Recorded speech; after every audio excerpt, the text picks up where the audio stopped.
Hello? Hello, Justin. Hello. Fantastic. I can hear Hello, you. can you hear me? Barely. Hello? It's delayed. Can you get to the Wi-Fi because your net connection's not good? Okay, now it's better. Fantastic. Are Now it's you a better. Christian? No, Are Muslim. you? Are you? Okay, so you're Muslim. Great. Are you at least 18? I am 41. So you're at least 18. Okay. So what would be your best evidence for why your God is real? Do you think you are created? You believe in creation? No, I don't. Do you have evidence that the universe or the cosmos or whatever was created? Okay, so you believe you just born. Did you hear That's my your belief. question? I hear your question, but I Yes. Are don't you going to answer my understand. question? Yeah, I can understand. Great. Do you have evidence that we were created? Yeah, I'm not believing in magic. I am Great. realistic. I love it. What's the evidence? The evidence that something is more powerful than us, That's that what. he Yes. created everything with one That's word. what I'm asking for. What's the evidence of that thing? You are the evidence. If you deny your creation, you are. I don't under your mind is So limited. it's a trust me, bro. Because you exist, all of my fancy beliefs about deities must be true. Okay, so if that's true, then the fact that you exist means that Zeus is real, Lord Marduk is real, Shiva is real, Brahma is real, Asherah. Amara. Yeah, oh yeah, Amun Ra. Okay, so fantastic. So are you a polytheist now? No, bro. We Why? just say that there is only one creator. One Okay, creator. He that's what created I'm asking everything you to with prove. one Can word. you prove it? Yeah, I can prove it. You are. Great. You are. We I are. can't The wait. Prove it. creation is the proof. God says in the Quran, look at the sky and at the earth, look at the stars, look at the moon and the So, sun, look at my creation. so, If you don't understand this, you are limited. You so cannot see his sign. every other holy book says something similar. Why is your holy book special? You cannot challenge the Quran, same the Yeah, I Bibles. The can. Quran So is God's why word. is your holy book special but the other holy books are not? You cannot challenge any verse Yes, of the yes I Quran. can. God, The no, God Quran asked says you to that challenge. sperm comes from between the ribs and the spine.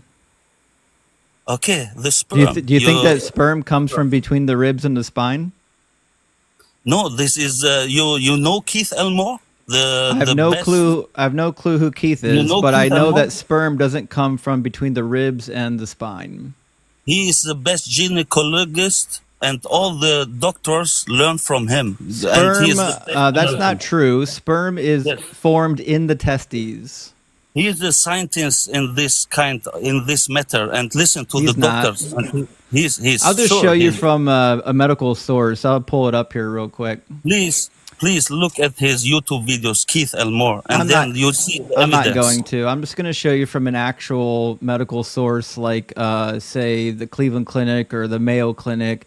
Hell, we can Listen, even use like something on your level, like kidshealth.org. Do you think that's no. something you can understand?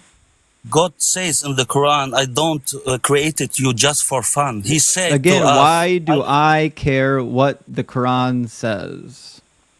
because this is God's words. You don't care, I but don't. you don't. I don't Yeah, you don't believe it. care because I don't believe it's yeah, God's word. You do.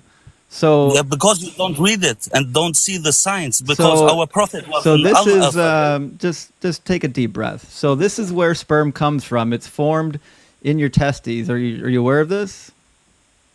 You speak from sperm, from something is liquid. It Look at you now. is. Yes. Look at you now. It's a Sperm magic. is in liquid, and it says here, sperm production in the testes takes place in coiled structures called seminiferous tubules along the top of each testicle in the epididymis. This is a cord-like structure, so on and so forth. So I think that's. I mean, do you want to watch the animation? Do you need the animation? So it means you believe in magic. Yeah. So look at you now. So You was a sperm. You was liquid. just watch the animation. Although What watch the don't fuck? watch that part. Oh, this is dirty. Muslims can't watch that. This is where sperm comes from for you Muslims that don't know, right? From the testes.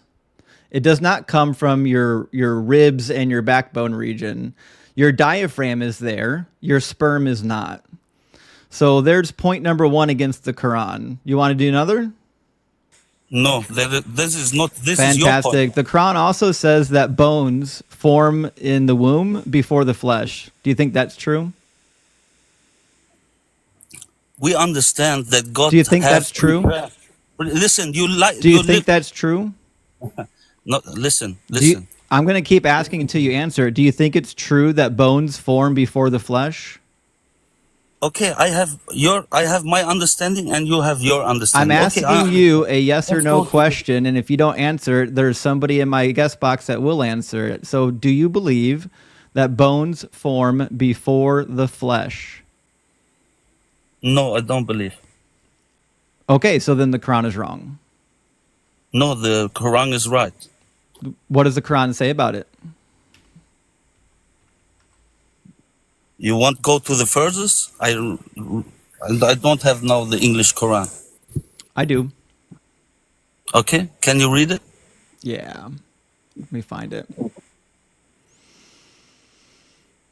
There we go. Let me pull it on the screen. Be sure to tap the screen, guys. Share out the live. Let's go ahead and get these numbers up. If you have time to chat, you have time to tap. Let's do it. Says, we developed the drop into a clinging clot, then developed the clot into a lump of flesh, then developed the lump into bones, then clothed the bones with flesh. Okay, so But I was wrong. But that's not how that works. That's how they works. No, the bone forms in the second trimester. Brother, this is our source. This is from God. So I don't believe that to be true. You don't believe? No, I don't believe that to be true because bones form in the second trimester. So when you die, it's over for you. That's your understanding Yeah. of life. That's okay. it. That's it. Do you have evidence of the contrary?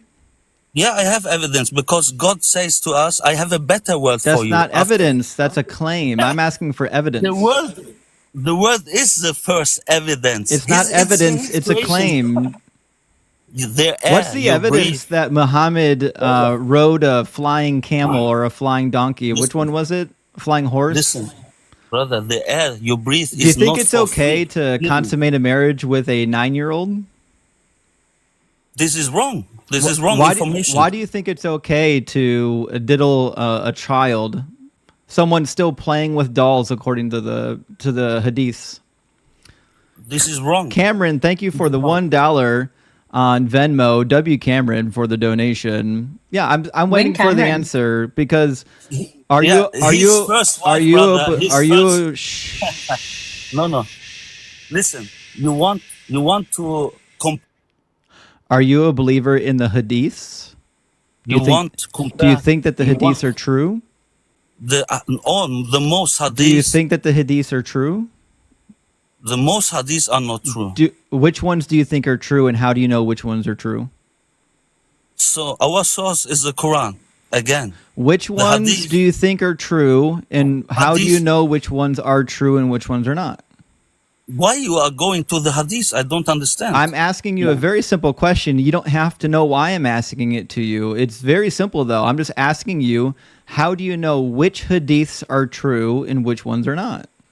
Don't misunderstand. The source of Muslims I don't know is the why Quran. this is so hard. I'm asking you, how do you know which Hadiths are true and which ones are not true? What is your measuring stick? I don't have any measuring stick. I just read the Quran. Okay, the so Hadith only helps me. So it's whatever you Hadith feel. only helps me. Whatever you feel is true is what's Hadith. true. The truth is one God. I believe in one Creator. If you feel it's true, it's true. Because you haven't given me your measuring stick. How do you know what's true and what's not true? Thank you, Edom. I believe in the one Creator. That's all. I see know his what signs and you I believe. there is a creator. Yeah. Frito, listen, Frito-Lays, everybody knows what you believe.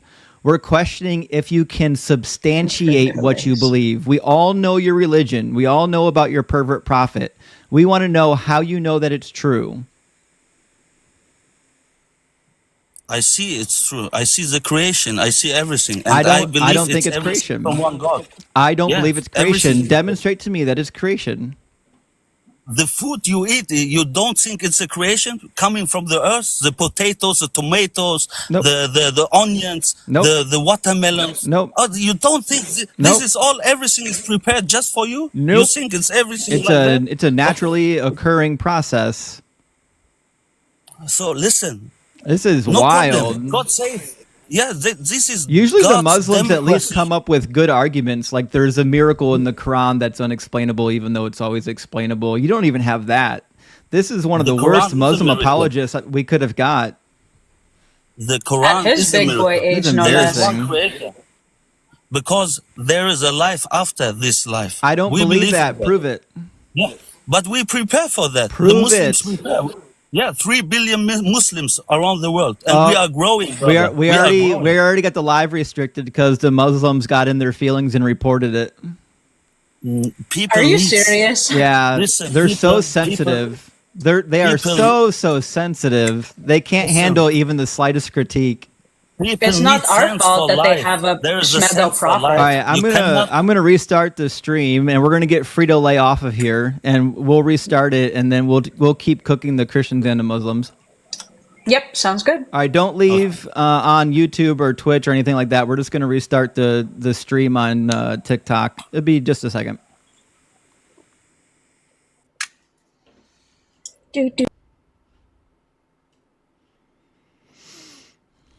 Good old Muzzies. Every time we talk to a Muslim apologist, they get my stream taken down. They send me death threats.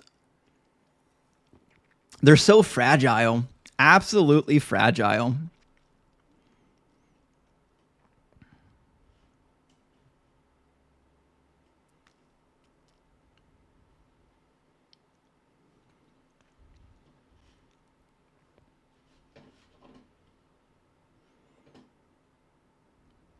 All right, well, we got the live open again.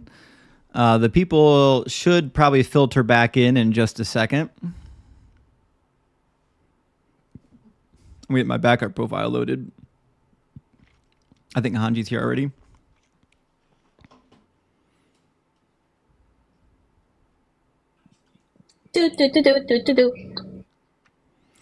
All right, I think you're in. My backup profile should be loaded in just a second. All right, backup profile is loaded. The drip pan again, the audacity. I know. I usually get better arguments from the Muslims. The Muslims usually know that you can't just say, look at the trees. Usually that's dumb stuff that Christians say. Anyways, Yeah. we got a new person in the guest box. Is it Jet? Yeah, that's me. Welcome in. Are you at least 18? Yes. Fantastic. Are you a theist? Deist, yes. Fantastic. And which God do you believe in? I would say the Christian God. Cool. All right. So you're a Christian. What would be your best argument or your best evidence for why the Christian God is real? I think the reason I think it's more likely that he's real is it would probably be a combination of the Kalam argument and the moral argument. I think those two things Sure. stick with me the most. All right, we'll touch on both of those. Before we do that real quick, thank you, Taco Joe, for the $4.99 super chat on YouTube. He says, thanks for the wrench. And you got it, Joe. All right, so which one do you want to start with first? Before you start, Jet, you know I do this like multiple nights a week for a long time now. You don't think this is my first time addressing the Kalam? Yeah, nah, I know you're familiar with Okay. it, so yeah, I expect Just this want to to make go. sure you're understanding that this is not going to go the way you think it's going to go. All right, so give me premise number one. So everything that begins to exist has a cause. Great. Can you demonstrate that there was a beginning to all things? Can I demonstrate that there was a beginning? No. Yeah, I disagree I with can premise only- number one. I think all matter, space, and time is eternal. Oh, okay. All right, now that's a good place to start then. Do you feel like, because I can't say anything for certain, but do you feel like modern science is at a place that says that the universe had a beginning? I think you can. Well, no, I don't think that. So there was a time in early Big Bang cosmology where some people kind of played with the idea of all things coming into existence at the start of the Big Bang, but that's mostly been abandoned. There's two primary theories that explain the origin of the Big Bang, and that is actually there's three of them. But one is quantum foam. The other one is inflation. And then the third theory, which is my favorite, is basically, like I call it rebound theory, but it's like an elastic universe where eventually the expansion will slow down and stop and then come back in on itself. And so it's just a succession of expansions and contractions. Yeah, Heady Artist said, yeah, the big crunch is what he's calling it. And that's a popular title for it too.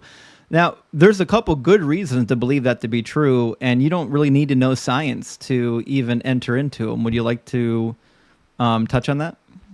Yeah. Yeah. So I think a couple premises could be laid out, and I'll give you the shortest one first. Premise number one is that something cannot come from nothing. I think we both agree on that? Right. Okay. Premise number two is that there is something. Yes. Okay, so our logical conclusion is that there was never nothing. Agreed. Right, so neither one of us are actually at a starting point where we believe that something came from nothing. So we can write that off the books. We both believe that there's always been something. I think that something is matter, space, and time. And I've got a couple proofs for that. My favorite proof I stole from Ian and maybe slightly modified it by removing one of the premises. But premise number one is that any act of creation is a change of states. Do you agree? Can you repeat it? Yeah, any act of creation is a change of states. Any act of creation is a change of state. Act of creation? Can you give me an example of an act of creation? Is that just like me moving my arm? Like that's a change of states? Like No, that's an I effect. mean, if something is created, then there's a moment in which it didn't exist and a moment where it did. It's a change of states. There's a state where A is true and a state then where B is true. Yeah. Okay. So we're saying like all the parts to the car have always been there, but the car doesn't exist until someone puts it together. No, that's not at all what I'm arguing. It's Oh, very I'm simple. trying to I'm understand. I'm saying not it. Any act of creation requires two states, right? There's a state where the thing exists and a state where it doesn't exist, right? Yeah, I see what you're saying. I guess I'm trying to think of an example of it. You don't need an example. It's just empirically true. When you create something, there is a state in which it is not created and a state in which it is created. Okay, fair. So That's just change it. definitionally true. Okay. So anything then that has a change of states, whether it's 2 states, 3 states, 4 states, anything that has a change in states also has a before and an after. That is tough. Yeah. I Yeah. mean, because if we ever bring up the topic of time, then the language becomes a problem. Like if time did have a beginning. Well, we haven't got there yet. So in order to have a change of states, we must have a before and an after. There must have been a time in which there was a before and an after. You understand? Yeah, I mean, I guess that just... Because then those two states would be simultaneously actualized, and then there would be no creation. So you can't simultaneously actualize two different opposing states. Yeah, I think that's what's... At least for me, that's why I'm having trouble with it, is because for something to be eternal, we haven't got that far. You keep trying to get ahead in the conversation, and it's not going to help you. So I need you to just respond to the words that are coming out of my mouth and not try to get ahead of the argument. So premise number one is that creation is a change of states. Premise number two is that anything that has a change of states has a before and an after. Thank you for the kitten, BB. And shout out to that last guest that got us taken down because he just commented for us to read the Quran. So thank you for making it so much easier for me to believe that ass. Yeah, we're gonna pass on that. Yeah, I'm not a fan of that either. But yeah, I mean, I guess my thing is the same way that I think We're still on Okay. premise number 2. I need you to focus. So premise number 2 is either true or it's not. A change Well, of states has a before and an after.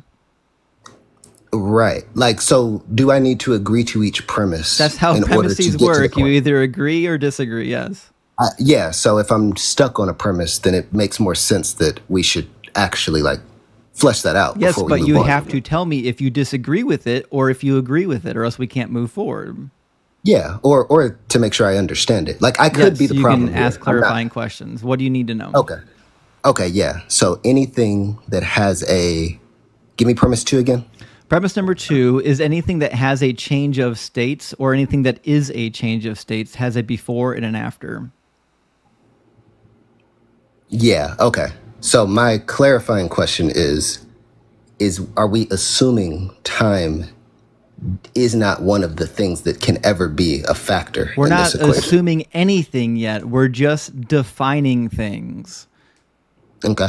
I don't know why you keep trying to get ahead of this. Okay, so premise number 2 is that anything that is or contains a change of states has a before and an after, obviously, because you can't have the two different states to be true at the same time when the two things are diametrically opposed. Like the car exists and the car doesn't exist can't be true at the same time. Yeah. I mean, those are the kind of questions that I'm seriously, like, I'm not trying to be extra. I know a lot of Can people a do that. car exist and not exist at the same time? All right. Are we familiar with quantum mechanics? That's why I'm asking this. No, I'm an electrical engineer. I don't do quantum. Are you a quantum physicist? No, I'm not. Okay. Do you think that you can speak for quantum physicists? No. Okay, just checking. Okay. But do we both agree that even though it's not our field, it does exist? Oh yeah, quantum mechanics and whatnot definitely do exist. Okay. So it's fair to say that when we say something like anything, we should consider everything. No. I'm Why not talking wouldn't about we? everything. I'm talking definitionally about whether something, we'll call it a car, can exist and not exist at the same time. And I'm not talking about quantum entanglement of particles. Okay. Because that's what I'm saying. If we're going to remove a category and then say everything, that's why I'm struggling. You are definitely struggling here. We're just talking about definitions. So when we say that creation happened, we're assuming that there was a moment in which it didn't exist and then a moment in which it did exist. That Right. is a change of states. It didn't exist and then it did exist. Do you follow? I do. Okay. All right. So in order for there to be a change of states in which something does exist, or I'm sorry, in which it doesn't exist and then it does exist, that also implies a before state and an after state. Follow? It does imply that, yes. Fantastic. Yes, it does imply that. Okay. So then that leads us to premise number 4. In order to have a before and an after, you must have time. I can't agree to it because I do know there's a category called quantum. Like, I know. Do you quantum understand that entanglement- before and after are states in time? Yeah, I do agree to that. Okay, but you also agreed then that any act of creation has a before and an after, which means it has time properties. I mean, that to me is the assertion. Like, I would have to ask questions about that. You can ask any question you want to. Okay. Schrodinger's cat. I think I'm saying that right. That's a probabilistic experiment. That has nothing to do with time. Well, two completely different states seem to be Yes. possible. No, that's not what Schrodinger's cat is demonstrating. It's demonstrating the principle of uncertainty. But there is also, I mean, I guess that's where I'm stuck at then, because I'm like, that's a good example of it to me. I don't And think it is. Quantum entanglement. It's about uncertainty. Yeah, I mean, but you're making like premise. And so to me, I'm like, if there are educated reasons to hesitate on a premise, it should be reasonable to not accept the premise then. Well, Schrodinger's cat's not a good reason to disallow any of the premises. So do you have anything else? To me, yeah, I mean, quantum entanglement's a better example to me. Like, it's the idea of the state. When one thing goes into a particular state, the other thing simultaneously goes into the opposite state. So you've got two. But that has nothing to do with whether or not it went from non-existence into existence. So it still doesn't help you. Well, I mean, whatever state it turns into would be a different state. So that's it. One state didn't exist, and then it does now. If you have two particles and they're entangled, thank you, Lizard, for the manifesting. W, Lizard. We are going to manifest tonight, y'all. Yeah, so where were we going? Yeah, if you have two particles that are entangled, the two particles still exist. We're not talking about whether they can change states. We're talking about whether something can go from a state of non-existence and then into existence. That's what creation is. Well, that was your first premise, though. Oh, yeah. Thank you for the sub, Yeti. Thank you. Is it Forever Atheist? Yeah, W. All right. So Yes. Quantum entanglement doesn't help you here. We're talking about two different states, the states of creation. Okay, so in your first premise, then, you say any change of states is what again? So premise number one is that creation is a change of states. Okay, so when a quantumly entangled particle goes from, because nothing can come out of, something can't come from nothing. We both agree on that. Yep. So when something changes from one state to another, this would be considered creation. It would be considered a change of state. Something that wasn't there is now in a different state. So a new state is now created. Yes. Yep. That's exactly what I'm saying. Creation is a change of states, a states in which it doesn't exist and a state in which it does exist. Okay, right. So in this quantum example, while we have two particles that are not in the states, and then they get measured, It's incorrect. You don't understand quantum entanglement. I mean, no, that's Quantum entanglement fair. is not saying that the two things are not in any state and then they become created when they're observed. I mean, what is it saying then? I mean, because I'm okay being wrong. I just need to actually understand it. Quantum entanglement has nothing to do with things coming into existence.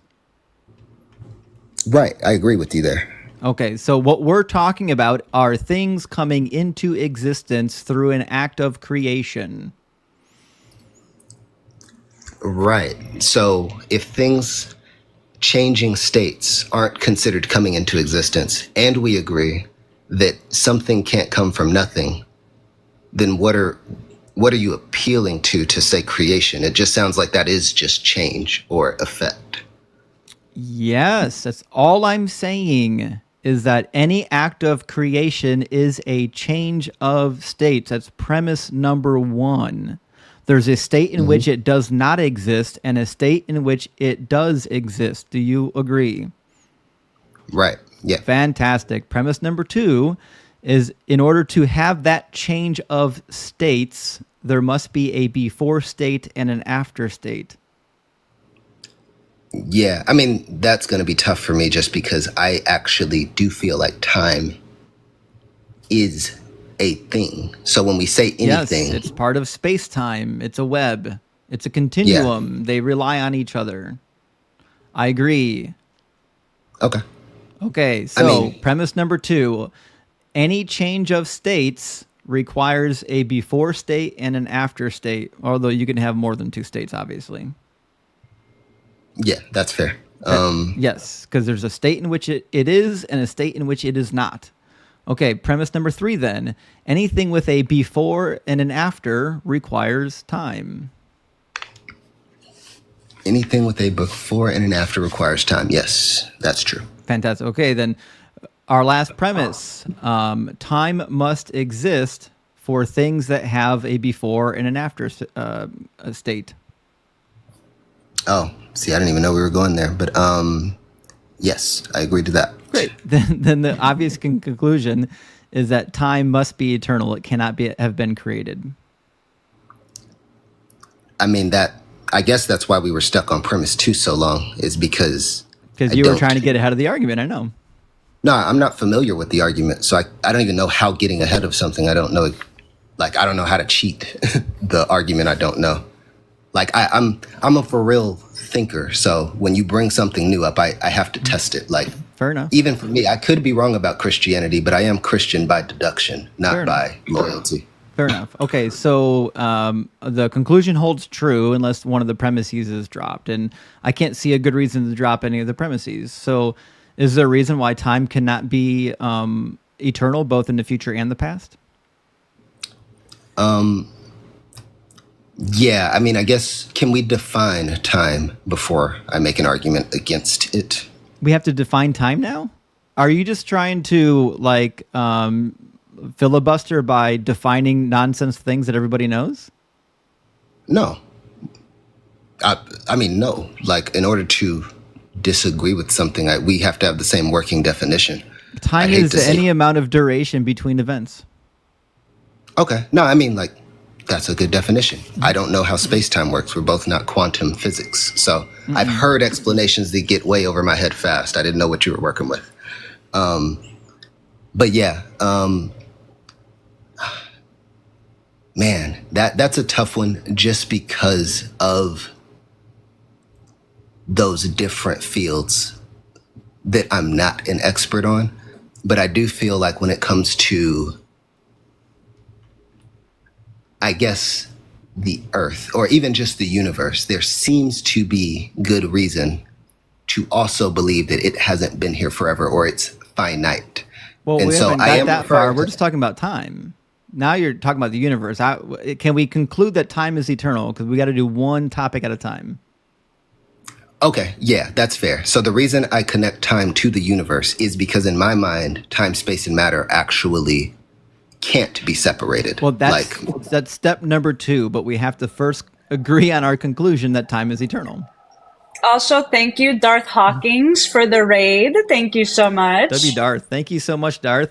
I was having a good time watching Darth before I started my live.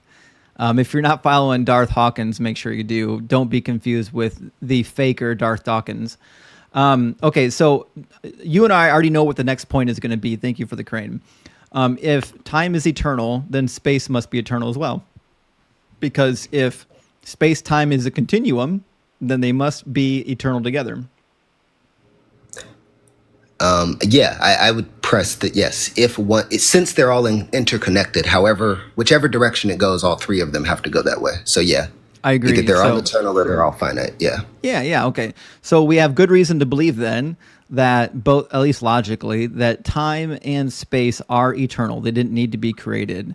Now, it's also true that matter and energy cannot be created nor destroyed. It can only change forms. Do we agree on that principle of physics? Yes. Okay, so then I would say by conclusion, it's also true that all matter and energy is eternal as well. Okay. So if that's the case, if matter, space, and time is infinite and eternal, then I think it's only logical that at some point on the time scale, intelligence would have arose, which is how we got here. Okay, that's an interesting jump. I don't know if I want to jump there or go backwards because intelligence. That's okay. Okay. So, I mean, you can leave it at that.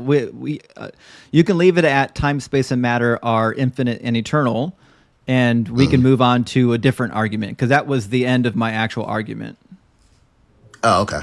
But I would suggest though that if it's true that matter, space, and time are eternal, then there's no need for it to be created by I complete. Yeah, there is absolutely no argument for two things being eternal and one creating the other. That's a nonsense statement. So I completely agree with you there.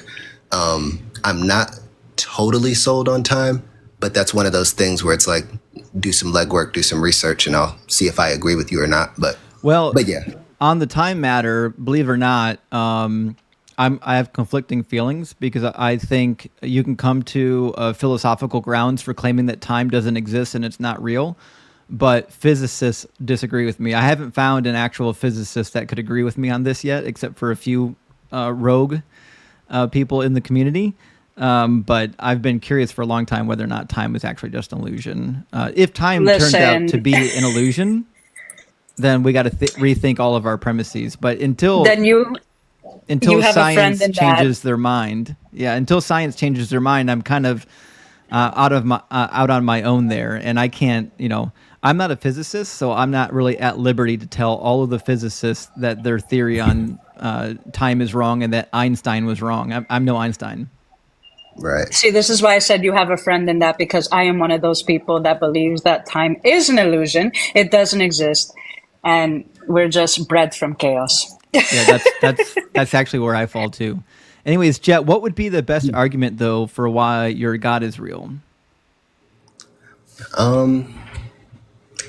Okay. Well, I guess if it is a scientific fact that is where science is at the moment, that it is actually more likely that the universe was eternal.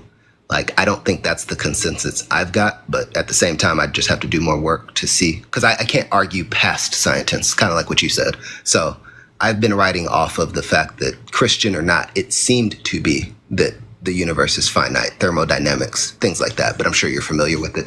So that's where I've been sitting, on the backs of scientists who could care less about religion when it comes to the universe. Yeah. What does thermodynamics have to do with it? What is it? The second law of thermodynamics? I'm familiar, yeah. Oh, okay. But what does that have to do with the finite universe? Yeah, it's I guess, observing of the depletion of the universe. And so their conclusion, going backwards with, I'm sure, much more sciencey words, is that all of this energy had to be at a certain point. And at that certain point, before that, it wasn't. Seems to be a thing. But, what? Well, maybe I didn't follow. Maybe I'm not smart enough for that. Can you... I don't know what you mean by any of that. Can you say that again? So, if I'm remembering right, thermodynamics would be like, or at least the rule that they're following is that energy is actually depleting or leaving, and not actually leaving in the sense of it's going away. Yeah, but it's spreading. It can't out. disappear. Yeah, it's definitely going to spread out, right? Because the universe is expanding, and that's why eventually the universe will no longer be able to support life, because the source of energy are going to be so spread out that, say, for example, a habitable planet like what we're on now won't actually have enough energy from like a sun to support life. It's going to be like Pluto, it's going to be ice.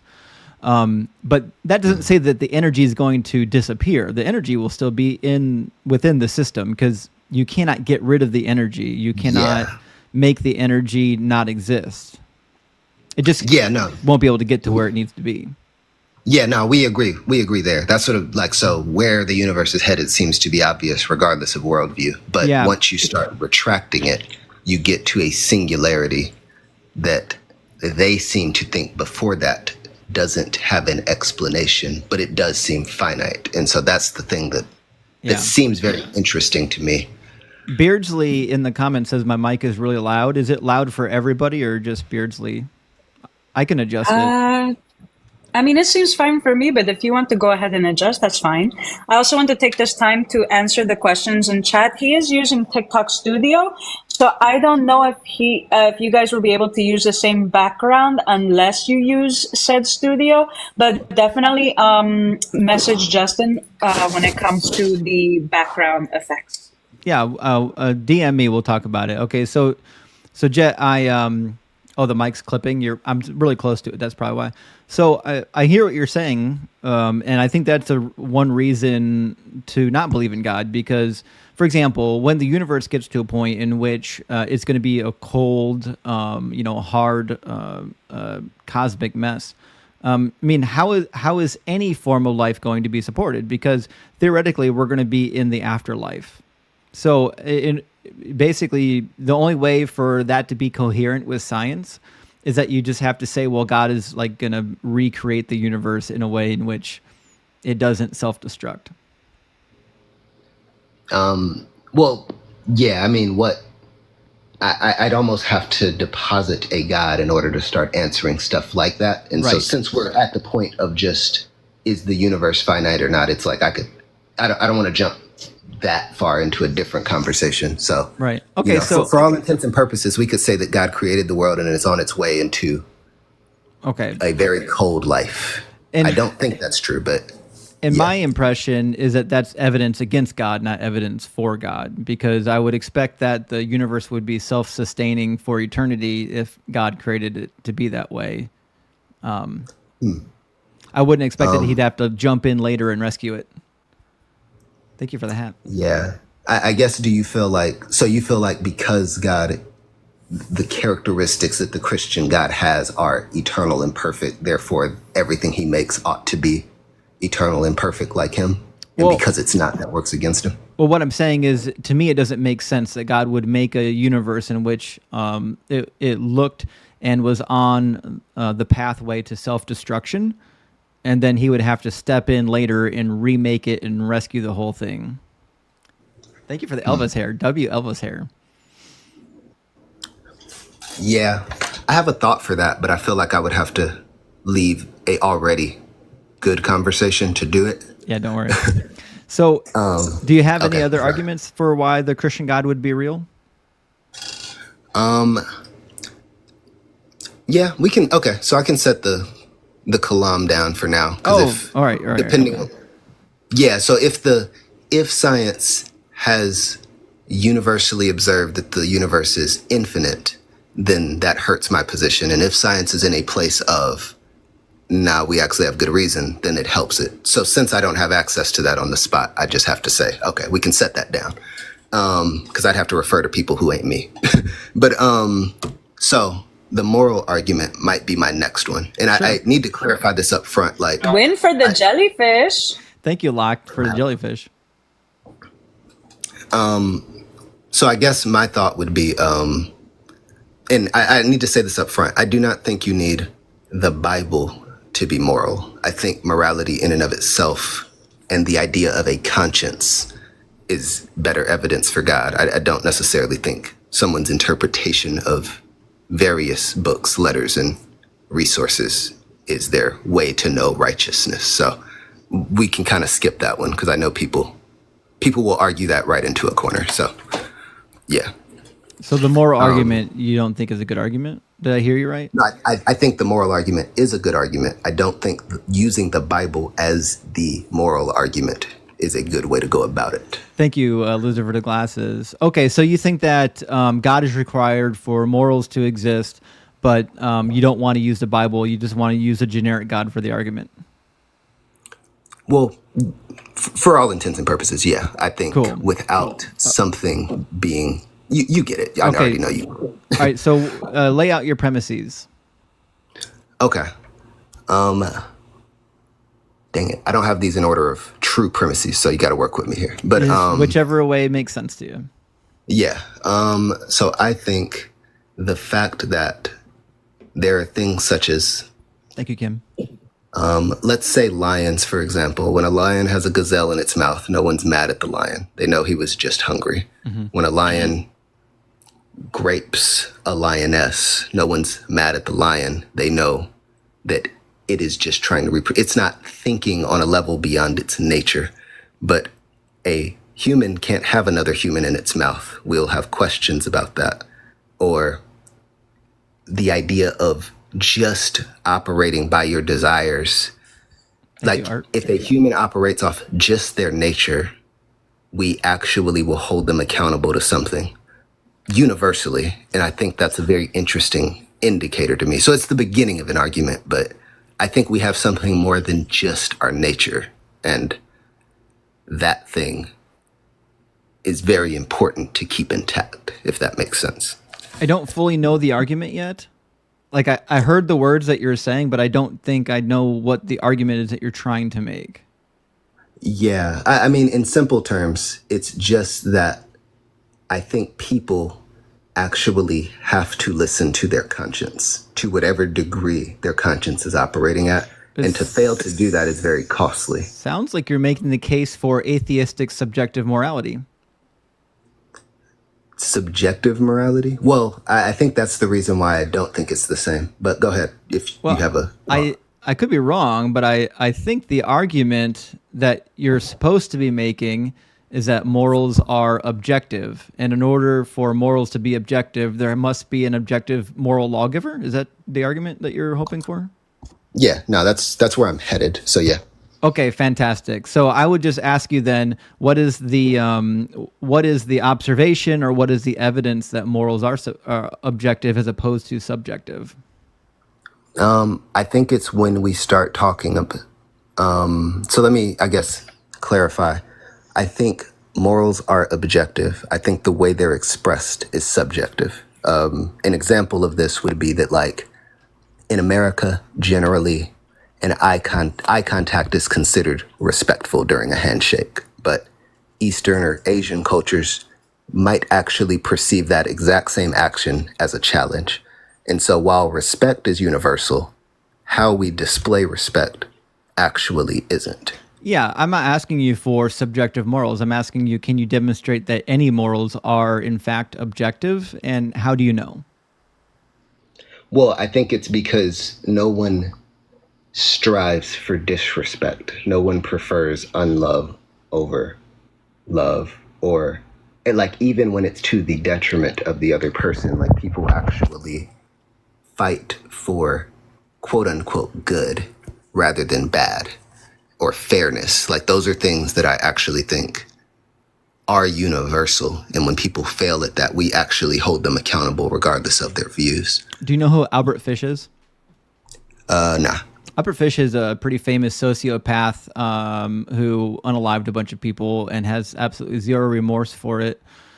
I think the fact that so many sociopaths exist in the world is evidence that objective morals don't exist and that they're a product of human morality and our own brains. And some people have the capacity to think with empathy, and some people don't have that capacity. So I know that, like, for example, you could say, you know, most people think it's wrong to unalive each other. That's cool, but that doesn't demonstrate that there's any objective morals. That this demonstrates that close to universal, it seems to be that people don't like to be unalived. And to me, that's just another sign of subjective morality, because the things that we all agree on are the things that are the most evident. For example, if somebody stabs me with a knife, it is immediately evident to me that this is a bad thing because I'm feeling the pain. In fact, my body, through evolution, has been hardwired to feel pain. And so I'm able... And I would have been their karma. Yeah. Just saying. So we're able, through very rational means, to understand what pain is and that we don't want it and that we don't like it. And so since we live in societies and we're social creatures, it's very easy for us to say, hey, listen, this is kind of a bad thing. Some of us have already experienced it. So let's agree that we're not going to allow this in our society. And then you make laws preventing people from doing things that you agree are bad and negative. But you can do all of that without having objective morals. Yeah, I think I'd have two, at least initial thoughts to that. One is to what you said about the exceptions, like that there are people who don't have this compass built into them. And I think to that, I'm like, to me, that is very similar to people who just can't comprehend math. It's like the exceptions to the people who don't know what math is don't necessarily influence whether 2 + 2 is objectively 4. Like, I don't actually... If someone else thought it was 5 and for real was convinced and built a whole society around it being 5, like, math doesn't care, you know? Like, so I think whatever that is, that the brain, like, there's 1,000 things going on with the brain and consciousness that people are trying to figure out. But the fact that there are exceptions doesn't necessarily, at least to me, tell me that it's not objective, if that makes sense. Right. But what I'm hearing, though, is that you just think objective morals exist because a lot of people agree on things that are good and bad. Is that your argument? Well, it's also the fact that regardless of who's in power, they stay that way. So a good example that I think is overused, but I think is still a good example, is good old Germany back in the day. It's like, this would be an example of if they had won, we could say that maybe they thought that was a good idea. And it's like, but I don't actually think them winning that war determines. You keep whether- making my case for me. Why do you keep arguing for my position? Literally. Yes. And they did think that it was a good idea for them. Yes. The fact that World War II even happened demonstrates that morals are not objective and that they are subjective. Okay, so you feel like we just disagreed with his approach? Like we don't actually think that was evil? No, I don't think that is a good thing to do. I mean, yeah, think, but he I wasn't think wrong. unaliving He just- 6 million people was a bad thing. Yeah. G-side is wrong, period. Okay, so it was wrong, but subjectively wrong in this case. Yeah, but the difference, though, when I use subjective morality, I don't just say it's wrong because I said so. We can actually observe the actions, and we can observe the outcome from the actions, and we can quantify whether or not it was a good or a bad result. And so, for example, a bad result is just something that's undesirable, and we can agree that it's undesirable to get unalived. That's just something we all happen to agree on because none of us want to be unalived. Those of us in history that thought it was cool to be unalived didn't get to reproduce and carry on their genes, and they're all dead now. So the people that survived are the animals that had the instinct to survive. So we all agree, for the most part, that it's better to not be unalived. But that being said, that's something that we can derive using our own mind. We don't need a God for that. And W carry for the 666 over PayPal. Hail Satan. I agree. Yes, hail Satan. Yay, Carrie, I worked for you. I'm so happy. So I hear what you're saying, but I don't think any of this is evidence for objective morality. So, and the Yeah. other problem we have is if there is objective morals, we have to be able to pinpoint what those objective morals are. How do we do that? Yeah, I think that's the thing. I think that's why, at least for me, appealing to conscience makes sense because it feels more like a compass than it does a point.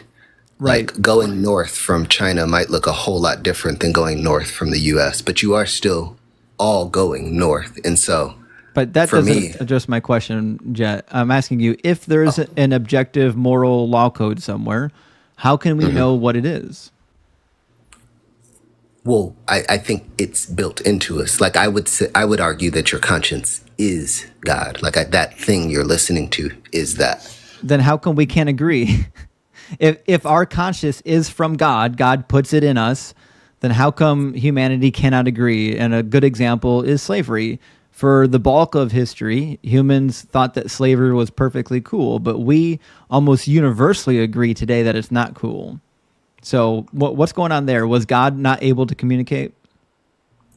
Well, no. I mean, I would say, man, sorry, the topic in general I know is just dicey, but there's no way to give slavery a moral category like left or right. Why not? Like, well, Evan, because thank to me, you I'm for like- the 666 over Venmo. W. Evan, I couldn't read that comment. I see the words, but Win, Evan. I can't read it. But he says God is fake in Romulan. Is Romulan a language? Oh, I have to look that up later. Thank you, Evan. That's a good question. W. Evan, W666. I agree. Right. So why is it that it took thousands of years for humanity to figure out that slavery was not a moral good, it was a moral bad? Yeah, I mean, I think I can honestly chalk slavery up more to infrastructure than us just growing into something else. Like, seriously, like I'm just like, I don't think people just all of a sudden decided it's actually really bad for me to own my neighbor. I think we actually made what was the steam age, whatever the age was of infrastructure that comes in and replaces slavery. Like, I think that has a lot more to do with slavery ending than people actually caring about I have other no people. idea how that answers my question. My question is, if our conscience is from God and it tells us right from wrong, how come everybody's conscience just about for thousands of years said slavery was cool? Yeah, I mean, because I think there is an actual way to care about people. Oh, Romulan is a Star Trek reference. Oh, Oh, live sorry. long and prosper, Trekkies. Live long and prosper. Sorry, I don't know anything about that. Do you understand my question, Jet? Yeah, I mean, I think you're saying like saying slavery is objectively wrong. I didn't right? say that at all. No, I'm saying in your worldview. Oh, my bad. In my position, like that's the Yes, in your assumption. worldview, objective morals can be known through the conscience because God is your conscience. He's telling you right from wrong, except for almost all of history, people thought it was totally okay to own other people as slaves, as physical property. Yeah, because to me, my only issue with slavery is how you treat people. But I really want you to engage with my question. I'm asking you why. Why did humanity almost universally agree for thousands of years that it was okay to own people as property when almost nobody today agrees that that's okay? Why was the conscious not functioning for so long for so many? Yeah, I mean, I guess that's what I'm trying to say is I think the assumption here is objectively there is no way that slavery could ever be done right. And to me, I'm like, if there is a way. That does not answer my question. Do you know my question? Okay. Is your question? All right, I'm going to ask you the question. I'm going to have you rephrase it to me, okay? Okay. If our conscience tells us right from wrong, and that comes from God, and we all have it, Yes. then why, for almost all of human history, has nearly almost all of the humans agreed that slavery was totally cool, except for now in the modern day, they universally agree that it's not cool? Yes. Okay. So, is the assumption in this, and this is just a genuine question, that a person owning another person is objectively wrong under any circumstance? No, it's not an assumption about right Okay. or wrong. I'm asking you why humanity's opinion in mass on large scale has deviated so greatly on this topic when we all have a conscience that is given to us by God. Yeah. Okay. So, I mean, my answer to that is you, the Rob. infrastructure thing. I think the biggest thing. All right, Jet, you don't understand my question. I think this is the end of the line. Okay, buddy? Okay. Well, yeah. This is good chat anyway. Thanks for chatting. You've been polite. I appreciate you. All right. Peace. All right, cheers. I don't know how many times he's going to ask the same question and he'll not understand what the question is. And if we find we're in a bind, we just make some shit up. He was nice. I really wanted to keep him on, but he couldn't actually engage in the dialogue without going on a tangent. I mean, I like the guy. He's a nice guy, but I don't think he had the boots for the moral discussion. All right. We didn't have the boots for this hike. We're trying to get some new guests in here, but they keep dropping out. We're gonna keep doing the thing. We're gonna keep bringing them up in. All right. We're gonna get King Diddy. This that name just is already sounds wrong. worrisome. I know. King Diddy didn't make it. He dropped out. All right, Uncle Jack, you're next. That's not the only thing that's dropping. Oh, Oh boy. Wait, what? the soap. Oh dear Lord, yeah, you're right. 'Cause he's about to make some new long friends. time. He's about to make some really close friends. Mm-hmm. Welcome back, Kev. Hey, what's going on, man? How you doing? Good. How you doing, Good. I think. Sorry. Go ahead. Kev? Were you I about to- think I recall you are a Christian, right? Yes, sir. Good to see you again. Yeah. All right, so I won't ask you the usual questions. We already know your position. What would be your best argument or your best evidence for why the Christian God is real? Yeah, sure. I want to answer that very quickly. I just want to point out that Mr. Jet previously has displayed on full display the intellectual price tag of trying to argue for morality in the existence of God apart from using the Bible. I think he walked into quite a trap because a lot of Christians try to go outside the Bible to make claims that the Bible kind of undergirds for them. I think that's a big mistake because if you're going to stand on the Bible, I say stand on it. or don't. But I just think that was a trap, because you're basically saying, not by you, but I'm saying he trapped himself because, hey, there's this objective moral standard. You say, how do we know the objective moral standard? My response is, well, the Christian would appeal to the scriptures. Great. But he already kind of trapped himself. Anyway, I'm going to move on from that. I think a really, really strong argument that I've been just kind of playing around with studying out is the teleological argument. So I'd love to hear some of your responses to the teleological argument. I know last time I think you made some remarks about the fact that the Earth has a lot of issues when it comes to being suitable for human flourishing and thriving. I think you mentioned the idea of just weather catastrophes and the amount of water on the planet that is undrinkable. And there were a couple things you pointed out, but in general, on the fine-tuning subject, I don't think that fine-tuning is a good argument for the Christian God, because the fine-tuning argument assumes the Christian position that the God that created everything is good, and that he only does that which is the most beneficial thing. And I don't find tornadoes, earthquakes, tsunamis, and anything of that nature to be the most beneficial or necessary thing. Mm-hmm. Would you accept that, although it's not perfect, there could be so I guess what I'm saying is, if God created the universe, would you assume that Earth has to be perfect and that universe needs to be perfect? I would assume that the universe should be not harming people at random. So, for example, I design machines for a living, and if I designed a machine, for example, where when the machine is running, rather than locking all the doors so people can't get in, if I designed my machine so that as soon as the machine started running, all the doors flung wide open, and stuff inside the machine would fly out of the machine and harm the people around it, would that be a good design for a machine or a bad design? Oh, that'd be a bad design. Right, yeah. So we would say that the Earth, if it was designed, it doesn't seem to be designed by somebody that loved and cared for the inhabitants that are here. Mm-hmm. I see where you're coming from there. I think the Christian would argue that the universe and the Earth was created perfect, and we might have touched on this last time, so we can move on if it's redundant. But the idea is that the universe and the Earth were created a certain way, and then because of humans' choice to sin, because of humans' choices on the Earth, we have corrupted and destabilize the creation that we are now in. Okay, so God didn't create earthquakes, tsunamis, volcanoes? As far as did he? What do you mean? Well, who created the cosmos? Who created the world that we're in? God did. Okay, was it God's decision that the world would contain tsunamis, earthquakes, volcanoes, tornadoes, hurricanes?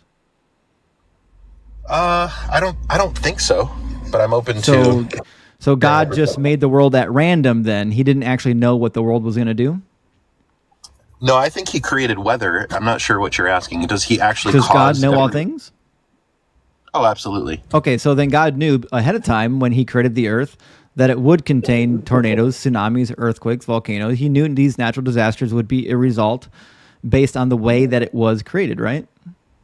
Sure, but is knowledge of something happening the thing is causing it to happen? Yeah, when you're creating it. If I have knowledge that a machine I'm designing at work is going to injure somebody because I have perfect knowledge, if I have knowledge of that and I design it that way as opposed to the way in which it doesn't hurt somebody, then I'm liable for everybody that my machine hurts. Mm-hmm. So I would respond to that with the analogy of parenthood, right? So I know my child is going to do wrong things. I still have that child knowing they're going to do wrong things, and I still give them consequences for making those wrong choices. They don't look at me and say, well, you had me knowing I was going to do this, so this is actually your fault. No, but so consequences are not the same as natural disasters. Consequences are, we'll say, corrective actions taken to teach somebody.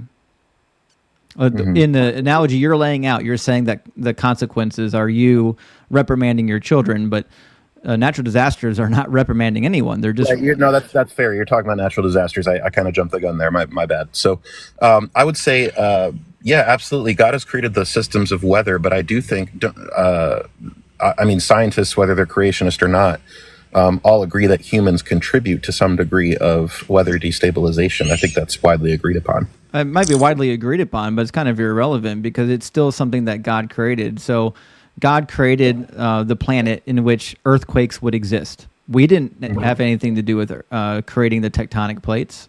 So God knew all of this stuff would happen, and he created it that way in the first place. Does God have the ability to create the world without natural disasters?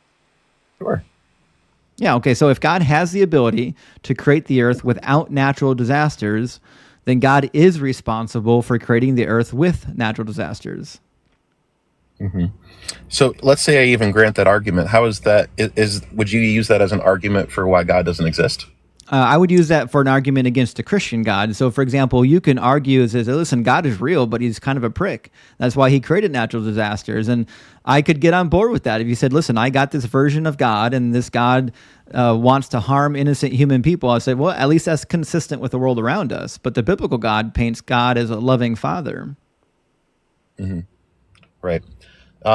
Yeah, I see where you're coming from on that. I would love to study that out more. I did also. I'm not trying to run here, so if you want to continue engaging that, No, you can. Kev, I know you're not a runner. We've already talked before, and you came back to talk a second time. So no one's accusing you of running. You're a good faith. You're a good faith dialogue. Those are you. I think the last time we talked, we had a good conversation too. Yeah, we did. And I see my man Solovino's in here somewhere. So hey, Solovino, Yeah, what's actually, up, man? Solo just said, Solovino, thank you for the 666. I appreciate that. He's a good dude. W Solo and W666 definitely hail Satan. Win Solovino. Yeah, he's a good dude. I like him a lot. I've talked with him a couple times. So I would love to ask about a claim you made earlier. Well, if it's a claim you're making, are you claiming that the universe and matter is eternal? I'm claiming that I see no reason to conclude otherwise based on the evidence that I have. Now, I'm not a physicist. All I can do is use the information I have and that I know from science.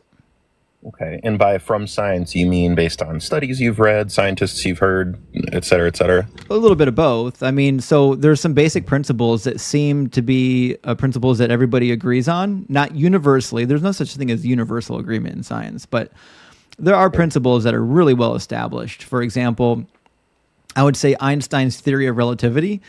That's pretty damn well established. That's not to say that it won't be adjusted. Maybe one day we'll find something that adjusts it, but I think the base of that theory will always hold up.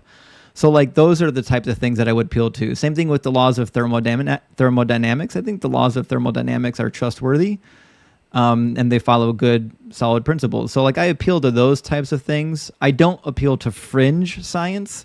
Like I'm not going to base anything I believe on the theory of quantum foam, which we've literally just started to theorize about within my lifetime.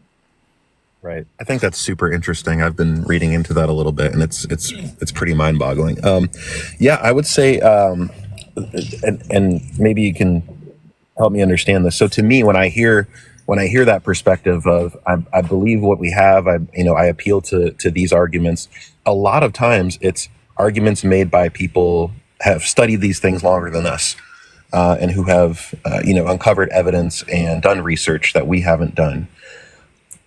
To what degree are we not? How are we not putting any degree of faith in these people in the same way I would be putting faith in the scriptures or putting faith in a preacher? Oh, because science can be completely wrong and it still wouldn't make the Christian God real. So, for example, even if we discovered that the Big Bang wasn't really a feasible cosmological model, it still wouldn't make the Christian God real. Like, you would still have to justify the existence of whatever God you claimed things came for. So it's not actually, I don't actually have the burden to prove science to be true, because I'm not claiming that everything in science is true. Gotcha. So how do you determine which science you believe and which science you reject? I know you kind of just tried to explain that, but maybe you can expand on it. Yeah, well, I would say I don't reject new science. I'm just saying that I think new science needs time to be proven and tested, whereas there are older principles of science that I think are pretty well tried and true. Because science, like in the science community, you're trying to prove science wrong all the time. The person that debunks a scientific principle and has good evidence for it, those are the people that get paid. Those are the people that sell books, they and TV appearances, so on and so forth. So science is trying to prove itself wrong at every step. And a good example of this is the ether. So for a long time, people theorized that there was an ether in outer space that allowed signals to travel the same way it does in our atmosphere. And we developed some good experiments to test that, and we couldn't validate it. In fact, it seems to validate the opposite. So to me, I think if there's a scientific theory that has been around for a long time, it's been tested, I'm willing to trust that that scientific principle holds true because lots of people have tried to debunk it. Whereas when we talk about theoretical physics and some of the newer forms of sciences that are coming out, I'm not saying they're right or wrong. I'm just saying I think we should give them time for the scientific community to do the testing. Gotcha. Yeah, I just think for me, when I look at, I know you said the teleological argument isn't a great argument. For me, when I see the beauty of, for example, the way life is created, the way a baby is born, the way that these processes go about, I just think there's so much detail and order to these processes that exist, and it's very hard for me to wrap my mind around the fact that these processes, or the claim that these processes came about by chance or evolved by chance. That's very, very difficult for me to buy. Why? Well, because I've never observed order being created from chaos. I've never seen order come out of disorder by chance. I've never seen it. Want me to show you? Sure. I'd love to be educated. He fits the bottle.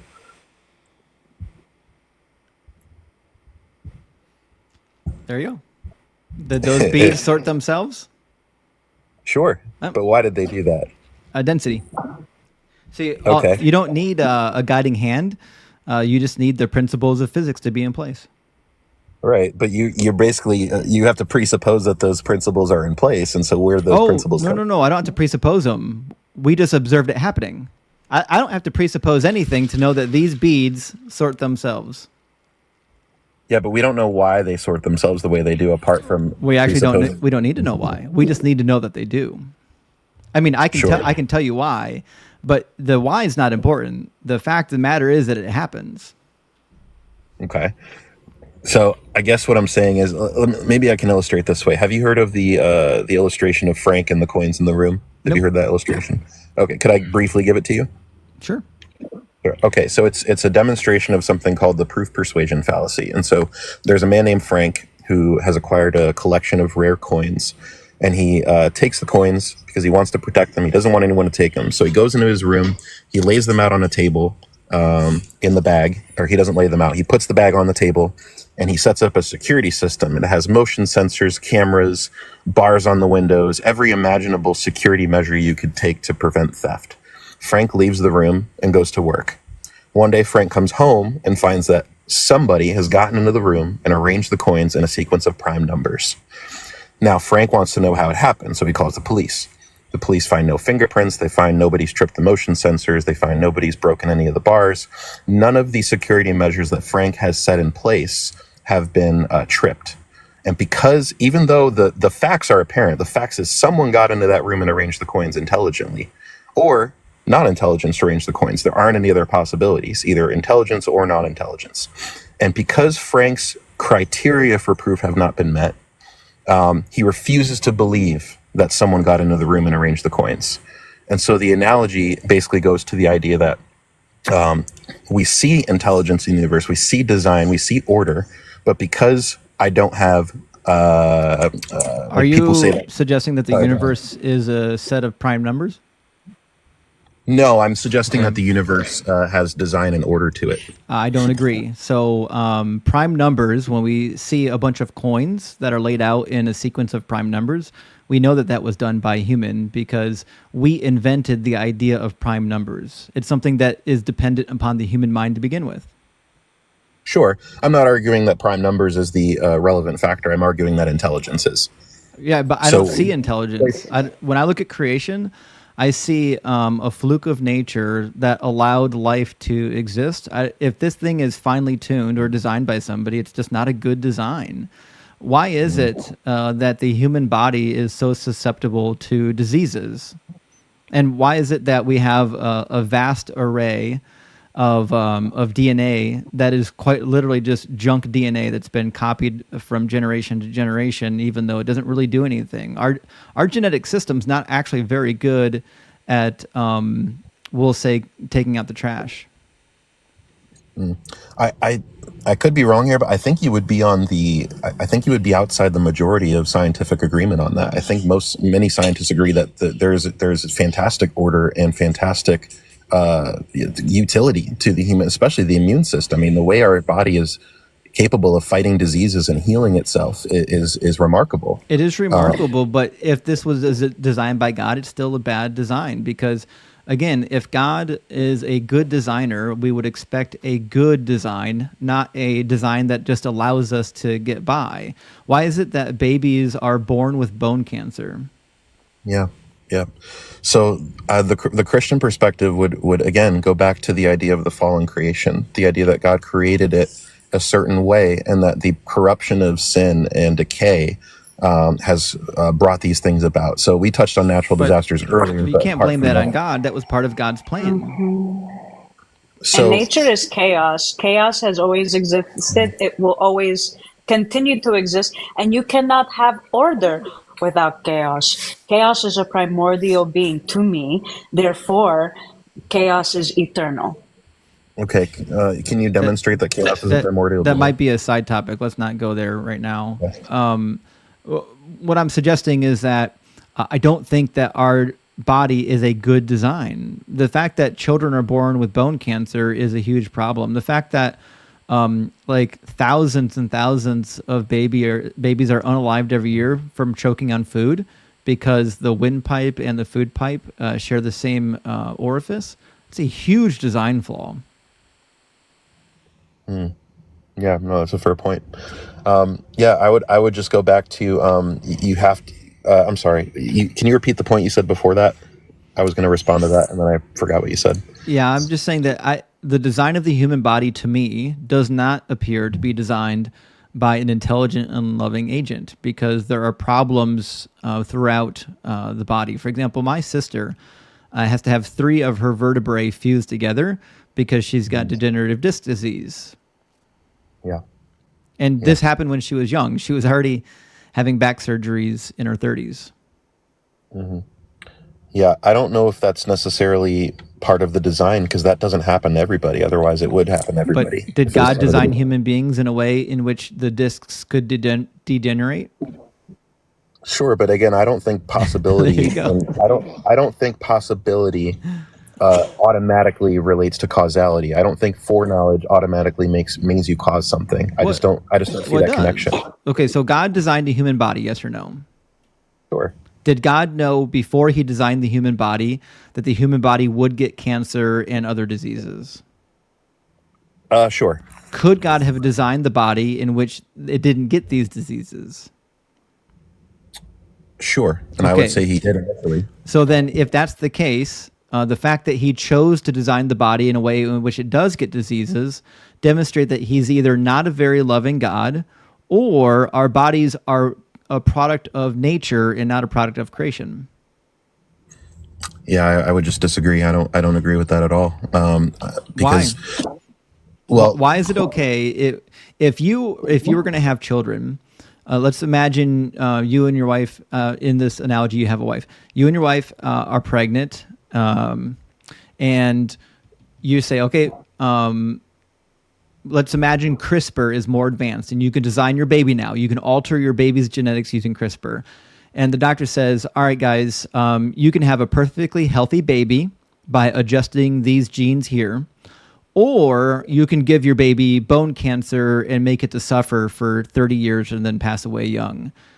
If you say, no, I want to give it the cancer and make it suffer so it passes away at 30, is that a good choice or a bad choice?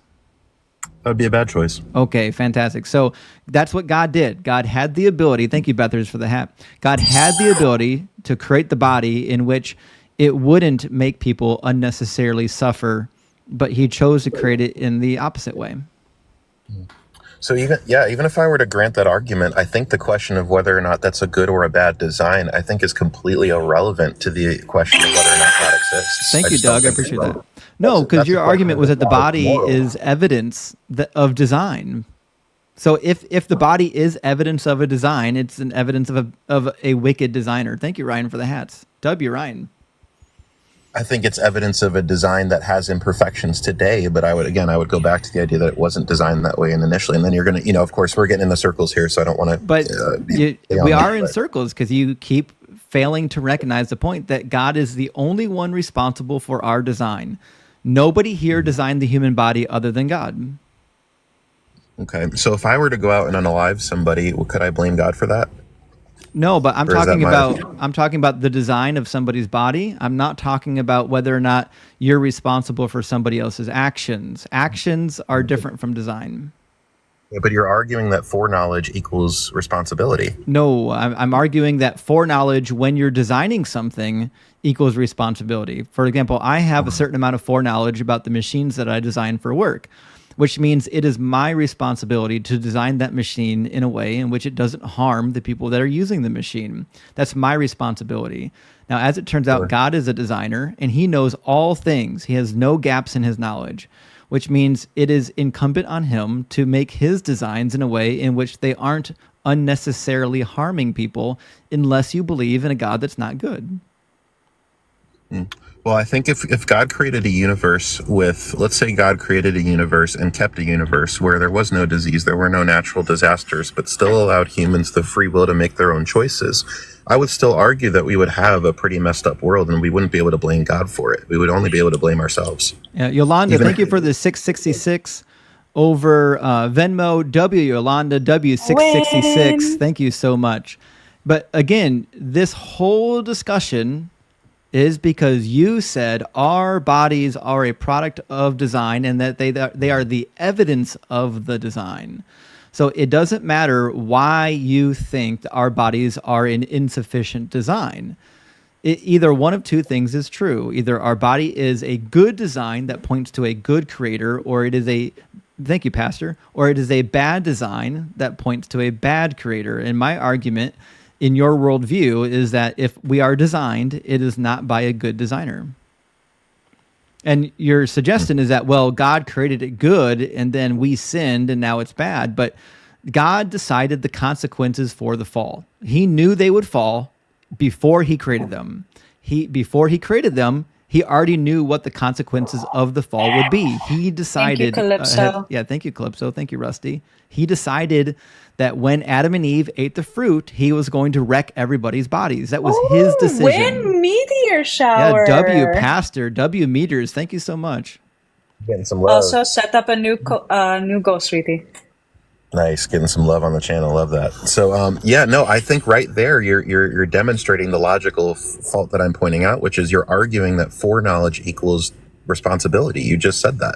Only if you're talking about creation. I'm not talking about free will. That's a whole separate argument. I'm talking about creation. If you have foreknowledge about your creation, then it is incumbent on you to create your creation in a particular way. And if you create your creation in a particular way in which it causes unnecessary harm based just on genetic factors, not on free will, then to me, that's not a good designer. Why does free will eliminate the correlation? Why does free will somehow give it Free a pass? will doesn't eliminate anything. I'm saying that free will is a separate discussion. We're not talking about free will. We're talking about the human body. Sure, I understand that, but the logic that we're following is the logic that you're using, which is that the foreknowledge, when it comes to design, equals responsibility. So Yes. why does it equal responsibility in the context of design and not in the context of free will? Because we're not talking about free will. Free will is a separate topic. And I promise, if you want to talk about free will next, we can do it. I'm talking about the responsibility of the designer. The Bible says that God is all good. He's all loving. And by that definition, we would assume that God would make the human design to be the best design possible in which it doesn't cause unnecessary suffering. Do you believe that a being can be all good while also causing unnecessary suffering? No, I don't. Okay, so you must do everything you can to prevent unnecessary suffering if you're all good then, right? Sure. Okay, so God doesn't do that. If we are designed by God and God causes us to have unnecessary suffering in this world, both genetically through our design and through natural disasters, then we can't say that God is all good. You have to get rid of something somewhere. Either we're not designed or God's not all good. But brother, from the atheistic perspective, you have no universal grounding to say that certain suffering is unnecessary or necessary. You don't even have a compass to make that claim upon. Yeah, so now you're trying to get out of the argument by moving to a presuppositionalist argument. I'm not going to let you do it. I'm not defining what good is. I'm talking about unnecessary suffering, and that is something that is definable in both of our worldviews as the same thing. We both know what suffering is, and we both know what unnecessary is. And we both agree that if you're all good and you're all loving, you don't cause people to suffer unnecessarily. Do you agree? Sure, but how do you know what suffering is unnecessary? Thank you. Finally, yes. So we can easily solve this. Is it possible for God to create human beings where they don't unnecessarily suffer through cancer, strokes, degenerative discs, so on and so forth? Sure. Okay. So because God does the thing, he causes people to suffer when he doesn't have to cause them to suffer, then that is unnecessary suffering. In order to fix this problem, you have to come up with a reason why this suffering is necessary, or you just have to concede that we either weren't designed or God isn't concerned about being good. Sure. Well, I think that's, yeah, I appreciate that. I think that's probably about as productive as that particular topic's going to get, so I'll concede the argument for now. Fair enough. Fair enough. All right. We had a good time. I don't want to spend endless amounts of time on one guest because my chat gets bored with it. But I want you to come on back, Kevin. I've got some people in the queue. I want to get to them before they drop out. But all right. Have a great night. As man. usual, Kevin, come on back when you get time, okay? I will, man. Have a great night. All right, cheers. Let's get some W's for Kevin. Be well, Kevin. He's always a good guest. And also, before we move on to the next guest, I see 655 people in here. Let's go ahead and tap the screen. Host should be at 150K likes by now. Come on, guys. We can do it. Be sure to continuously share out the live, even if it's just a copy and paste. Also, you are more than welcome to subscribe to Host. It is only $2.99 a month. You could do it as a one-time or as a reoccurring, like myself, to see how you feel about it. Also, Host has the cap emoji as his gift goal out of 20. So if you guys want to go ahead and help him reach his gift goals, and if you do not feel like giving TikTok your monies, you are more than welcome to go into our link trees in our bios. We both have our Cash Apps, our Venmos. He has PayPal, I do not. And we also have Amazon wishlist as well for all the goodies, especially, because holidays are coming up. So be sure to spend your money wisely, my babies. Always go for the deals. Amazon Prime is soon, October 8th and 9th. But thank you all so much for being here, for streaming on Twitch, for streaming on YouTube. And we wouldn't be able to do this without you, my darlings. Thank you. Yeah, thank you so much. Also, thank you, I Am Pastor, for the cap, and Mr. Donald for the cap, and K. Young and Prism for the caps. Big thank you for all the supporters. Thank you for Expect Thought, and thank you, Locke, as well. Locke, Atron, John, welcome in. Are you a Christian? Locke? No, Hot lock and drop it. All right, well, are you... You're not a Christian. We're looking for a Christian to debate, okay, my man? Not a problem. All right, Thanks. cheers. All right, we're going to keep on moving. Let's see. Jack was in the queue next. We're going to get Jack up in here. Guys, thank you for all the hats. Thank you, Lolita and Shayna. Thank you so much, guys. I really appreciate it. Thank you, Callisto, for the hand hearts. Jack couldn't get in the guest box for some reason. Dropped right out. We'll get Micah up in here next. Dr. Joe, thank you for all the caps. Dr. Joe. By the way, Dr. Joe's been in here the whole night. If you don't know, Dr. Joe is an actual licensed professional.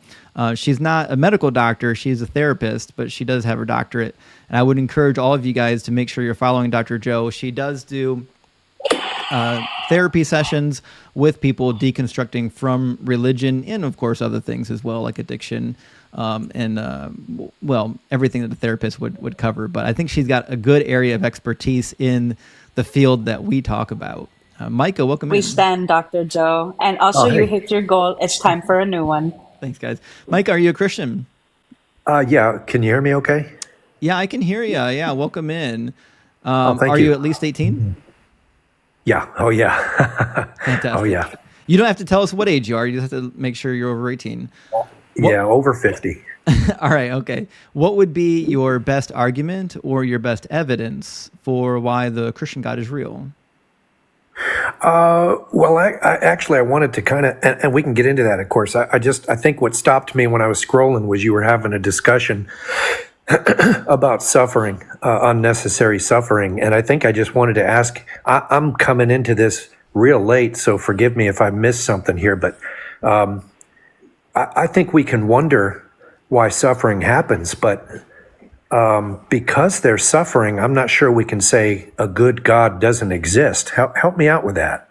Yeah, so I'm not talking about suffering in general, like something that would be caused by free will, although I could make that argument against free will at another time. I'm talking about natural suffering, so I would say diseases, natural disasters, tornadoes, tsunamis, earthquakes, volcanoes, things like that. Yeah. Those are design choices. Right. Okay. But like those are a product of a fallen world, right? No, they're not. They're design choices. Did God create the world ahead of time, Yes. knowing the way everything would be? Oh, yeah, absolutely. Okay, so did God know when he created mankind that they would fall? Yes. Did he set the consequences of the fall? Yes, I think he set everything. Okay, so then God would be responsible for setting the consequence of volcanoes, Yeah. earthquakes, tornadoes, and tsunamis.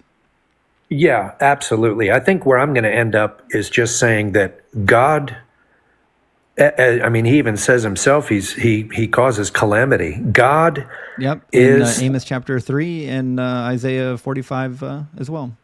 cool.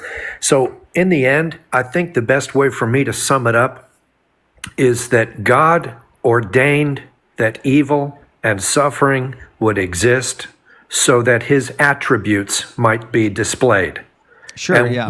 that might offend our sensibilities or whatever, but an omnipotent, holy, just, loving, and God of wrath, all of those things, all of his attributes are going to be on display when there's evil. We're going to see love, we're going to see wrath, So, we're going to see mercy. I know we've all heard the sermon. Okay. So, is God able to demonstrate how awesome he is without making people suffer? He probably is, I guess. Oh, but there you I go. mean, So then it's still unnecessary. If God can do it without the suffering, and he chooses to do it with the suffering, then he's Right. not all good. right, but he may choose to do it with suffering because he knows how to do things better than you and I do. I mean, I can say, yeah, show me how. He can show us how awesome he is, but how does he?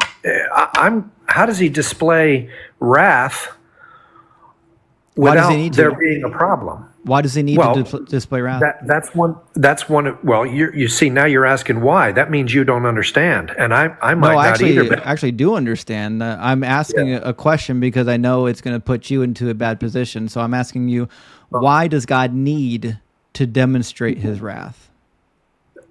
because in the end, it's all about his glory. Okay, at the expense of others. Correct. Okay, that's not a good God. That's not a God that's all loving. Because if God if God has the ability to demonstrate his power and majesty and everything else, if he has the ability to do that without harming others, but he chooses to harm others anyways, then he's not good. Okay. Well, yeah, we're going to disagree on that. I mean, I think, Mike, are you a parent? yeah.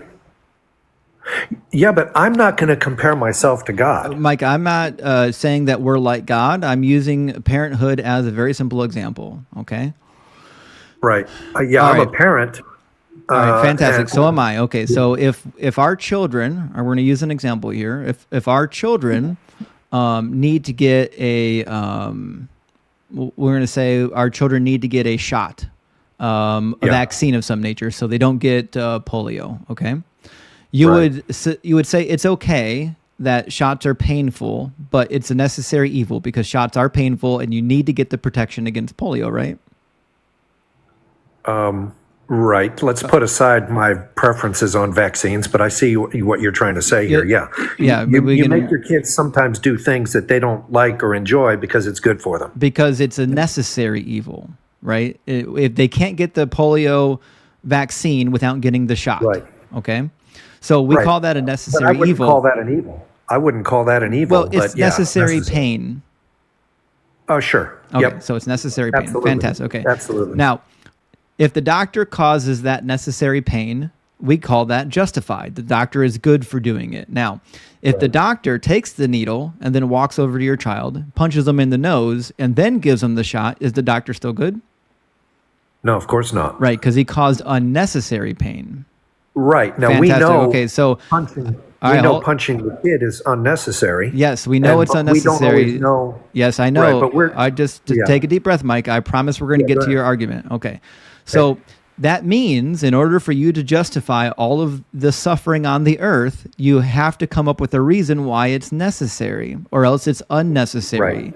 And the only Right. reason you have as to why it's necessary is because for God to show his wrath. And you think that's a good reason? No, I said he shows his wrath because in the end, God shows all of his attributes, and that brings, in the end, that's going to bring him glory. Yes. Now, Right. I may not understand that, but hold on. yeah. But you Yeah. said he could glorify himself without the suffering. Can God glorify himself without making no, people suffer not in the unnecessarily? same way. No, not in the same way. So he's not all powerful then. No, him. Well, he can't sin either. That doesn't make him not all powerful. God can't be a sinner. Is God He all can't- powerful? He can't not exist. So that doesn't make him Is God not all all powerful? powerful. Of course, he's all powerful. Okay, what does all powerful mean? All powerful means he can. Are he all can things do possible with God?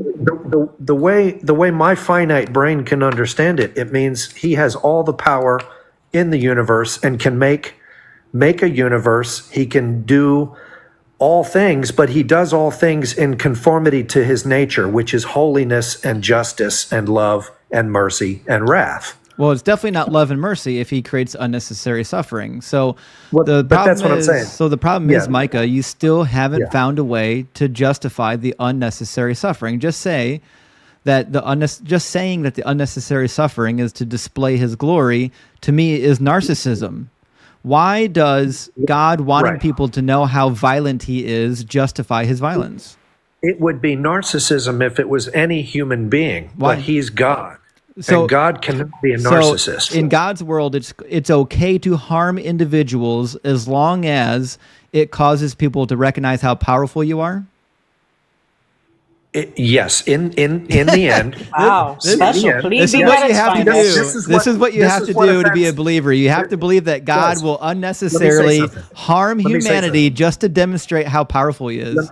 Let me say something. I have You a question. keep Micah, saying- Micah, Yeah. hold on. I have a question. So let's say this isn't the God of the Bible. Let's say this is Amun-Ra. Is it still passable because he is the great I am according to Egyptian mythology? Wait, what? I'm confused. Yeah, I'm Amun-Ra confused is- too. Okay, We're talking so about you the know how problem of he's evil. exactly, but you see how he's allowing the deity to do what he wants because he's God. Let's Right. say it was a different deity. Let's say it was Amun-Ra doing the same things the biblical God is doing. Is that still passable, or Well, is that wrong? He wouldn't be. Then he would be the biblical God, and it would be fine. But he's not the biblical God. I don't think you understand the Not my question, Micah. point. She's asking, listen, if Amun-Ra did all the atrocities that God did, would you call Amun-Ra a good God? And the clear answer is no. If you read Right. in the Egyptian Book of the Dead or any other religious text from Egypt that gods were doing terrible things, you'd be like, oh my God, that God's a monster. Look at him doing all that terrible stuff. But when God does it, you're like, well, he has to. He has to. Right. He has to display his glory. And how could he possibly display his glory without making people suffer unnecessarily? Yeah, there's two things, I guess.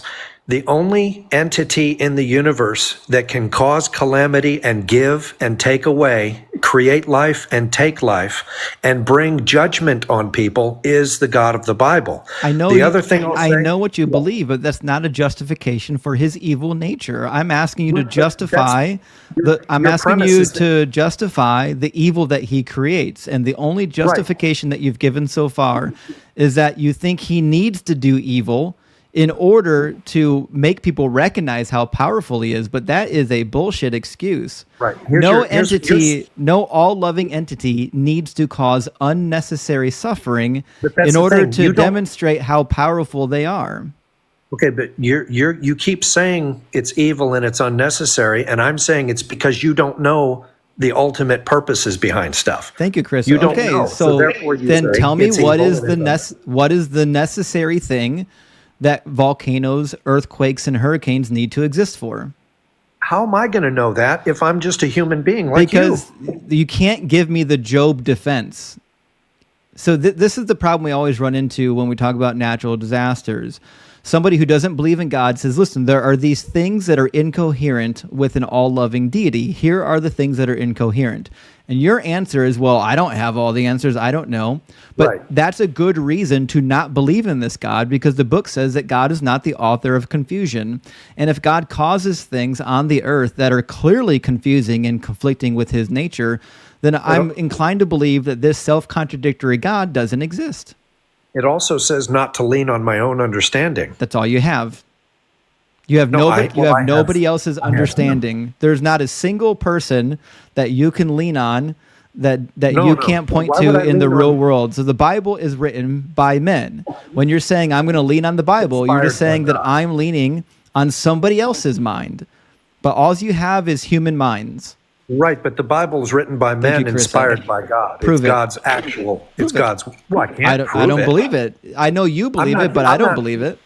Right. I'm not here to prove it to you. I'm just here to say that because we don't understand natural disasters and why God allows suffering doesn't mean there's no God. That's all I'm saying. Oh, actually, I do. I think it means that there's no biblical God, because the biblical God could not be all good, all loving, and then cause all of this unnecessary suffering. The problem of evil and suffering, this isn't even debated with professionals anymore, because the Christian always says, yeah, but all I have to say is you don't know why God allows it. And that argument is just blown out of the water. No, it's not. In fact, the large majority of philosophers agree that the problem of evil is one of the greatest arguments against the biblical God. That's why but the I don't- majority of philosophers don't believe in God. Didn't Kant say there has to be a God? Otherwise, Yes, back in history, there were Christian philosophers. I'm talking about the modern age. Right. In the modern age, though, every debate I watch, somebody brings up evil. The proponent of the believer, the proponent of the biblical God says that argument is easily refuted by just saying there may be a reason God allows suffering that we just don't know or understand. And that's, how do you get around that?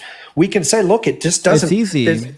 Yeah. It's easy. It's a self-contradictory God. If God causes things that are unexplainable and in my view, contradictory, then I toss that God out. If God contradicts himself, then that God can't exist. Okay. All right, man. Well, I appreciate it. Thanks for your time, buddy. Cheers, Mike. Best to you. Good to hear from you, man. You too. Bye-bye. Be well. I got a little spicy on Micah. Maybe I should have been nicer to him. I don't know. But there was a reason why I brought up Amun-Ra. But you see my point, right? Like whenever it's any other deity, it's an issue.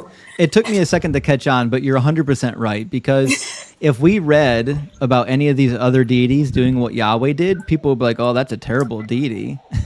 You know what I mean? That part. Welcome in, Benedict. Thank you for all the hats and gifts, Hello. guys. I really appreciate it. Thank you, Auntie, for the hanging lights as well. Yeah, are you a Christian, Benedict? Yes, I'm a Christian. Fantastic. Are you at least 18? Good evening. Are you at least said 18?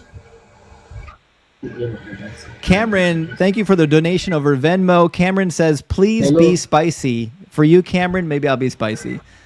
We love a spicy Justin. Court of Benedict.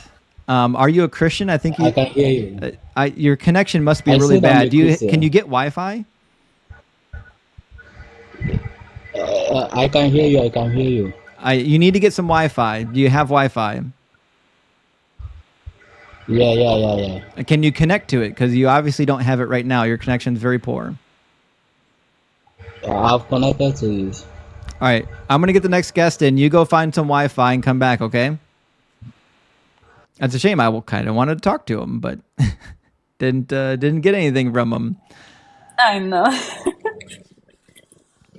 All right, Let's see who else we have. we're gonna try to get Jack in here. Welcome in, Jack. Jack, that's a quick teacup. Jack, hello. Hola. Auf Wiedersehen. Thank you, Bobby, for the hat. I appreciate that. Okay, Jackie, did you get up here by accident? Did you mean to be up here? What's going on? Did you like butt dial the request button? Actually, I did that earlier today during Ian's live.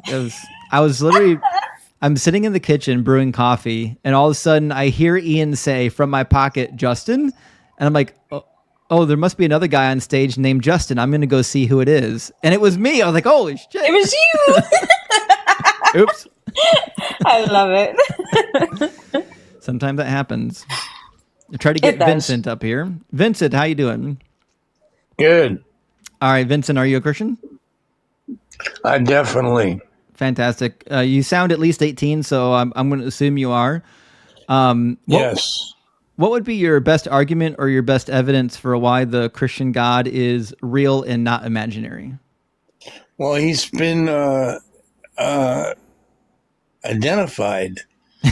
Okay, carry on. I mean, there's eyewitnesses that have seen him. Seen who? Jesus. Okay, Jesus was a real person. I agree. I just don't think he's God. Can you demonstrate that he's God? Well, he did that. It's written throughout the Bible. Right, but why would I trust that he's performed? Why would I trust the Gospels? Why? Well, because it's the Word of God. Why would I believe that? Because many other scholars have written about his life.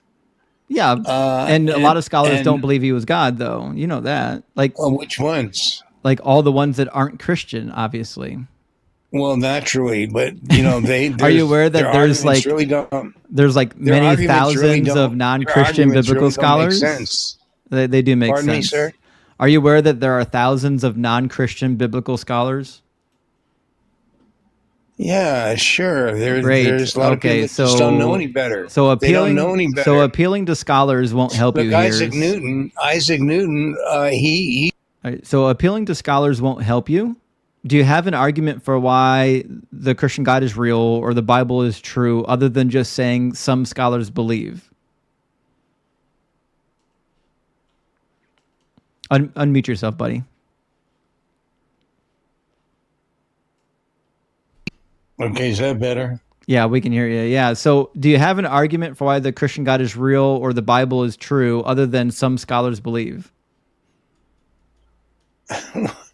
Well, what else do you really want? You have to have faith. Why? What else do you want to know? What else do you want? Do you have faith in Lord? What else do you want? Vincent, I can't answer your questions or respond to you if you don't stop talking. All right, so the way questions work, Mac in the house, Mac, thank you for all the hats. Holy smokes, Mac's going off. Thank you, Mac. Good to see you in the house tonight. Vincent, I already forgot his question. Hanji, what was he asking me? You know what? I don't even know. But Mac helped you hit your goal. Yeah, Mac, thank you so much. Yeah. Do you, Vincent, do you have faith that Marduk is a god that exists? Mac, thank you so much for all the hats. I really appreciate that. Good to see you tonight. We got to get a Mac emoji. I agree. And you might want to go ahead and change that goal so she can go ahead and challenge it. She's helping us stay on the algorithm. Vincent, are you there or are you still spiraling, darling? He might still be talking. It's hard to tell. I'll send him an invite to unmute. Go ahead. Fantastic. Vincent, do you have faith that Marduk is a deity? I don't know who Marduk is. Do you have faith that Zeus is a deity? Praise him. No, I don't. Okay, fantastic. Now, why do you have faith in one God but not another God? Because there's only one God. That's why. Because Jesus. Thank you, Shay. I know you believe that. I'm asking you for the evidence to support the claim. You already said you're a Christian. I know exactly what you believe. I want the evidence for why you believe it. I believe it because there's eyewitnesses. To what? That have seen the miracles, and that there's so much wisdom in the Bible. Necro, thank you for all the lipstick. W Necro. I think Necro just smashed our goal for us. Thank you so much, Necro. Jeez, Pete's. I can't keep up with the goals anymore. Vincent, are you aware that there are other miracle workers in the first century that are documented? Yes. Okay, so the fact that Vespasian healed 2 men using the power of Serapis, does that mean that Serapis is real? Thank you, Casey. Thank you, Necro. I really appreciate that. I don't know that. Can't answer that. I have no basis to answer that. I'm going to read you the account, okay? This is a testimony from a Roman historian, and it says there was a whole crowd of witnesses. So just like the 500 people that saw the resurrected Jesus, there was a whole crowd of people that saw this miracle. It says, a poor man who was blind and another who was lame came both together before him. This is Vespasian. When he was seated on the tribunal, imploring him to heal them, and saying that they were admonished in a dream by the god Serapis to seek his aid, who assured them that he would restore sight to the one by anointing his eyes with spittle. Where have we heard that before? And give strength to the leg of the other, if he vouchsafed but to touch it with his heel. At first, he could scarcely believe that the thing would anyhow succeed, and therefore hesitated to venture on making the experiment. At length, however, by the advice of his friends, he made the attempt publicly in the presence of the assembled multitudes, and it was crowned with success in both cases. So Emperor Vespasian, among a whole crowd of witnesses, a multitude of witnesses, healed these 2 blind men, and it was recorded in at least 2 credible Roman historians. So do you believe that the god Serapis is real? If it's an eyewitness is there, okay. Yeah, so it literally says there was a whole crowd of witnesses. Okay, so what does that prove? It proves that Serapis is as real as your god. Now, as it turns out, I don't believe in Serapis, which means I don't believe in your God either. See, I treat Serapis with the same level of scrutiny that I treat your God. I don't think that either one of them are real. W, Mac, thank you so much for the hand hearts, Mac. Making the hand hearts rain. You've never had a personal relationship with Jesus Christ then. Because he's not real, and neither of you. You only think that you do. He's like your imaginary friend. Like when I was a kid, I had an imaginary friend. But you think I'm like what Mark Twain says? I don't know what Mark Twain said. People think they think, and really they don't think at all. That's a quote from Mark Twain. That's a good one. Yeah. Thank you for all the hand hearts, Mac. I appreciate that. But to your point, I think that people believe in God. I think they want to believe in God, and I think people are predisposed to believe in things that they want to believe, even if they don't necessarily have evidence for that. Now, if people believed in a God and they had really good evidence for it, I might be inclined to believe in that God too, but I haven't seen any good evidence. Well, I'm sorry that you haven't looked in the right places. But where's the evidence? Because you're saying that there's evidence of the deity. Well, there is, because there's the Father, the Son, and the Holy Ghost. Yeah, but can you demonstrate that to be true, or is that just another claim? Well, can you demonstrate that it's not true? It's not my job to demonstrate that it's not true, for the same reason that it's not your job to prove that the tooth fairy is not true. What's your evidence that the tooth fairy is not true? Well, it's just like it's just a story made up. And that's what I say about your deity. It's just a story that's made up. I don't believe that Christ is a story made up. And I believe that all of the mythology around Christ is a story that's made up, yes. So I don't believe that. What proof do you have that the tooth fairy is not real? Because according to your logic, she's real unless you can provide proof that she's not real. Holy shit, Matt, thank you. Baby W dragons Max. for the win! House Targaryen forever, bitches! Dinosaurs always win up in here. We love the dinosaurs. Yeah. So Well, I think I'm just asking, what is the evidence that would lead I one think to we're at an believe? impasse here because I have evidence. You should read a book called The Evidence Bible. I've read lots of books, lots of apologetic Did you books. read that one? I haven't read that Have one, you but I read- don't find any of them to be very good. I've read almost all of them. I stopped reading them at some point because they all started giving the same argument over and over and over again. Yeah. Well, I hope you're happy in your journey with your non-belief, but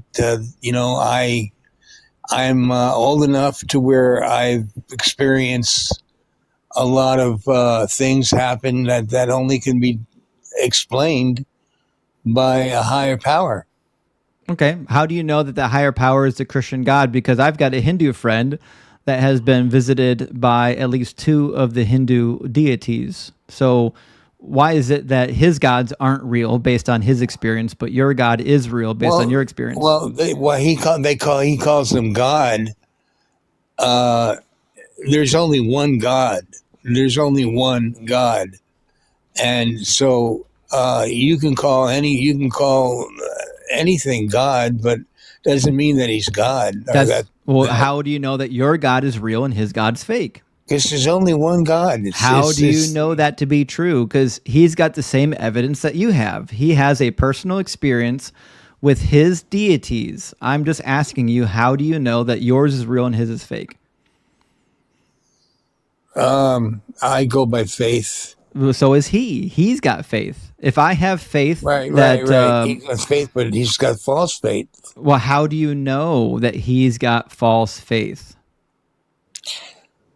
Because there's only one God, and Jesus Christ. Yes, that's what you believe, but how do you know it to be true? Everyone knows what you believe. If you read the life of Christ and everything that he believed in and said, he said he doesn't say anything unless he hears it from God. Yes, I know what he says, but why should I care what he says? I don't believe he's God. I think he's a guy who thought he was the Messiah. He came. He didn't fulfill a single prophecy. He didn't fulfill any of the prophecies. He's not a prophet. He's not a prophet. He didn't fulfill any of the prophecies that the Messiah. He's not a prophet. I'm going to keep talking until you stop talking. He didn't fulfill any of the prophecies that the New Testament says he fulfilled. He didn't fulfill any of the prophecies that the Old Testament said that the Messiah would fulfill.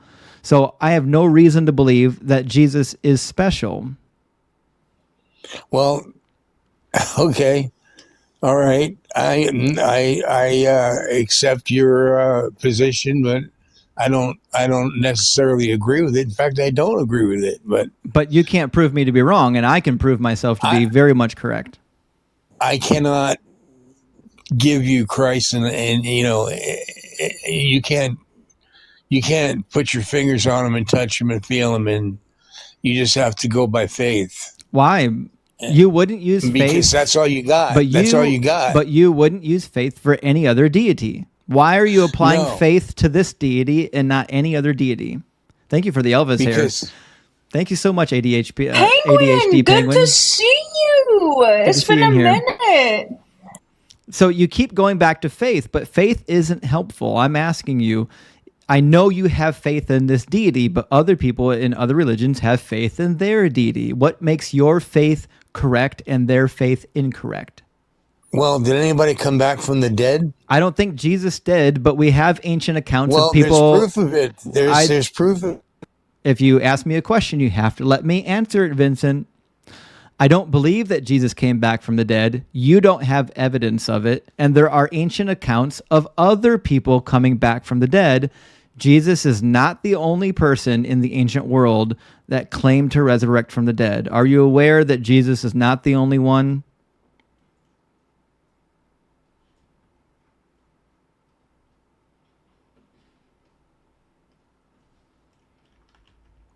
If he's not, I can name a couple because they're mine. Yes, there's multiple dying and rising accounts in Greek literature.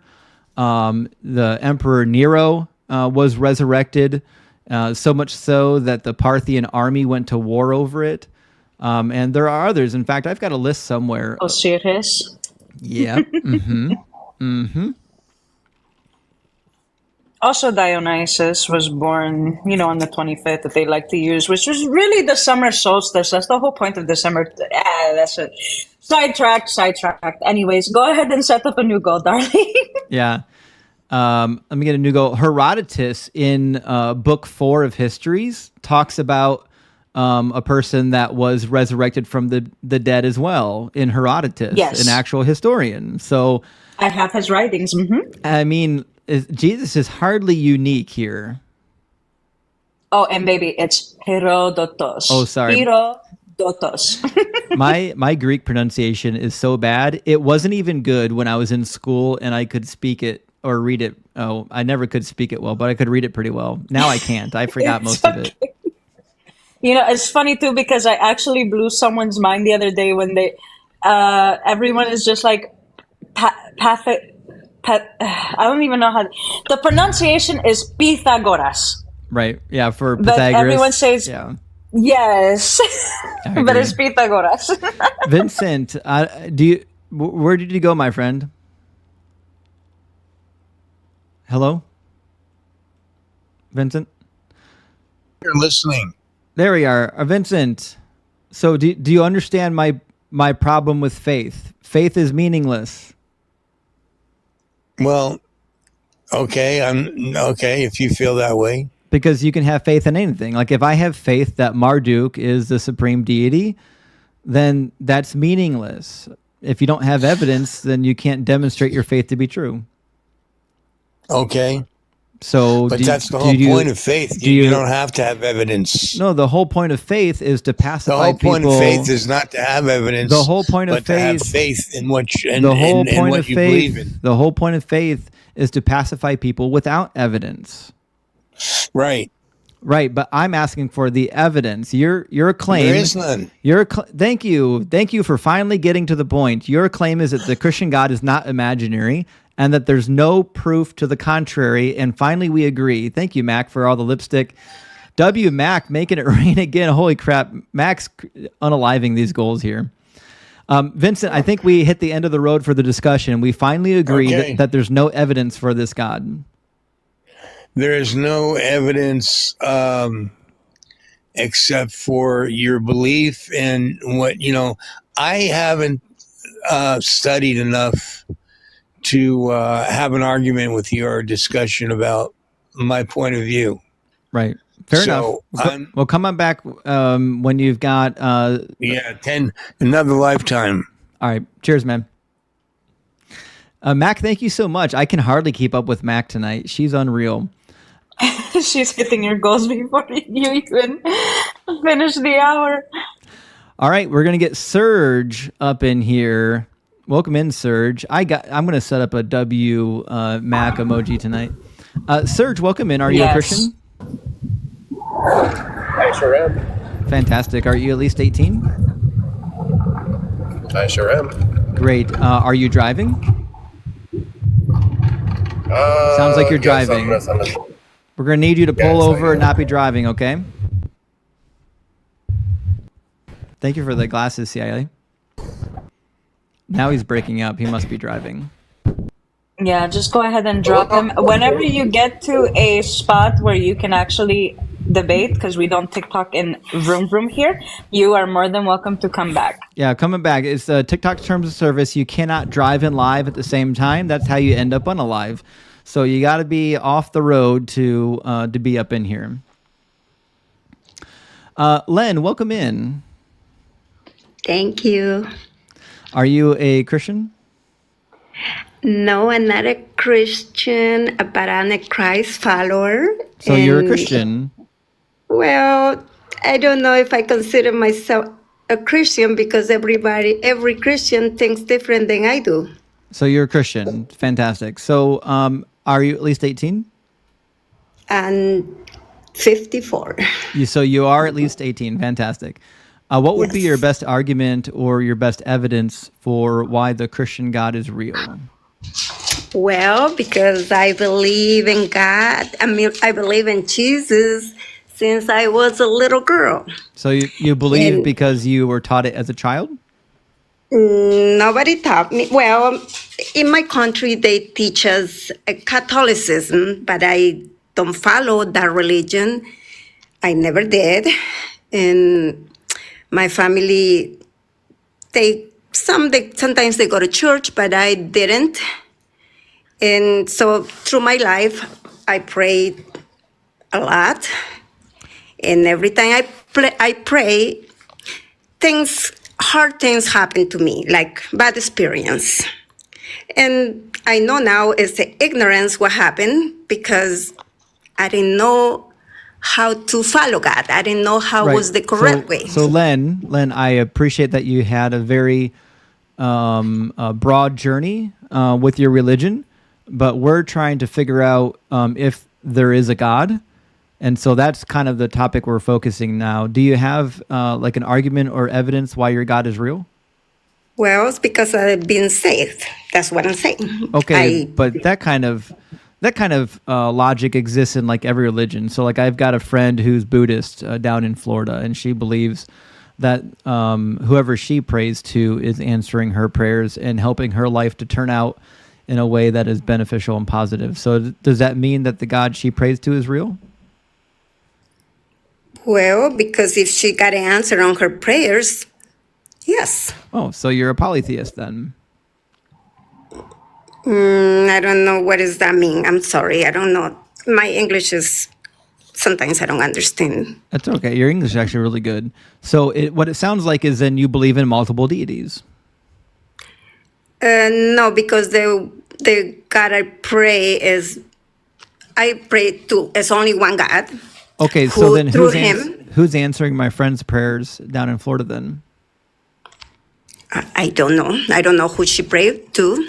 I don't know. I'm not familiar enough with the Buddhist faith to know if she's praying to a nondescript deity or a specific deity. All I know is that she does pray, and she is Buddhist, and she believes in the Buddhist religion earnestly. So if that's the case, how would I know that her gods are not real and that your God is real? Well, usually God give you everything you want, right? Because he hears every prayer.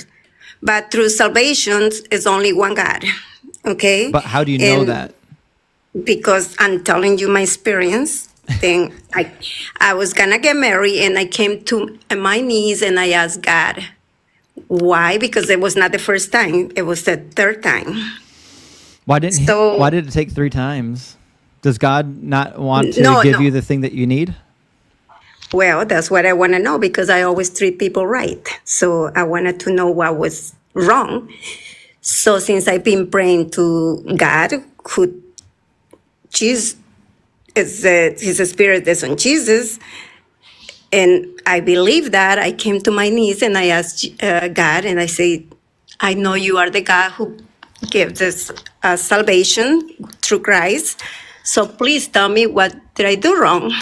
Right, but just to be clear, this is just your personal experience, and everybody in every religion has a personal experience with their particular creator or God or deified figure.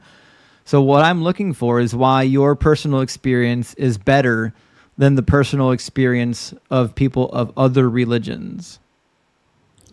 Because you're claiming that your God is the only God, which means that their gods are not real gods. Well, because through Christ we get salvation. Yes, there's no other gods who give you salvation. But how do you know that to be true? And question number 2, why do you think people need salvation? Salvation from what? To be saved, to have eternal life. From what? To have a peace on you. Saved from what? From this world. We're not saved from this world. Neither one of us are escaping this world. We're both in it right now. No, do you treat people right? The people around you, treat you right? No, they don't, right? Oh, so most of the time. Parker, thank you for the confetti. Yes, most of the time people treat me fairly. And I would say the vast majority of the time, I like to think that I treat other people fairly. But that being said, that doesn't have anything to do with whether or not like a God is real. The salvation in Christianity is one of the most arbitrary salvations of all eternity, because basically God is saying that unless you believe in me, I'm going to lock you in my basement and set it on fire. Do you think that's a good thing for a God to do, to say, listen, you believe in me without evidence or I torture you for eternity? No. Where it says that I turn you on fire? Yeah. Do you think hell is full of fire? Well, you don't want to be in hell. He's not asking for just love people. Is there fire in hell? Hell is not a hole. Hell is going to be earth when you are hungry. Hell is the second death. Hades, that's full of fire and pain and suffering and wailing and gnashing of teeth. Have you read the Bible? I do read the Bible, not the whole thing, but I know hell is not a hole. Hell is... I didn't say it's a hole. It's a place that God sends people that don't believe in Him and many other things, and it's a place of immense suffering. It's a place where people is gonna be if they don't follow the right thing, which is love one to another. How hard it is to forgive. According to the Bible, I'm going to hell no matter if I love people or not. Revelation 21:8 says, as for the cowardly, the faithless, the polluted, the red rummers, the sexually immoral, the sorcerers, the idolaters, and all liars, their place will be in the lake that burns with fire and sulfur, which is the second death. So according to this book, I'm going to spend eternity in hell because I'm faithless. I don't believe in this deity. Well, immorality is a sin. I'm not talking about immorality. I'm talking about non-believing. It says the faithless, the people who don't believe. Yeah, and well, so the people don't believe. Why should I burn for eternity because I don't believe in this deity? Why you want to be in a place where, I mean, it's earthquakes and people killing each other? Why is it so hard to love another people? Why you cannot forgive? I don't have a choice. I'm already here. You and I don't have a choice to be on this earth. But no, we don't have a choice, but we have a choice. I'm not talking about living on the earth. I'm talking about God sending people to hell for not believing in Him. Why does God torture people for eternity for simply not believing in Him? He's not going to send to people. People is going to go by themselves. Okay, it says here that the faithless go to the lake of fire. Do you understand that means people like me are going to end up there? And I didn't choose to not believe. I'm just unconvinced. There's no evidence that would lead me to believe that this God is real. Well, you're not going to believe right now, but eventually you will. How do you know that? You know, because... Why? Because I connect with God. I pray a lot.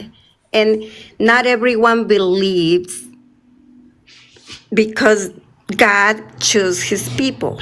2/3. Okay. Well, that's another problem. But 2/3 of the planet don't believe in Jesus. It's going to be even more soon. But you're right. God chooses you. You don't choose God, which makes it even more repugnant. That according to the book of Romans, God predestined you for wrath. That was His decision before the foundation of the earth. He predestined you for the fire. It says that He designed all things for its purpose, even the wicked for the day of destruction. Yes. So then the fact that I don't believe in God is God's fault. That's God's doing. Why is God punishing me for Him creating me this way? It's not punish you. It's just Is hell a punishment? Well, because Israel, is hell people a punishment? from Israel. No, it's not a punishment. Okay, then why is there suffering there? It's His purpose. Is it and a you're punishment? gonna find His purpose. It is a punishment. Have you read what the Bible says about hell? It's a punishment as if it's bad. Trust me, it's not bad. Hell is bad, yes. There's weeping and gnashing of teeth. You're not going to be in hell unless you want it to be. Incorrect. Nobody in hell wants to be there. That's not even in the Bible. Wait. I don't want to be in hell, but according to the Bible, I'm going to be there because I don't believe. I don't know why this is so hard for you. I didn't choose to go to hell, but God is going to send me to hell. No, he's not gonna send you to hell. He is. Do you believe it? Do you hear about the second come of Jesus? The second, believe that? the second coming or the second comma? All right, so Yeah, we're going to read come a on. Bible verse real quick. This I is heard Matthew. something completely different. I know, right?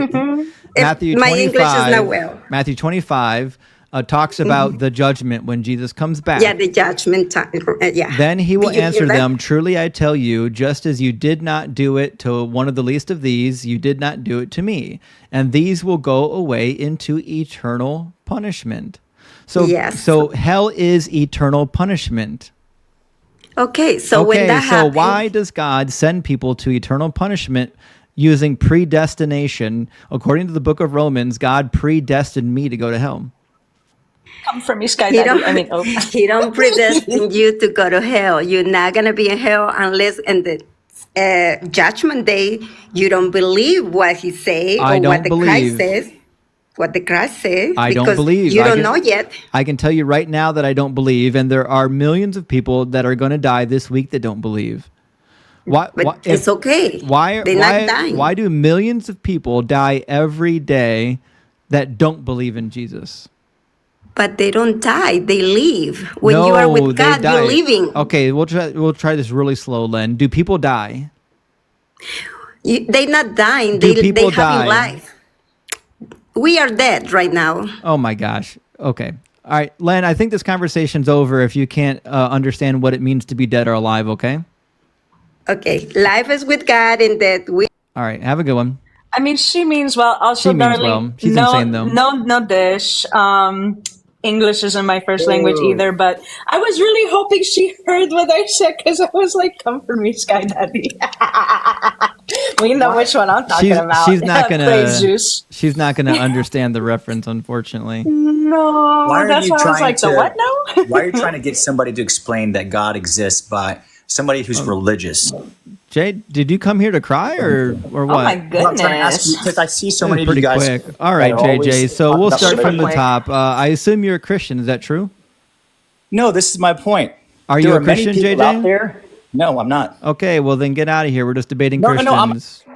Bye. Bye. The fuck? Wesley, welcome in. Hey, how are you? Good. How are you? Are you a Christian? Doing well. Yes, sir. Fantastic. Are you at least 18? I am. I'm 23. Fantastic. What would be your best evidence or your best argument for why the Christian God is not imaginary? Okay, so, well, I might actually push back on whether something being imaginary means it doesn't actually exist. Well, first of all, So how do you... First of all, if you're getting in your car, don't do it. You can't be unalive while you're driving. No, sir, I'm not in a car. That's Okay. my keys for my dog's I heard car keys. kennel. Fantastic. No, Okay, that's so, for my kennel. my position is that the Christian God exists in your mind and in your mind only, and you cannot demonstrate him to exist outside of your mind. Do you have evidence that he exists outside of your mind? Okay. Yes, I would say that I do. So could we perhaps now agree on a definition of God, or at least maybe I will You said you're a present... Christian, Yes, sir. I will so present the how I definition is view- the Christian God. Okay, that's fine, but not everybody necessarily holds the same exact views as what that constitutes. Well, you can define him any way you want to. I That want to know husky is what very the. talkative. I know, right? I want to know if the God is real. I don't care how you define him. Okay, so I would start by saying that God is simply the name we give. Is it possible for you to get away from the barking dogs? Yeah, I'm trying here. That's actually the neighbor's dogs now. They're obnoxious. Yeah. Sorry about that. Guys, we're having a Is that wild better? night. We've got, I think, 250 people watching the YouTube stream. I see Milcom with a $10 super chat. I'm so sorry, Milcom. I wasn't looking. It's way over here. Milcom sent $10 super chat. Said the crucifixion was BDSM gone wrong. I agree, Milcom. Yeah, the crucifixion was. Shine me the fuck up. Speaking of which, let's go ahead and tap the screen like the Romans tapped Jesus to the cross. Come on, guys. I know we can do it. Let's hit up to 200K, please. Wesley, I don't hear the barking dogs anymore. I think you're okay. Okay, good. Fantastic. Yeah, I'm really sorry about that. No, it's okay. Listen, we all have lives. I get it. So what would be Sure. your best evidence or your best argument for why the Christian God is real? Yeah, so it's going to be human experience, but Thank you, it's not Sean. only my subjective human experience, okay? So I simply start by observing how experience lays itself out to me. So what I would say is that God is the name we give. This is going to be something you might not have heard before, so bear with me. God is the name we give the reality we interact with through our experience. Okay, so Is this it's God? well, no, hold on a second. It's not the same. It's not the same as what Are we you a experience. pantheist, Wesley? No, I'm an idealist. Do you believe in Christ consciousness? I do. Oh, okay, so you're not a Christian. What do you mean? You're not a Christian. What do you mean by that? Christ consciousness is not in the Bible. Oh no. Well, okay, I'm no, not no. sure we're defining that in the same way then. I believe Christ had a subjective experience, if that's what you mean. I believe there's a guy named Jesus who thought he was the Christ and he wasn't. I have no reason to believe that he was God, and I have zero reason to believe that he is in all things, like in my pop can and in my desk. Okay, so let me first say that God is, again, just the name that we give the reality we interact with in the Thank you, sense Shay. that it's a computational relationship with us. So A computational relationship? I mean, Yeah, God, so- God is mathematically related to us? no, it's information processing, just like a mind, just like a computer. That's just the fundamentals here. So when you act, okay, when you act in the world, you're giving reality. Listen, a I don't want you behavioral- to explain your God to me. I want you to explain how you know your God's real. That's what I'm trying to do here. You're just So- explaining your weird version of God. I want to know how you know he's real. I don't want to know what you think about him in terms of how he operates. I want to know what is the evidence that he exists. Right, and you click a button on the screen, and that changes the screen that you see. Wesley, what is the evidence that your God exists in real life? Please bear with me, man. I'm trying to Wesley, get there. I'm I trying to don't explain. want a description of your God. I just want to know how you know he's I'm not- real. I'm not giving you a description of my God in this thought experiment, okay? So when you interact with a computer, you give a behavioral input, right? By clicking on the screen. Do you accept that? Bye-bye. Are you serious? Come on, guys. The host told you he wasn't trying to hear that. You went ahead, pushed his boundary, and proceeded to do so. So long, farewell, Avida, saying goodbye. Now, while we wait for a new guest to come up, someone that actually knows how to respect boundaries, but then again, Christians don't know how to respect boundaries, do they, chat? They don't even know what consent means. But I digress. Let's go ahead and tap the screen. Let's see if we can get host to 200K likes. Be sure to continuously share out the live, show some lovies. The host does have a goal of 20 confettis, so be sure to do that for us. You are more than welcome to subscribe. It is $2.99 a month. Unless, you guys just want to help out in other ways by following us on YouTube and on Twitch. I don't have a Twitch, but I do have a YouTube. But thank you all so much for being here. If you do not want to give TikTok your monies, we do have link trees in our bios with our Cash Apps, our Venmos, and our Amazon wish list. We love and appreciate each and every one of you for being here. And you're damn right I dropped him because he didn't respect your boundary, Justin. I appreciate that. I needed to take a bathroom break anyways. Welcome in, Chris. How you doing? How you doing, Justin? I don't know who the woman is, but it's nice to meet you as well. How you guys Hanji. doing? Hello. Hanji, nice to meet you. So I just want to know who I'm talking. So Justin and Hanji, I before I would engage or defend anything I'm going to say, I'm a Christian. I would just want to know, are you guys atheists, or what kind of beliefs do you have? Well, I'm an atheist, but Hanji is not. She believes in Hellenism and also the Egyptian deities. Oh wow. Okay. I'll engage you, I guess, because this is your live stream, I'd imagine. Sure. So, Yeah, so, I assume you're I mean, a Christian. I guess- What would be your best argument or your best evidence for why the Christian God is real? Yeah, so I'm a presuppositionalist. So basically, I would say that all evidence points to God being real. Can't wait. So What's the evidence any for the Christian evidence- God, though? The evidence is that without the Christian God, you couldn't Thank you so much, prove Matt. evidence itself.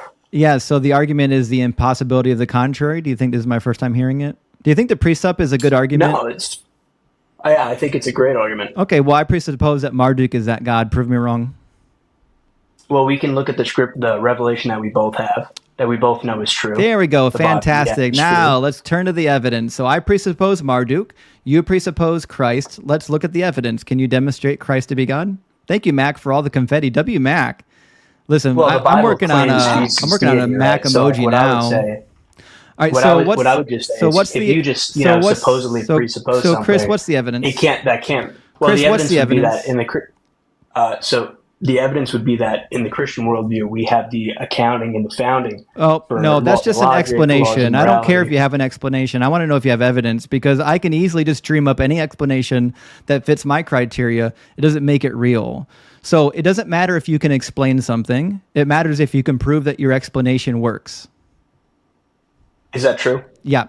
So I can make up any number of explanations, just like you did with your presuppositionalism. I can make sure that it's not the Christian God. I could even make sure that it's the tooth fairy, but it doesn't make it real. So if you're going to presup, I don't care. You can presup all day. I want to know the evidence behind your presupposition.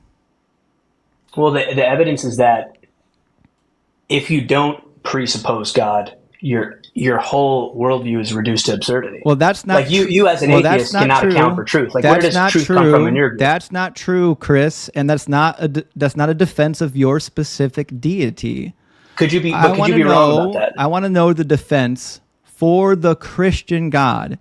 How do you know that your specific God is real? So the same way you do.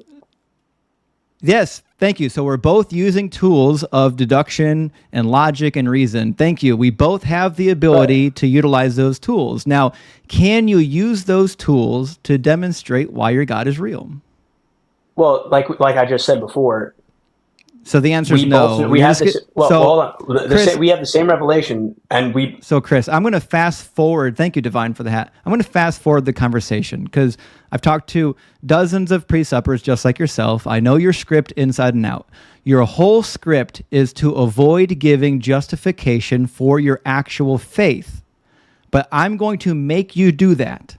So if you're not prepared to give a justification for your specific deity, then you're in the wrong place.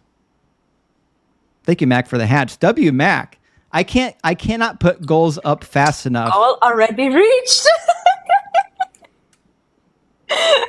Time for a new one. And I can easily presuppose that Zeus is the supreme being, that all truth is rooted in Zeus, that we cannot comprehend the world without presupposing the existence of Zeus. And my argument is equally as valid as your argument. So in order to determine if your God actually exists, you have to give an argument for your specific God. You cannot just presuppose the existence of a nondescript deity and then do a victory walk like you've done something. I do love my Zeus, though. That's my baby. He knows it. And, yeah, W. Zeus. Haji, how do we not have a Zeus emoji? You know, that's a good question. I honestly don't know. The closest thing we have is the gift. But as far as like an actual emote, I mean, I have a couple of pictures if you want me to send them your way. Send me some of your favorite Zeus images. We're going to get a Zeus emote put up. We got to get a Zeus emoji. We got a W Zeus, but it's not.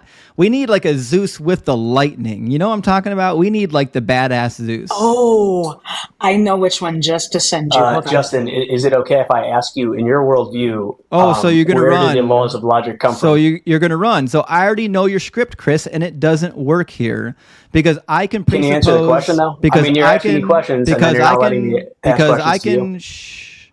I can presuppose any number of solutions for the problem that you're raising. It doesn't make any of those solutions true. Now do so and prove. So you're presupposing that you have a solution. So I'm asking you to demonstrate the validity of your solution to these problems. Just saying that you have a solution isn't demonstrating that your solution is in fact the correct solution. So please give me the demonstration and stop running from it. I already know your script. Your script will not work here, Chris. Justin, I would just like to ask you the question. Chris, are you going where to you provide would get the things that you are Chris, borrowing for? I know your script. It won't work here. Well, the thing is about Chris, I'll ask you for the last time. Will you provide a rational defense for your God, yes or no? If the answer is yes, I want to hear the defense. If these answers no, if the answer is no, then I'll move on. Do you understand? I do understand. Great. But So you are not letting me say what the argument is. So what is the rational defense for your God? Your rational defense cannot be that I'm unable to explain something. That's not a defense for your God. I want to hear. I never said that. I want to hear the defense for your God. The defense for my God is that without presupposing my God, the God that you know to be true, It's about to get fun. the God that you know to be true. I don't know him to be true. That's a lie. You're lying, sir. No, you're lying. You're lying about that. No, you're lying, Chris. We can do this all night. Right. So- I'm sure you have the time so for it. But what I'm saying is, I've got until midnight. We can do this game all night until midnight. So I'm not lying. But what I'm saying I is, don't is that believe in when I your God, presuppose these, and when I know want you- to hear well, the rational evidence for your deity. I don't want to hear just a claim that your God is real. I sent you 5 pictures of Zeus with lightning, by the way. Thank you. Yeah. So the reason what I'm saying to you is, if I presuppose my God, which I'm doing, I can account for these things. I already that exist covered in our this, reality. Chris. Chris, I don't and know. you're asking for me to be rational. Chris, I don't know why you weren't listening. I'll do this for the last time. It doesn't matter if you can provide an explanation for something. I want to know if your explanation can be grounded in evidence. I want to know the evidence for your accounting, not that you've made up an accounting, because I can make up an equal accounting based on Zeus or Marduk or magic farting ponies. It doesn't make any of them real. And you have not done so. I don't you have, need even to, for your 'cause we're atheism, talking- you have you We're even for your atheism, you have not said and made an accounting for about evidence. your deity. I want to know what is the evidence that makes your deity real. And I told you many, many times, the evidence is without him, you cannot prove how. Because, okay, so prove that your God is necessary. Yes, I want to see it. Yeah, yeah, and this is the proof. Yeah, because actually, you, sir, go ahead, cannot give an. Okay, so Jeff's in I the think- driver's seat. I'm going to sit back and listen. Okay, so gonna be what you're fine. saying to me is that without your God, I cannot give an accounting for the reality of logic and all of that, right? Yeah. Well, I'm an anti-realist, so that's not a problem for me. I'm okay with that. So What is an anti-realist? Okay, so like logic is just derived. It's in my head. It's a language I use to describe the earth. Can I And ask the you a question universe. about that just before I you love continue? questions. Go Yeah. for it. So you would say the law of non-contradiction is a law of logic, Yeah, and you would say it just exists in your head. it's a derivation I make when I observe the universe.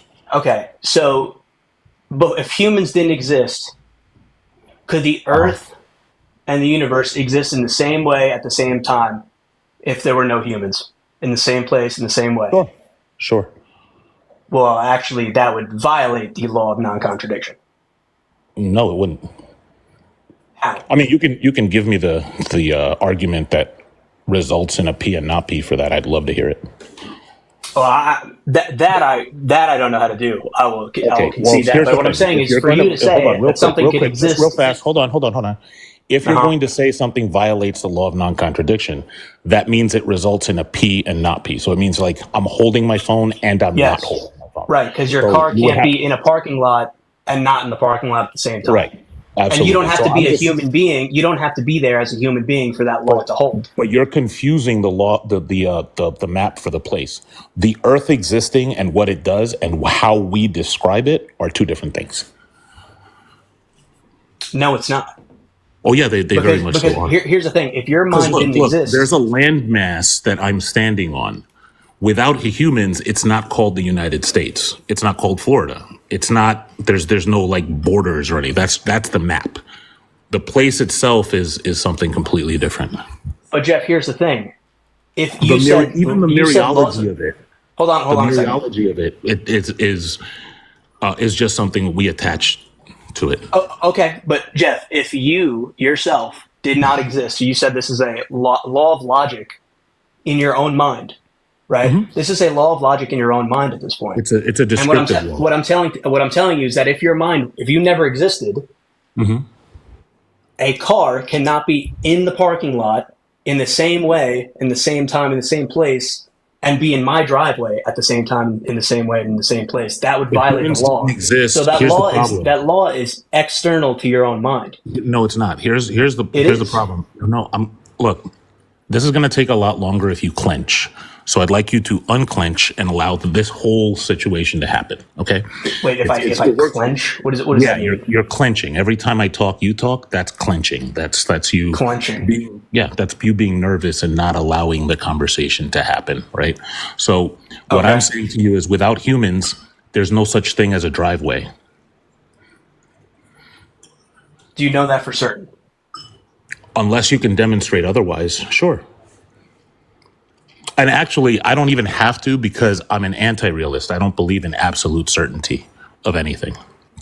Are you certain about that? Nope. That's the folly of atheism. It's not actually. What's the Chris. folly? Look, Because the you're thing is, making an I'm not- absolute statement. I'm not about making an not being. absolute. You're making an absolute statement of your beliefs. No, I'm not. You asked. No, this is the dishonesty of theism. You asked me if I was absolutely certain, and I told you I was not. So it's not an absolute. So why are you thing. making truth claims then? I'm not If nothing making is truth true. claims. I'm not making truth claims. I'm telling you that I engage with reality as presented. Like, Was I the still have, driveway not a truth claim? I still have your clenching. I still have solipsism to deal with, and so do you, by the way. Yeah, and he so has does no God, solution actually, for solipsism. now that I think of it. he God still has a, solipsism. You don't have. He has solipsism to deal a with. fictional It's- accounting. So yeah, prove you're not a that brain he into can't that. demonstrate. When you get Listen, your revelation, prove that there isn't a scientist somewhere poking a brain with electrodes and filling your brain with this revelation. The proof of that is that you have the same revelation that I do. So you don't could have a not go solution. through your life. I don't have that No, same no. revelation. Let me tell you something. If I had the same revelation that you did, I will have saved 50,000 gold pieces. I'm not sure I follow that. Because I What have a was that? bounty. I have a bounty out for the head of Yahweh on a silver platter for 50,000 gold pieces. And so if he appeared to raise me you the way he appeared to 100,000. you, oh, nice, Hanji. No, but the thing is, he has appeared to all of us in his word. No, and if you he know had him to appeared- exist. Chris, Listen, that's if an he had adorable appeared- claim, but it's not true. You know him to exist. Okay, well, Chris, you know Chris. Zeus to exist, and you're just denying the truth and unrighteousness. I said so; it Chris. must be true. and you're We are at a abandoning great your part atheism. now. you see in how order to you get see how my you see how Christianity. useless grandstanding is. No, this is a great part. No, Justin. it's not This is useless for actually- me. Chris, stop It's not talking useless for a for second. me. Chris. Yeah, I'll stop. Hold on, Chris, stop for a second. We have come to a great part, right? Because I said he didn't. Chris said he did. That means that Chris, fallible human though he is, has access to my brain states. And I just happen to be a big fan of magic shows. So what happens at this point is I'm going to write, this is really cool, Justin. I'm going to write an 8-digit number randomly in my notes app. And then what you're going to do, Chris, is you're going to say that number. And when you say it, I'm going to turn my camera on and I say, ta-da! And people are going to regale you with gifts because they like magic. One in the chat if you love magic shows. I And this definitely won't love a even good be magic show. mentalism. This is not mentalism because we've never met, Chris. So since you have access to my brain states, enough to say that you're sure that your God, for whom I have a 50,000 gold piece, now 100,000 gold piece bounty, has appeared to me and I did nothing. Like I'm some kind of sucker. Like, that would mean you have access to my brain states. And let me let you know, Hanji, I am not a class trader. Not everybody has access to a silver platter. So I do reduce the bounty to 30,000 gold pieces if you put the head on a plate that you bought from Kohl's. And so, Hanji, if you want in on that, I can easily double that and I'll just announce it. But Chris, ask Sounds around. good. This bounty's been around for a while. I'm dead serious. If he appeared, I do have a silver platter, and Thanksgiving will be great this year. Yeah. So, Chris, what he's getting at is you don't actually know what's in our brains. You're just claiming to know what's in our brains because the Bible says something, but you can't validate that what the Bible says is accurate or true or that we should trust it. So we're just going to go all the way back to the beginning of the argument, which is you can't validate your claims. And Cameron, with the donation over Venmo, says, Jeff is a badass. I agree. Jeff is awesome. Yes. So, Chris, when are Jeff you always- prepared to give an actual defense of your deity, or is your only defense is he's true because he has to be true? I would settle for an argument that shows that logic is real or morality is real or any of those things. I've been looking for those for decades. Thank you, Mr. Skeptic. Yeah, I agree. I don't think morality is real. I don't believe in any transcendentals, and I have no reason to believe for them. If you can prove to me the Believe in number, all those things. if you can prove to me that the number 3 is, if you can show me that the number 3 is real without our existence, without it being indexed to a mind, I'll cash app you $50. Yeah. So Chris So is you so won't Chris is cash just out me gonna $50 if I so do Chris that. is just gonna do the Frank Turek thing and ask us dumb gotcha questions. Chris, do you have a defense of your actual deity or no? What was that? Do you have an actual evidential based argument for your deity? Yes or no? See, that's the issue, is that you don't engage with So precept. so it's no.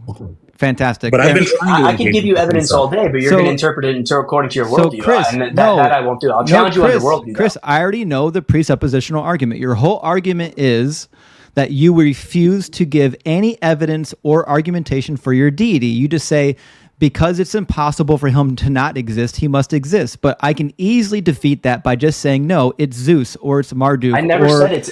Or it's the Hindu deities. I could insert any presuppositional deity into your argument and they're equally as valid. I But want can to you do know. it for your atheism? I want That's to the question. know. Can you do it for I your want to atheism? know. Yes, I can. Yes, I can easily just presuppose a naturalistic argument that that accounts for all of the things that you think your deity can account for. But just saying, How much... just saying, you don't believe just in... saying that you can account for something doesn't mean that your accounting is factual. I want to know what is the factual basis for your claims. Justin, there's no amount of evidence I could give you to Because you don't convince you of have the any. God Thank that you. Thank already you know for just exists. admitting that you don't have any evidence. Your only evidence is grandstanding. I'm saying you have the evidence. You have all the evidence. I don't you have need any to know, evidence. and you know that he exists. I don't have any. You know that Zeus is real then. So now you're just grandstanding on because you think you can read somebody's brain. Why don't you just be honest and say you don't have any evidence of your creator? See, that's an interesting thing. You want me to be honest, but you don't believe it. All right, we had enough of that pre-supper tonight. I'm sorry, I was Jeff. actually going to give him. I was actually going to give him a couple of syllogisms for atheism, but he Listen, wouldn't have accepted them. The But he does know it to be true. He does. You're right. The presuppositional script. The only thing you need to do is to avoid defending your deity at all costs. As long as you think you can defeat the atheistic worldview, then you can insert your favorite deity in the precept script. But that doesn't mean your God is real. It just means that you've inserted your God into the precept. But I can presuppose a naturalistic explanation for everything he's presupposing. Also, just in case anybody thinks I am AI, I'm not. I'm actually a human. The handsome Dominican devil. I'm the Dominican king. No, I'm just a regular guy who enjoys plantains and rice and beans. W I know plantains. that's right. I'm trying to get Gavin in here, but Gavin's not connecting. And I think there was another Philbro that wanted in, but he dropped. So I'm not sure what happened there. We'll try the next one. Oh, speaking of, before we move on, someone had a very good question in chat, so I'm going to entertain it. If you do not believe in God, then why do you have someone co-host your panel that prays to Zeus? Yeah, because Hanji is not forcing her religion on other people, and her religion didn't actively justify slavery for hundreds of years. Billy, welcome in. Also, God of War is an awesome video game. That's why. Yeah. Here. Billy, welcome in. Are you a Christian? No, I'm not, dude. I've actually spoken to you before. We had a little conversation. Are you a and I theist? realized no. Oh, okay. I'm a Muslim, and I had realized that I remember your background would always say the Christian God is imaginary, and I always vibed with that, dude. I mean, I totally believe, that the Christian God is imaginary, but you changed your background. It says God is imaginary now. Yeah. Can you provide a rational defense for your Muslim deity? A rational defense. I mean, I would say, yeah, the Quran is my only defense. I have nothing else to defend with. Okay. What about the Quran proves your God to be real? Because I can just say like there's like dozens of other holy books. I don't believe any of them to be true. Right. So why would I treat yours to be special? No, not at all. That's not what I'm saying. I thought you were. I remember in your other live. I watch you all the time, by the way, dude, and I find it very, very interesting what you say. In your other live, a couple lives ago, you had mentioned that you went to school with some pretty up there in the ranking scholars, Christian scholars, might I add, or if I remember correctly. Yeah, I have a seminary degree. I've got a Bible college degree and a seminary degree. I'll be hopefully in the next about 2 years or so starting on my PhD work. Nice. But congrats on that, dude. To be sure, I mean, I don't believe in any deity. None of them. Not a single one of them.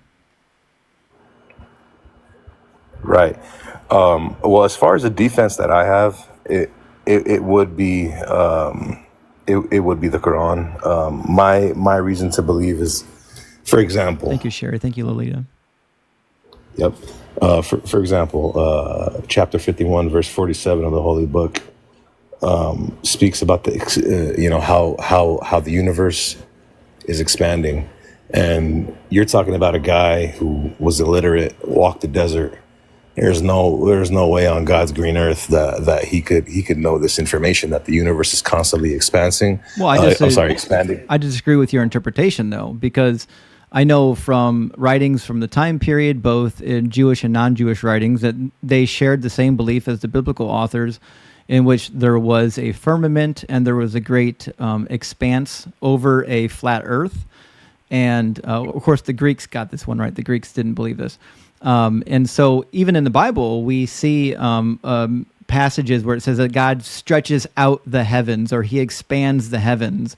And yeah, if you want to play word games, you can say, well, that must mean he's talking about the evidence of the Big Bang, the expanding universe. But to me, I think that's just a foolish play on words, because everybody in the ancient world believed that the firmament was the expanse, and that all the stars and heavenly bodies were part of the firmament, and God stretched them out over the flat earth like a tent. Just out of curiosity, what's the classic exegesis for the expander term in 5147? Like, what would the text say? What was that? Like, if I was to consult scholars, like the tafsir, right? What would the classic understanding of that term expander be? Like, what? Hanji, I was just about to say, someone go get M.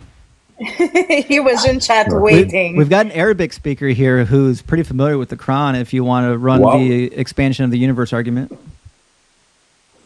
Well, what I was going to say is you don't really need like a tafsir for that. I mean, it clearly says we have built the heavens with might, and we are expanding. I mean, I don't. La musion here, this specific is really la musion in the verse specifically means we have made it vast, not that we are expanding it. Oh, man, this guy has the voice of one of the God of War characters. What's up, dude? M's got a good voice, though. He has an ASMR voice. We stand scared the M's shit here. out of me, dude. I was like, whoa. Who's that? What's up, man? What it do, my brother? So, I mean, Billy's a friend of the channel, but I think he's feeling uncomfortable now that we've switched from the Christian God isn't real to no gods are real. And Yeah, I mean, I understand why that makes you uncomfortable, because it makes the Christians uncomfortable too. you know, dude, look, the Christians believe in I mean, it's just, I don't believe in anything they believe. God isn't three, God is one. It's simple. If you start breaking him down I into agree. pieces, you're going to confuse yourself. You and I agree on this. The Trinity is utter logical nonsense. You can't have 1 + 1 + 1 = 3. Yes, exactly. So, you know, when it comes to the creator of the universe, it goes back, okay, say my defense is the Quran, but deep down inside, I believe there's something out there. I mean, there's a higher power for sure. There's no Why way. do you believe specifically it's the Muslim God though? When there is no evidence of him existing. From the way that the Quran speaks of this higher How do you power, know? yes. Because, see, the Quran is the only book that makes God, you know, feel ultimate. You know, like if you read the Bible, you know, there's verses where, you know, Jesus begged for God to protect him, you know, and the Quran doesn't do God any justice at all. the Quran makes God Especially when it feel talks like really powerful, is what I'm trying to say. It's the only book that makes God feel like, okay, this person, this Allah, is very powerful. The way that, Billy, you know, he So I'm gonna ask, never begged for I'm help. gonna He ask you, never Justin. died. Yeah, you know? Billy, just a second. Justin, I'm gonna ask you a question. If I was an if I was a all-powerful God, or all-powerful God, my bad, and would it make sense for me to say this sentence? How could I have a child if I don't have a wife? No, that wouldn't make any sense if you're all powerful. But God, Yeah, God but says that in the Quran. How could I have a son if I don't have a wife? I know exactly what verse. That's actually a verse that a lot of Christians use. But anyway, you see, Then I'm God asking is, you, why does God say that if he's all powerful and he could just make himself a son? Okay, Why well, does he say I don't have a girlfriend? Yeah, It sounds no like problem. a guy who's running away from responsibility. Where he says, No, how not at all. Not at all. Not at all. He's speaking to humans. You know, see, in order for us to have children, we need to have a wife or a spouse or something to, you know, get down with. So basically, he's explaining to you, like, you know, because in other previous verses, it says God has no son. It is befitting for him to have a son. It's not fitting for a Lord of the universe. You understand? So he's speaking to humans, telling us, like, hey, look, if I'm the Lord of the universe, he uses the fact that he doesn't have a girlfriend specifically. My man, Big M. Which doesn't make sense. Let me finish, Big M. If we're gonna talk over each other, bro, we might as well just take I'm turns. not gonna You know? lie, Billy. Like, you've been talking over him, and Ems does have a lower toned voice, so it is hard for chat to even hear him. So you guys want to, So like, please just take So turns. should we take turns? Okay. You want to go first, Em, or you want me to answer your question, or how do you want to do it, brother? My point is, he's not talking from a human perspective because God doesn't compare himself to humans. He says in the book, he's not like anything. So to say that he's just comparing himself to humans would again go against the message of the Quran. Second of all, the consensus of the scholars is that he could not have a son, and what further proves this is that he doesn't have a wife. Because to have a son, you must have a father and a mother. You cannot have a son from only a father. This is the interpretation of the scholars of the specific verse. So why, if someone is all powerful, why could he not just make himself a son? Why is he using the fact that he doesn't have a wife to prove that he doesn't have a son? It doesn't make sense. Can I respond? Yes, go ahead. Gotcha. So, you know, from what you said, I'm going to go in and respond to you. Nowhere in the Quran does it say he doesn't compare himself to us. Actually, he does in many verses. He specifically says "Laysa kamithlihi shay." There's nothing like him. There's nothing like, but that doesn't mean he's not comparing himself. There's nothing like him. And another verse it says it is befitting for him to have a son. You know, so again, if in another verse it said it's befitting to him for him to have a son, and that's one way he's telling us I don't have family. I have no family. He's saying that he doesn't have a son because he doesn't have a wife. Why would he need a wife in the first place? Because he's speaking to humans. He's telling you, I don't have that humanly urge that you do. It doesn't make sense then. If you cannot use the statement as any evidence that he doesn't have a son, because again, he doesn't need a wife to have a son, so he's just saying it for no reason. He's just using it to compare to humans. It's a completely meaningless thing to say that. It's not because if he said he doesn't have a son because I don't have the time for that. That would seem, or maybe I don't have the humanly urge for that. It would seem a little offensive, and God doesn't understand that. He loves you, dude.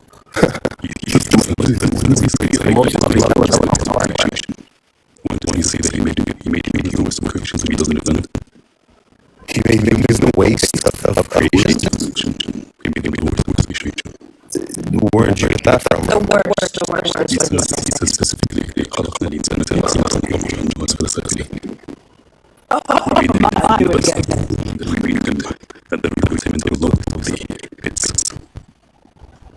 Yeah, the Quran says a lot of crazy stuff. Like, it says that sperm comes from between the ribs and the backbone, and that Muhammad split the moon in two. I mean, the Quran says he split it in two. I think it's a yeah. In the picture of the moon, chapter number 1 says, the planet comes close as the moon has been split.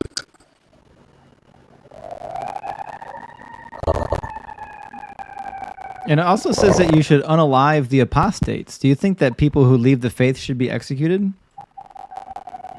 I mean, no. This is the faith way more. No. He says whatever changes his religion on life. Yep.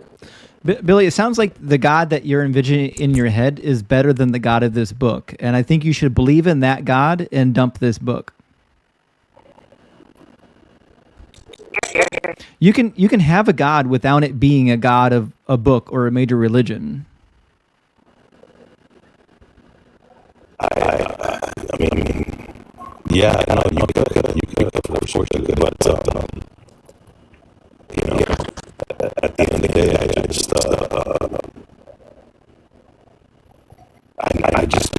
a God out there, so that's why. Right, and that's fine. That's fine. Attributing God to a God that is very, very violent, and is intended to be bigoted to unlike people who disagree with you, who is used as a justification for a lot of the negativity and violence that happens in the world. There is no reason to attribute the God that you have to this God, a God that believes it's okay to hate people, or to people, or to unlike people. Oh, we lost Billy.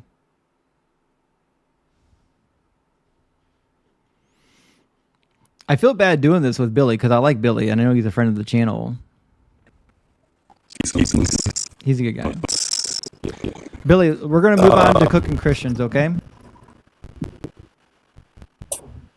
I got you, dude. You have a good one, brother. All right, okay? Cheers. God bless you guys. Cheers. Just bless you. It's so nice to have you up here. Good to see you, Em. Yeah, I was just about to go to bed, actually. I'll ask more questions. I'm in. Yeah. You're in, Patty. You left already? Hey, yeah, no, it's Patty's my wife. She's right next to me, man. Sure, yeah, fantastic. So you're married, so you must be at least 18. Are you a Christian? Yes. Fantastic. I believe in Christ, so if that makes me a Christian, then I am. Pretty sure it does. What about you? I am an atheist. What would be your best evidence for why the Christian God is not real? Or, sorry, that's my argument, for why he is real. Okay, well, what makes you think he's not real? Because there's no evidence for him. There's no evidence if you go back in history and... So you think Jesus didn't exist? Or... No, I think Jesus was just a person who lived in ancient Israel that believed he was the Messiah, but he wasn't the Messiah. and he got executed by the state, and that was the end of the story. Just like Simon Bar Kokhba. Well, if that was the end of the story, then how did our whole calendar change to A.D. B.C.? When do you think that happened? How did million? He asked you when you thought that happened. Patty, what? Oh, yeah. it happened. It happened when he died. No, it didn't. Do you know who changed the calendar? Yeah, Emperor Constantine. No, Pope Gregory.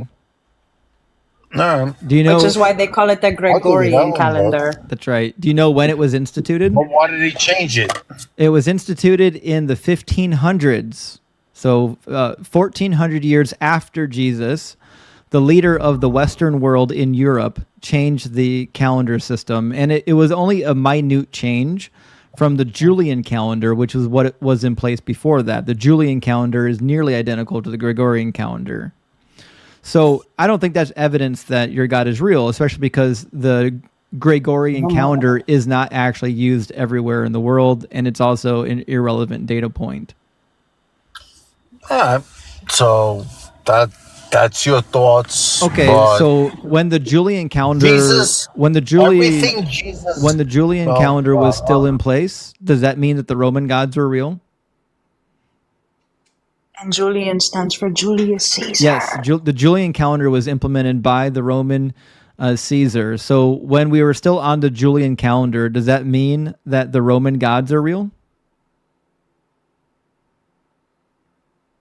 I sent him an invite to unmute. Did he mute himself? Does Thursday mean that the Mjolnir I have on my shelf works? It means you need to worship Thor. Thor's Day to you, Jeff. All right. Everything Jesus did, he did in front of people. Oh, so you're not going to answer my question about the Julian calendar? Well, no. Well, let's forget about the calendar. Okay, so that's I'll take your this point your anyway. concession on that. What's your next point?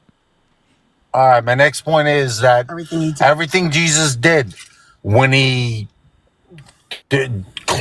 cured the lepers and walked around and did everything he did. Why do you believe that happened? Rose Lazarus from the dead. Why do you believe that any of that happened? People saw it. Why do you believe any of that happened? Because it's history. It's there. It's all right. Why would 12 people? I'm going to read you a history. Hold on. We're still on the first argument. Hold on. You don't move to the next argument. We're still on the first one. Okay. So we have a first-hand account from multiple people in the ancient world to other miracles. I'm going to read you a miracle that was performed by Emperor Vespasian by the god Serapis. It says, a poor man who was blind and another who was lame both came together before him. And when he was seated on the tribunal, imploring him to heal them and saying that they were admonished in a dream by the god Serapis to seek his aid, who assured them that he would restore sight to the one by anointing his eyes with spittle. That sounds familiar, doesn't it? And giving strength to the leg of the other, if he vouchsafed but to touch it with his heel. At first, he could scarcely believe that the thing would anyhow succeed, and therefore hesitated to venture on making the experiment.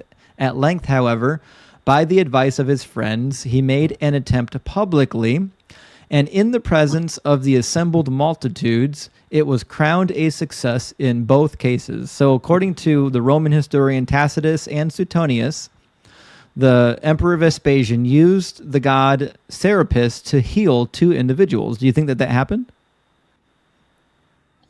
No.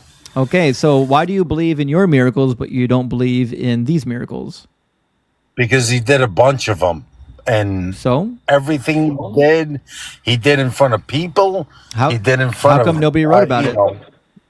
So the problem that you have is the only testimony you have comes from the Gospels. But if he was doing miracles, for example, when he fed the 5,000, right? If he fed 5,000 people miraculously, we should have thousands of written accounts somewhere claiming, holy crap, there's this thing that happened today. This guy performed a miracle in front of 5,000 people, But oddly enough, we really only have one accounting of it, and that comes from the Gospels. And the majority of the Gospels are just copied from Mark. They're not like they're 4 unique accounts, and they're not eyewitnesses to anything. They're second-hand and third-hand accounts. Well, we're talking about Tacitus. We're talking about Josephus. They are historians. They had nothing. That's why I use them as a point. Yes, as evidence. I just read you. All right. I just read you a snippet from Suetonius, and Tacitus says the same thing in the Book of Histories, number 4. All right. Well, let's go to Celsius. And Celsius was against Christ. Celsius is not going to help you here. Celsius says that Mary Celsius will help was me. knocked up by a Roman guard. Yeah. Do you think that's true? What? Say it again. Celsus says that Mary was knocked up by a Roman guard. Do you think that's true? No. Okay, so Celsus can't be a good source because it contradicts your It contradicts position. everything. The thing is, but the one thing he did say was, yes, he did miracles, but he did them in the power of Satan. So how do you know who's telling the truth? Well, because I look at Jesus, look at his life, look at the way he lived. So look at the words he said. Yes, but I'm asking you, how do you know?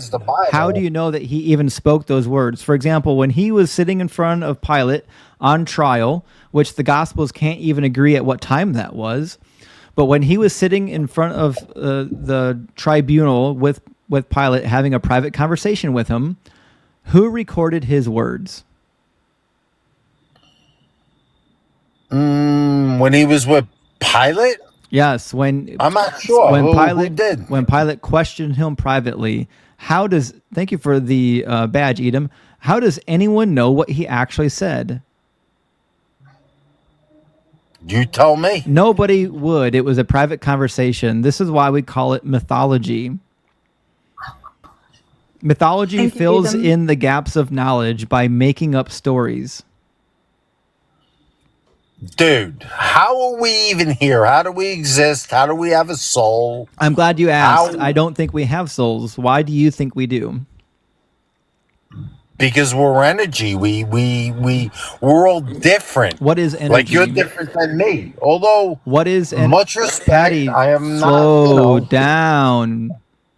One thing at a time. What is energy?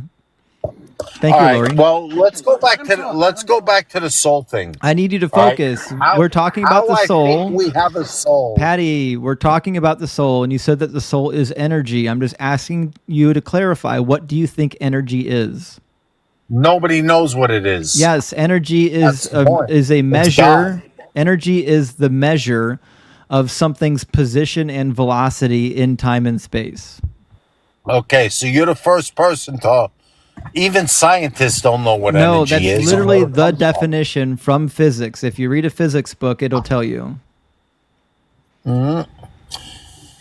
So your opinion is there's no God, there's no Jesus, there's no soul, right? Is that what you think? I have no reason to believe that there is a soul. All right.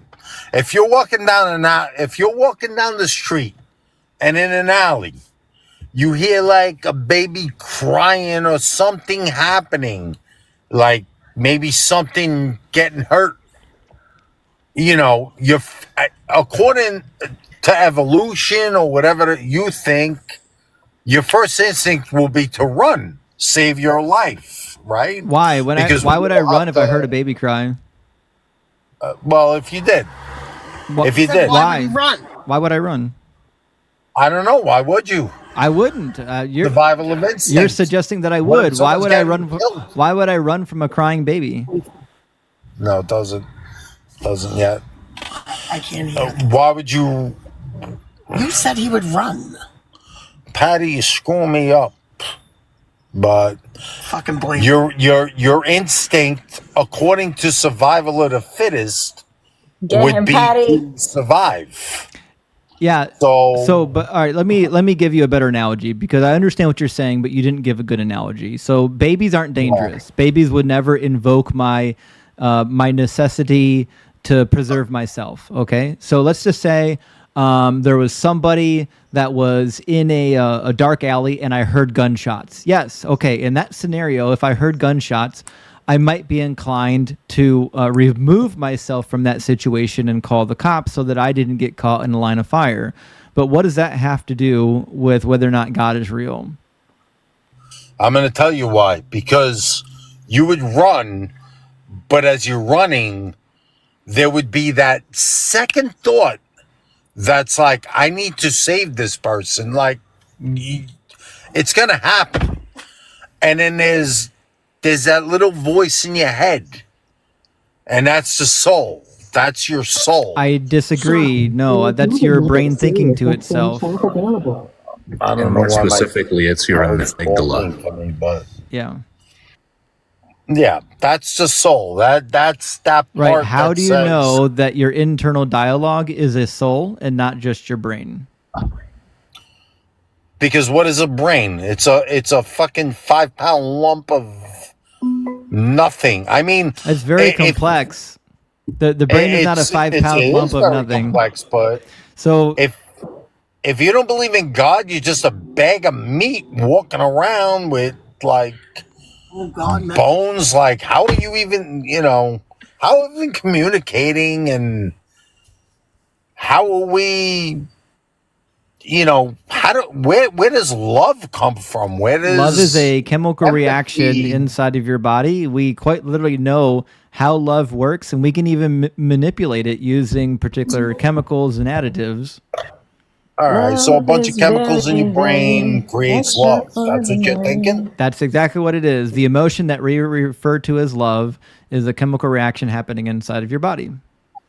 And how did all this happen? Like through evolution. Thank you. Oh man.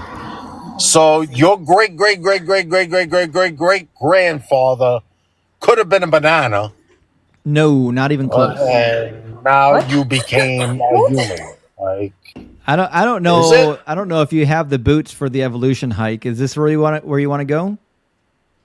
I mean, I could go evolution all day, man. I got the whole freaking. Before you say that, is it? I don't want to call you Patty because that's your wife's name. What's your name? Yeah, Max. Just call me Max, bro. All right, Maximus Aurelius. I just want to know: have you read? When was the last time that you read an academic, peer-reviewed paper about anything involving the biology of evolution? Okay, Also, I've read Darwin. Kit Haven, thank you for the $6.66 over Cash App. Thank you so much, Kit. I appreciate your donation. W666. Hail Satan. All right, go ahead. Yeah, have you read a book on evolution? I gotta go. Finish what you were saying. Well, no, you know what? I just picked up my. Oh. Can we get the win for Patty, please? Win, wifey. Yeah, W not only Patty. that, she's a 10-piece too. Like, she's cute. How you doing, Patty? We love you, girl. She's a W for sure. Hi, guys. Good to hear from you, Patty. You're beautiful. All right. Patty, take care of your man. I think he might be imbibing tonight. Is that correct? What is it called? Has he been partaking? I've been drinking. Oh, yeah. Okay, just checking. Make sure he's safe, okay? I will. Thank you. All right, cheers. Good to hear from you guys. You're a bomb wife. We love you. He got a little upset there at the end. That's okay. All right. Understand, Patty. I'm Team Patty all the way. Well, yeah, W Patty for sure. Let's get Yusef in here. Yusef has been waiting for a little bit. I hope he's still with us.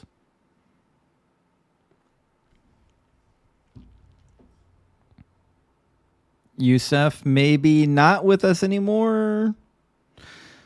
Maybe is, maybe isn't. Thank you for the drink and the bulb. I appreciate that, Shayna. Well, Yusef is not connecting, unfortunately, so we gotta get Yusef out of here. Sorry, Yusef. Come on back when you're back in the live and you're kind of present. You know what I mean? All right.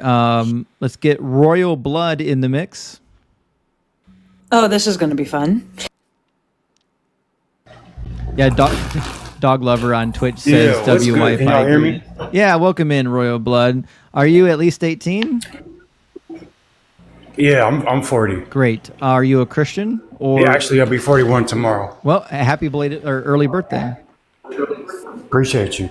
What would be what would be the best argument or the best evidence for your particular deity? I don't know if you are allowing people in that feel the same, like they have the same corresponding feelings that you have, because I don't preach the Bible. I'm not religious. I don't believe in religion, but I do think there is a higher or ultimate higher power, whatever you want to call it. So you're agnostic. Yeah, yep, 100% agnostic. Yes, sir. Okay. I mean, that's not a problem for me. We're just talking to Christians. And, well, Christians and people who are like believers in like very specific deities that they think they have evidence for. Yeah, no, I agree 100%. Everything that you've said completely aligns with the way I feel, minus the fact that I do think there might be something that's a driving force. But I kind of think of the best way to describe it is I think of God as like a quantum computer, not conscious, not like making, decisions or thoughts on this or that's taking place, as to why we never see him, it or she or whatever. Sure. Ever. I know. I'm familiar. It's like Christ consciousness. I know. I mean, do you want to debate the existence of that God? Because I don't think that you're on firm footing just as much as I don't think the Christians are. Well, I had a question because you said you don't believe in the soul. So I was just kind of wondering, where do you think that chakras play a role in all of that? I don't think chakras are real. And I don't think you have any evidence for it. And there's a really bad echo on your end. Can you turn your volume down or something? Yeah. Hold on 1 second. I have it on speaker. Hold on. Yeah, exactly. You can have it on speaker. You just have to have your volume down a little bit. Your volume down. All right, Justin, Nikos is begging to talk to you. Why? But I don't know if Nikos is friendly. Like we never actually debate. We have too much fun together. I want to debate somebody. There you go, Nikos. Nikos, I love you, but I want to debate somebody. I want someone to put some boots on and debate me. See, you didn't offend. There you go. Nikos is too nice. All right, Royal Blood. What would be the rational evidence for why your pantheistic type God is real? I mean, I just wasn't, sure about what you thought about certain things, but I would just say certain like driving forces, things that compel you to do, certain types of things. I think there's a variation in consciousness. It's like intuition. Yeah, so to speak. Yeah, but how does that require a God? I just feel like it comes from, I think there might be, frequencies, vibrations, or whatever you're picking up on that you align with that drive you to do certain things. And it just seems like, to me, if I feel like it's outer body, I guess, to say, not right. I mean, but that's what I'm asking. What would be the evidence for all of that? Again, this is just my opinion. There's no I could say like definitive factors on it except for one's own experience. Okay. Just certain things that whatever that drives you to be you. I mean, so are you just saying that like it's just your mind? That's all we got. I'm very open-minded, so I'm just trying to learn something. I know, today. I might put differently. In my worldview, that's all you got. There's no life after death. There's no soul. There's no chakras. Nothing like that. And it's up to us to make the most of this experience that we call life. And I think that's also why we should be compelled to help other people enjoy their life, because if you have any amount of empathy, then you can understand that if you want to enjoy your life, so does everybody else. And I think that's what I would like to do with my life. And I understand that you believe in a deity. That's great. But I would suggest that the deity that kind of you conjured up is a deity that doesn't have a lot of evidence. And so if you're looking for an evidence-based deity, I don't know if this is the answer. Yeah. But even Notice. Gnostics, they believe in something, but they're not sure. They don't know what it is. It's just, you know what I'm saying? They feel like there's something, but they're just not sure what it is. Yeah. So that's just kind of like, I'm at a standstill as far as that's concerned. Every day I'm trying to open my mind to newer facts or information, because I'm like you, I like things to be provable. Well, Royal Blood, do me a favor, because I don't know if there's much for us to debate right now, but what I want you to do is go to my link tree in my profile and Thank you, Jay. join our Discord community. We do religious talk and deconstruction and things like that, and we've got people in there that believe the same thing you believe. So it's a good place to talk to people. Not all of us are atheists there, but I'm looking for somebody who really wants to debate their religion with me, if you don't mind. And Royal, I was going to say, I saw your profile and it says Cajun Creole. Have you ever considered looking up the history of the deities of that nationality? No, I just recently came into the understanding of my genealogy. My gene pool is quite extensive, but no, I haven't. How would I go about doing that? You definitely should. There's just look up Cajun Creole deities and go from there. Whatever calls to you is what you're meant to practice. I'm not telling you to, believe in something, but it's a start, because our blood has a major play when it comes to belief systems. Oh, absolutely. Yeah, I appreciate that. I'm gonna definitely catch you on your link tree or whatever. Not a problem. We've got a big crybaby sending a super chat on YouTube. It says, "You're a great poser. Your moderators time out chat members when they can't muster a response. If you're seeking the truth, that's pretty anti-truth." Wouldn't you know, on YouTube, I don't know if you know this, but I don't read your comments, because as it turns out, I'm debating people that are actually here in the box. Nobody is debating you. At least not from this stage. If you think that you've got the truth and you've got a great argument, then man up, get your cojones together and get in the guest box, and we'll be more than happy to debate you. But what I'm not doing is debating you while I have people on the stage that I'm talking to. I'm not here to talk to the comments. Anyways. But thank you for paying to cry. Yeah, thank you. But may the gods guide you, Royal. Yeah, W Royal. Yeah, I appreciate you. Appreciate your time. Cheers, man. All right, we're going to get... the lyrologist in here next. I think they've been waiting the longest. And then after that, it might be Donovan or Muhammad.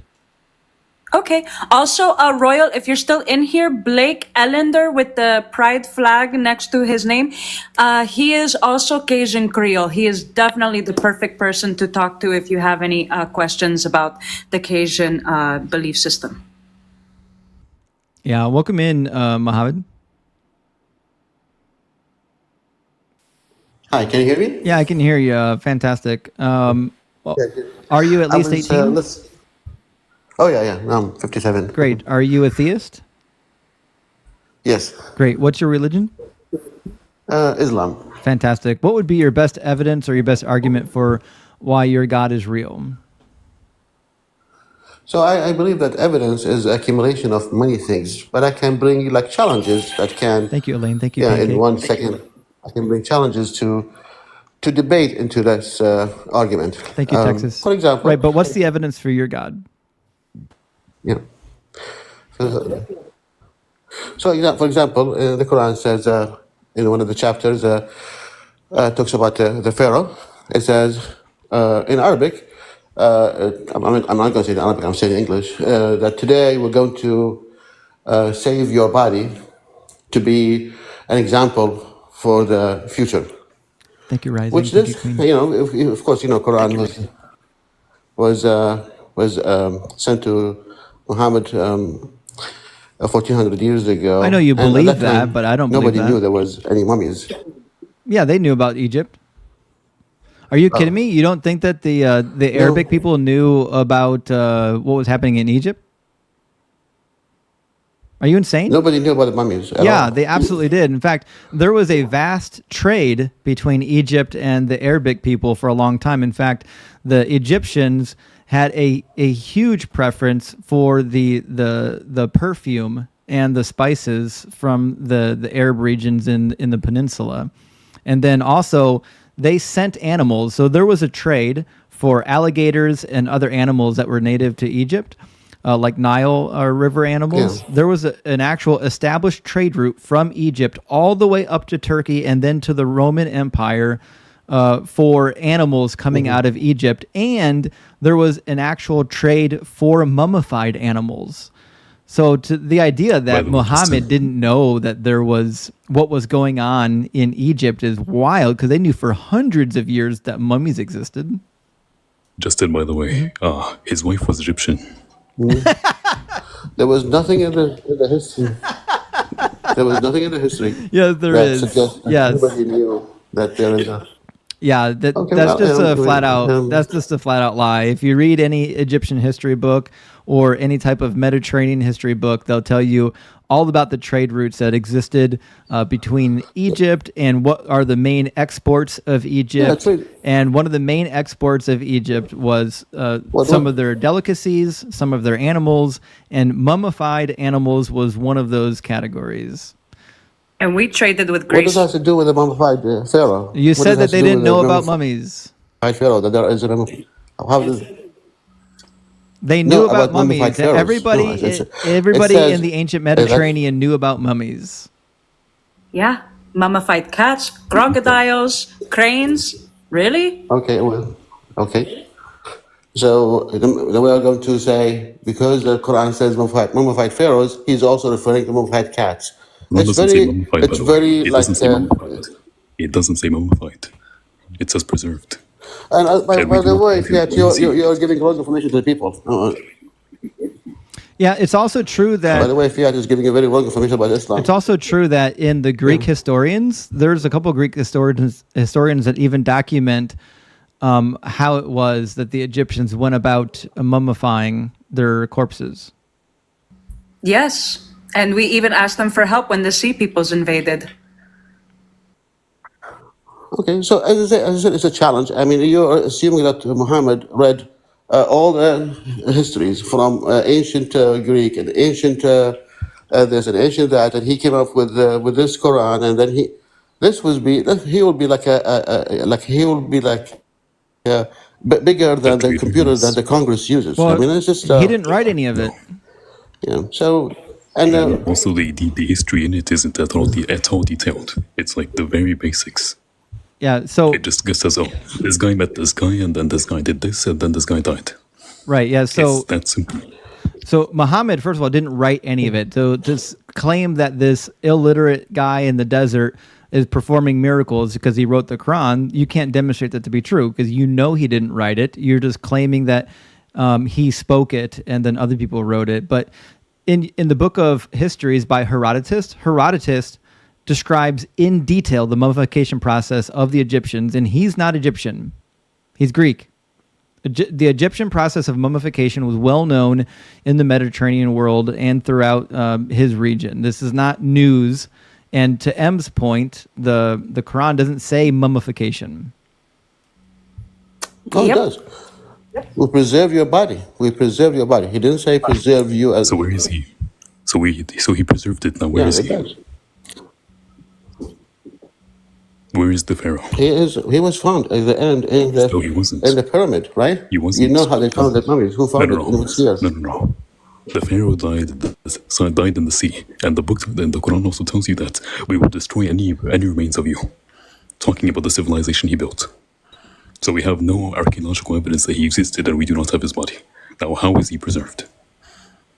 How do you know he was preserved?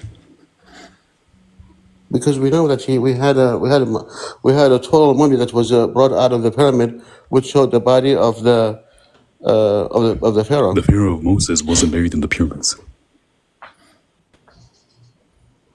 Oh, it was.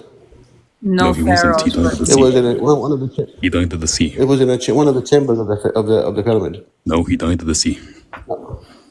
Yeah, but they took him out and they preserved him. Yeah, of course. Which pyramid then? Anyway, I mean, And what is his name? I mean, you were going to ask 2 sentences to give you an explanation in like an encyclopedia No, I'm about how did asking they you. do It's a it. very simple question The because rest is for nobody you to. knows. Nobody knows this. What is his name? What is his real name? Nobody knows. Yeah. Nobody knows. Then how did they find him? Then how was he found if nobody knows his name? Again, these are clues. They are not. These are not You like said he was guidelines. found. Like how should I say? No, you said he was found. How have we found a king who was mummified without knowing his name? Or knowing where he was or what time he ruled or whatever. You don't know the pyramid that he was found at, supposedly, and you don't know the name of the king, then what do you have?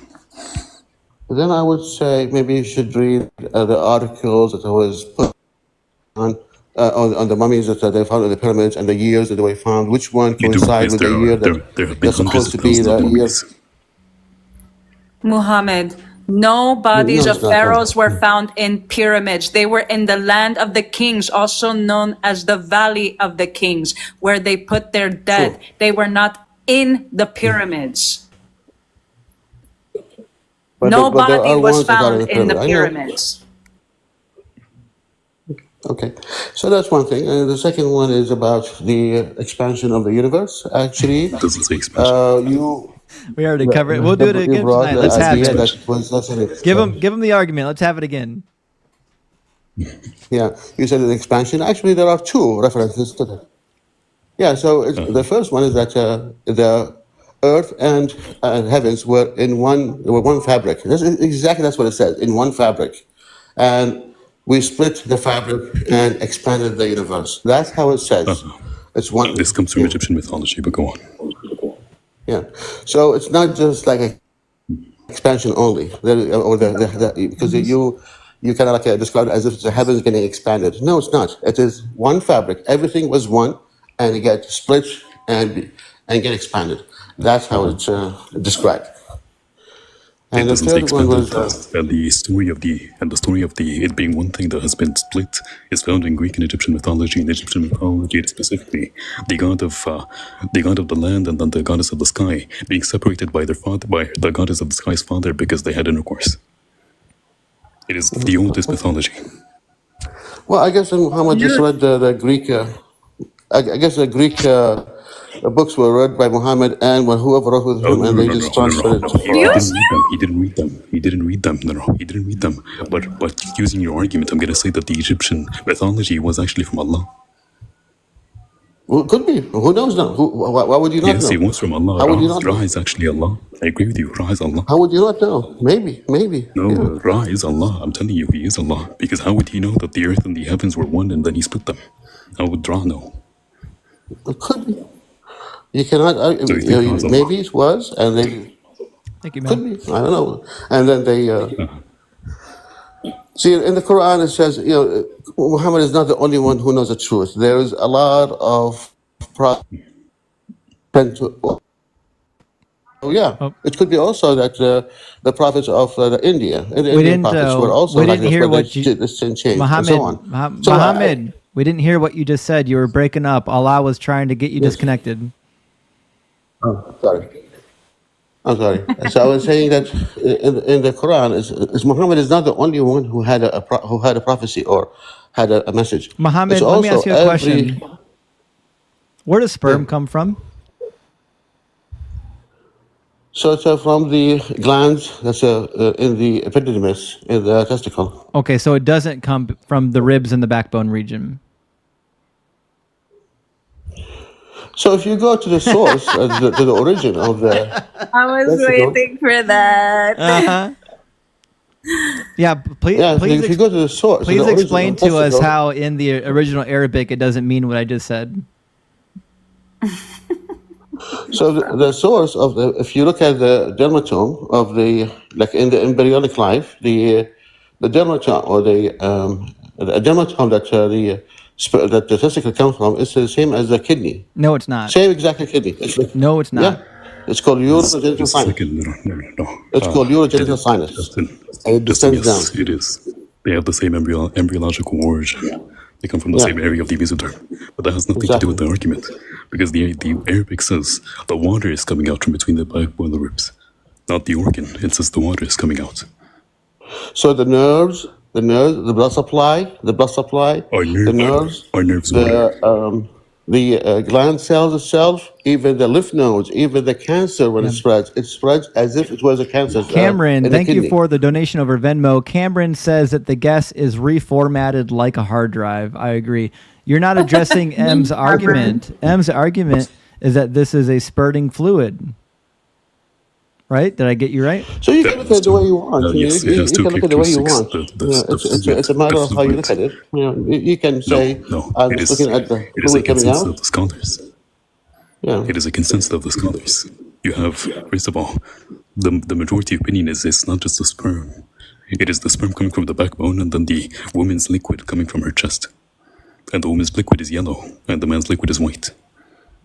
This is what the Prophet says in his Hadith, where he says the woman's liquid is a clear yellowish liquid that comes from between her breasts, and the man's liquid is a white that comes from his backbone. And this is also the opinion of Ibn Abbas. He says the same thing. So could you tell me what is the woman's liquid and the man's liquid that both come from between the backbone and the ribs and also involve in the reproductive process? I will tell you exactly how would I think about it in my scientific knowledge about the source of the sperms. The source of the sperms are the cells that came from the urogenital sinus.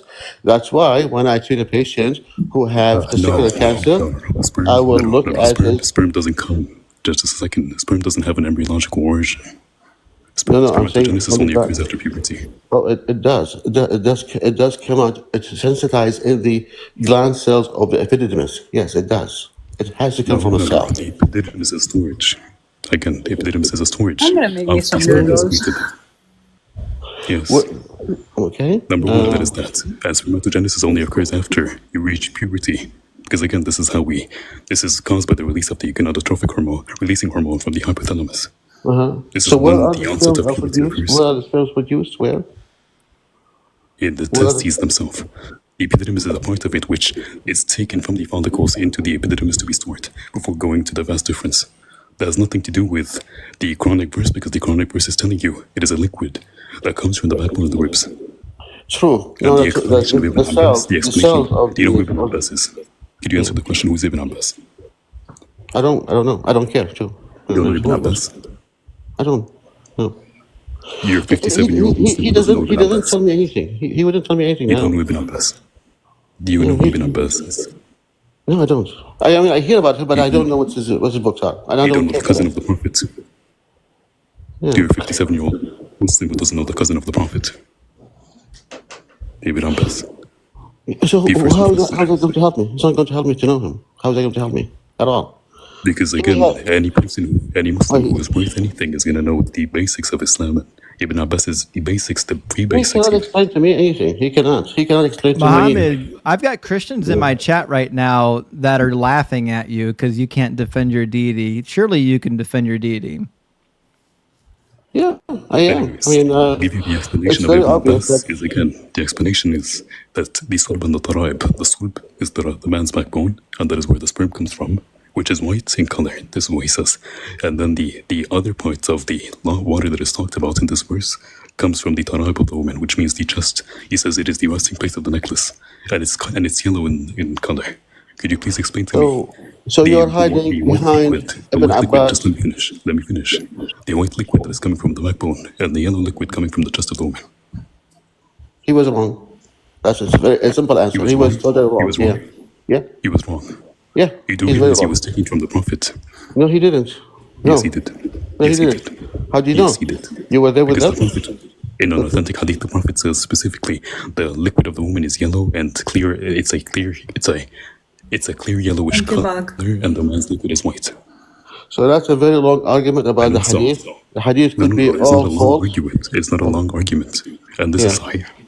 Yeah. So This you is can you can and this is hide behind the interpretation of hadith. scholars. You can hide behind the hadith and use the hadith to negate. We're gonna ignore the hadith because apparently you don't have enough knowledge to debate them. But again, go ahead and explain to me the liquid which has both the I processes just told you. of creating life and also coming from between the backbone and the ribs. Go ahead. I just told you the source is the urogenital sinus, which is urogenital in the sinus, I L1, L2 area. and that is the area between the bone, between the back and the ribs. That's exactly where it is called. It is called Where did the ribs end? Could you tell me the vertebra about which the bones end? The ribs end, my bad. T12. T12. And where is L1 and L2? It's the one below it. So that is between them? Yeah. If you know how the rib is between them. Yeah. It is. Okay. Now what is the liquid? Yeah. It's What is the liquid just one vertebrae next to it. Yeah. It's one Now what vertebrae is the next to it. liquid? Below it, not next to it. That is different. And again, tell me, what is the liquid that is coming out of the vertebra? Bimbaini. It says Bimbaini. In between, not from. You are using Arabic. You know Arabic, but you're I know. I know. I know it is between the back and the ribs. I know. Now tell me, what is the liquid that is coming out from between there? Between them is the liquid that comes out from the arteries and the lymphatics and the veins that originate from the aorta and the inferior vena cava. You're talking about blood. Yeah. So blood is used in reproduction. Yeah, of course. No, it's not. Your blood is not sperm. No. Go ahead and explain to me how blood is important for fertilization. This is wild. Nutrition. It's a nutrition. It's different. It being nutrition is different from it specifically being used to make humans. So you can go one step and say that. I'm going to ask you a question. I'm going to ask you a question.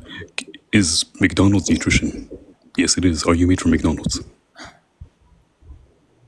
You're mixing two things at the same time. No, I'm not. You said that we are made from blood because blood is nutrition. Sure, blood is nutrition, in the same way that McDonald's is nutrition. Does that mean you're made from McDonald's? No. Yeah. So the ayah is very clear. It says the fluid comes from that area. It is. But it doesn't. Sperm does not come from that area. Sperm comes from the testes. Ultimately, but the source of the fluid and the nutrition is from the location embryologically is in that area. Except it's not. Anyway, you can. It is. No. He actually is wrong. If he had things that's coming from the bone, and he actually is using that word. Aren't you a medical professional? Yes. Huh? M's a medical professional. Muhammad, are you a medical professional? You too. Yeah. You use dermatomes incorrectly. What type of medical professional are you? ER. You're an ER? Yeah. Like an emergency room? Emergency room what? Yeah. Emergency room what? Actually, Emergency room and nephrology too. Are you a nurse, a doctor, a phlebotomist? What do you do? No, a doctor. You're an ER doctor. I'm going to ask you a very, very, very basic please. year one question. Go ahead. Me too. What is I'm going to ask you too. No, I don't need to ask me. I'm giving you a very simple question. I'll test you too. You use dermatomes incorrectly, so you're making me sussed out. I'm going to ask you a very simple question. A person presents with typical chest pain radiating to the left shoulder. You do an ECG. What are you looking for to determine if they go into resuscitation or the observation room? A patient coming with chest pain, that's to the left shoulder. You have to do EKG to rule out MI, of course. Or No. Or STEMI. I'm asking. Yeah, there we go. Yeah. Now, what do you use to determine if they go into observation or resuscitation? The response to treatment. You try to treat the chest pain. If it doesn't get better, then he has to go to cardiac cath. What in the EKG? What in the EKG do you look for to determine if they go into resuscitation or observation? ST elevation, ST depression, T-wave inversion. There you go. Now, why are you using dermatomes incorrectly? Why I'm using dermatomes quickly? Incorrectly. Incorrectly? Why? Yeah. The location of the location of the urogenital sinus is L1, L2. Yeah. That's the source of the kidney. Could you say that again? You don't know about them. I mean, I'll ask him. Could you say that again? I didn't hear you. Zeus, help us. Yeah, I think this conversation has run its course. Muhammad can't defend where sperm comes from. He clearly doesn't even understand M's rebuttal to the nutrition. So what? I'll give you one last shot. What evidence do you have that your God is real? The third one I was going to tell you about. Oh, the current turmoil in the world, which is about Palestine. There's always been war. No. Let me just finish. All right, Muhammad. That's not your best argument. If that's your best argument, then you might as well just skedaddle because there's always been war over there. No. How did Muhammad know that the Jews will come back again to Palestine? The Jews have been saying they would come back for all of history. It's been their life. It's literally written in their scriptures. In all of the Old Testament prophets, it says that they will come back from the lands in which they were scattered from. It was the one and only thing that they talked about literally endlessly. So there's no surprise that somebody agreed with the Jews, who also believed a lot of what the Jewish people believe.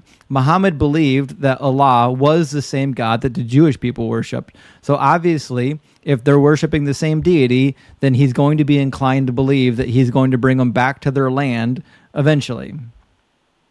Mm-hmm. And not only this, they are brought in by the power of others, not by on their own. They're brought by the West with their power, with their ships, with their promises, with their mighty power. It says that. It says what? It says you will come back with the. So the first unification was because God gave them the land. The second one just give me the verse where it says the thing. Let me just remember the verse here. It says, it refers to the first one as a rope from God. Give me the verse where it says the thing. I don't want your rephrasing of it. Okay, maybe he's an authority in the Quran. I want to read the verse in the Quran that says the thing you're claiming it says, because I don't think you can quote anything correctly because you keep misquoting things. Okay, well, I'm not scholar in religion, so let me. And by the way, Justin, when you're done, do you want to realize your argument on him? Since he's a doctor, I want to see his attempt at this. Yeah, I really want to see how he thinks that the bones form before the flesh. That is like the entire verse is incorrect. Like I go step by step, from the very beginning. Yeah, which passage in the Quran was that again? It is in 23:14. 23:14. Okay. Yeah. Jeff, are you still with us? I'm still on blood is sperm. That is Lucifer language to me, so I'm trying to work that out. I haven't been successful yet, but I'm trying to wonder which Beelzebub made that expression. So, blood is definitely not sperm, and they seem to get a couple things wrong, because it says, then we made the sperm drop into a clinging clot. That can mean many things. I don't know. And it says we made a clot into. It specifically means blood. Blood. Okay. Then it says we made a clot into a lump, and then it says, and we made from the lump bones, and we covered the bones with flesh. Now, in English translations, Justin, everything is in 40 days intervals. By the way, 40 days.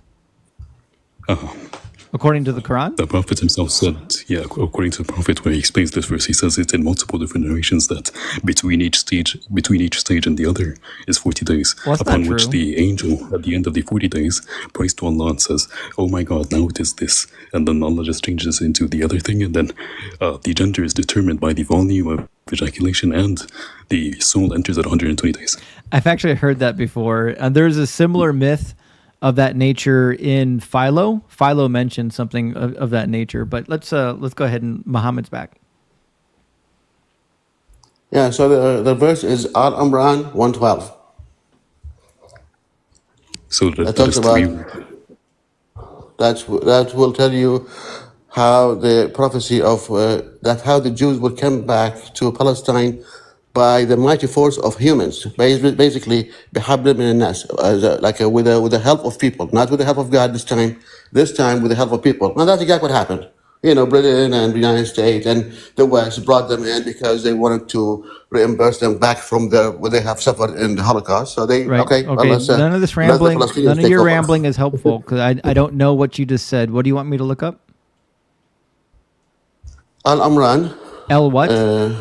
Al-Amran. I can't. I don't speak your language. You have to spell it out. Oh, the surah is A-L. I'm giving it to you. It's chapter 3, O-M-R-A-N. Justin. What is it, M? Chapter 3. Okay, Quran chapter 3. What's the verse? 112. M? 112. 112. Oh, 112. 112. Oh, that's way different than what I was expecting. Okay. So 112. Ali Imran? Yes, it is chapter 3.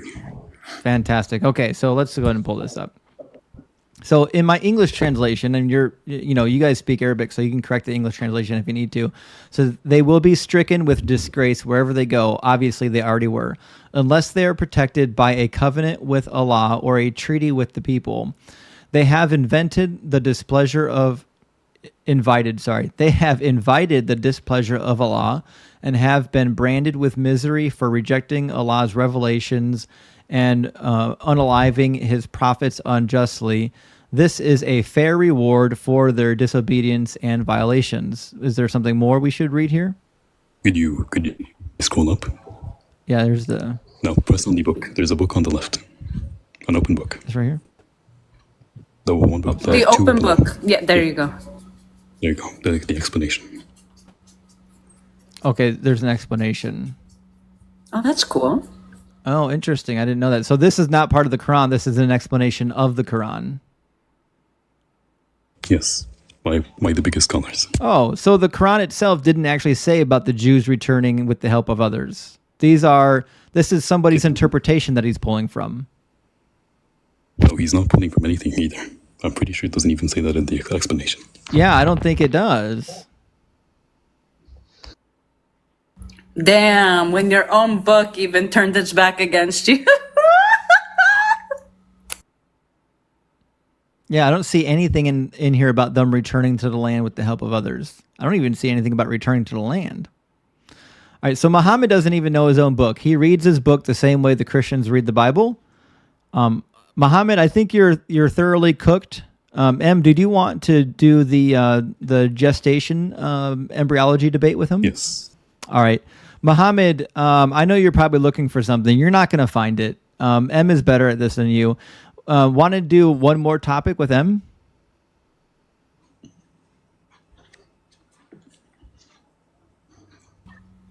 Quran done slapped that ass. I don't even know if Muhammad even wants to continue this conversation. Yeah, so Mr. Fiat, he is using Hadith and Quran as if they are the same. Just let you know. So be careful when he says to you, "Oh, the Quran says you kill the ones who leave the religion." Just be careful. He's not. Again, he's kind they are of. equivalent. No, they are not. This is the consensus of the this is the consensus of the Muslim Ummah. This is not. It's Or not. you. It's not. It is.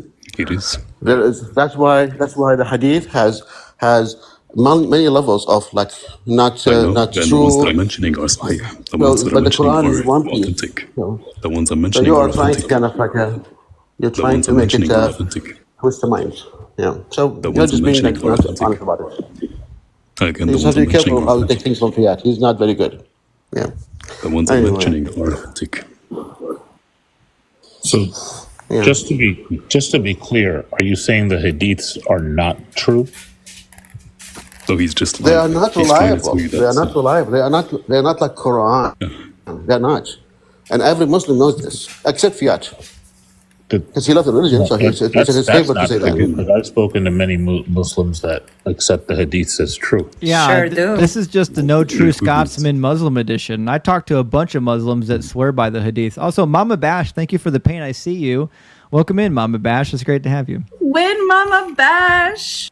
We love you, Mama. the only difference is that they're not specifically taken verbatim. That is the only difference. Thank you, Zach. But they are just as authentic and just as much of an argument as using the Quran. But we don't have to even worry about the Hadiths. The Quran itself lays out the argument from embryology. That's what I want to hear. I want to hear Muhammad defend the embryology of the Quran. Yeah, I told you, by embryology, the source of the cells that produce the sperms. Nope, and that's the not what we're seminal talking about. Nope, wrong. We're talking about on fetal development now. The Quran says that the process of development is that the bones come first and the flesh forms around the bones. Absolutely. Have you read the embryology of the development of the fetus? Yes, I have. Yes. Yep. I will tell you. So the first, okay, good. Actually, Perfect. This is So the first part that's really... Just a second, Muhammad, just a second. If you mind, Justin, can we take it step by step? Sure. Okay, I'm waiting. Should I say? Muhammad is... I'm gonna just he's gonna bring it up, or actually, never mind. I'm just gonna say it. The nutfa, what do you think a nutfa is? The zygote. What is a nutfa? The zygote. The nutfa is a zygote. Yes. Then you take from the opinion of Ibn Kathir then. The zygote, the nutfa is a zygote. So you take from Ibn Kathir then. Because that is the interpretation of Ibn Kathir. The zygote is the first cell that is produced by the unification of the chromosomes from the male and the female, whether it's XX or XY. I'm asking you specifically what is a nutfa. It's a zygote. That is a zygote. Then you are taking from the opinion that's again what we were talking about was the mixture of man and female. But you lied and said it was just sperm. Absolutely not. It says من نطفة إلى تمنى. من نطفة إلى تمنى. So it is the zygote. So it means the sperm penetrates into the egg. Just making sure. I'm so sorry. I'm just making sure I'm tracking. So we are saying that the bones do, in fact, form first and the flesh around them? If you follow the distribution of what we call the layers of the embryo, there are three of them: ectoderm, endoderm, and mesoderm. Just a simple yes or no. I just want to make sure I'm tracking. Just a simple yes. So when you say ER, so when you say ER, you mean in a hospital, right? Or it's not like an equipment room or something? Emergency room. I'm also a nephrologist too. Yeah. Like an entertainment, I just want to make sure I'm tracking. All right, I'm sorry. Carry on. Bones before flesh. Got it. Of course, for lay people, they think it's a flesh. In medicine, we don't use it this way. We use it by the stages. So the bone starts with something called ossification center.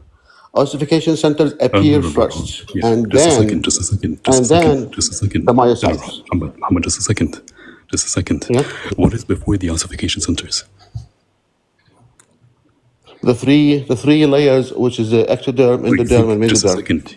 You think that it goes from the three layers to ossification centers? There is a budding. So it's like a movie. It's like a movie. It's like a movie, and you're trying to take it. Cartilage doesn't It's exist. not like what you think. It's So a movie of cartilage doesn't exist. what? So cartilage doesn't exist. A what? Cartilage doesn't exist. Cartilage comes in as part of the ossification center. So the first ossification center will produce cartilage. No, the ossification center forms inside the cartilage. Yes, it will form the cartilage. It will. Inside the cartilage, it doesn't form the cartilage. That is chondrogenesis, my bad. And then once the cartilage is formed, you have the two types of ossification. The one you're specifically talking about is the endocardial ossification, which happens through ossification centers in the cartilage. What happens first is the cartilage forms alongside. Yes. The cartilage forms first. Can you let me finish? The cartilage forms alongside the muscles. And then the cartilage ossifies inside the muscles. Thank you, Backslider. No, that's not how it works. That is The exactly how it ossification works. center. No. Go to the stuff. The ossification center is the one that starts first. So the centers start there, and from there the cartilage forms, and it's just called budding. And then from there you form the arms and the fingers and so on. It's called budding, and then the calcium gets deposited later on. So if you talk about the calcium deposition, that happens later on. Exactly. Yes, Before that, it is again, it is cartilage. Yes, that's the And the problem. cartilage forms alongside the myocytes. Yeah, but when these cartilage extend budding, this cartilage budding, these are the bones.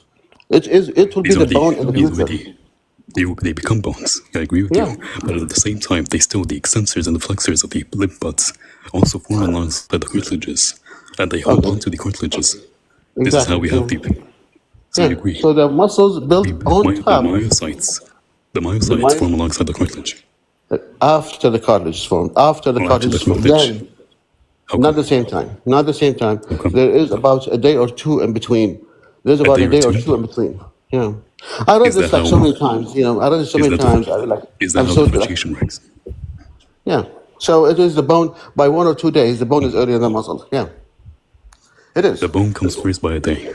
Is that what you're saying? By a day or two. Yeah. Exactly. My love, even though I enjoy M's playing with his food, it brings me such we lost over 200 viewers. Yeah. I'm sorry. So I don't know if you want to move on. I think we're done with Muhammad. Muhammad, thanks for playing along. We appreciate you being here. Thank you. I will send you a gift just because you allowed me to stay in. I'm sorry about taking your time. No, you're a Sorry good about this. sport. Don't No, worry. you're fine. It just got way off track. Yeah, cheers, man. Sorry about this. Thank you. Okay, guys, you're very good. Thank you. Thanks, Yeah, that conversation I have no was idea.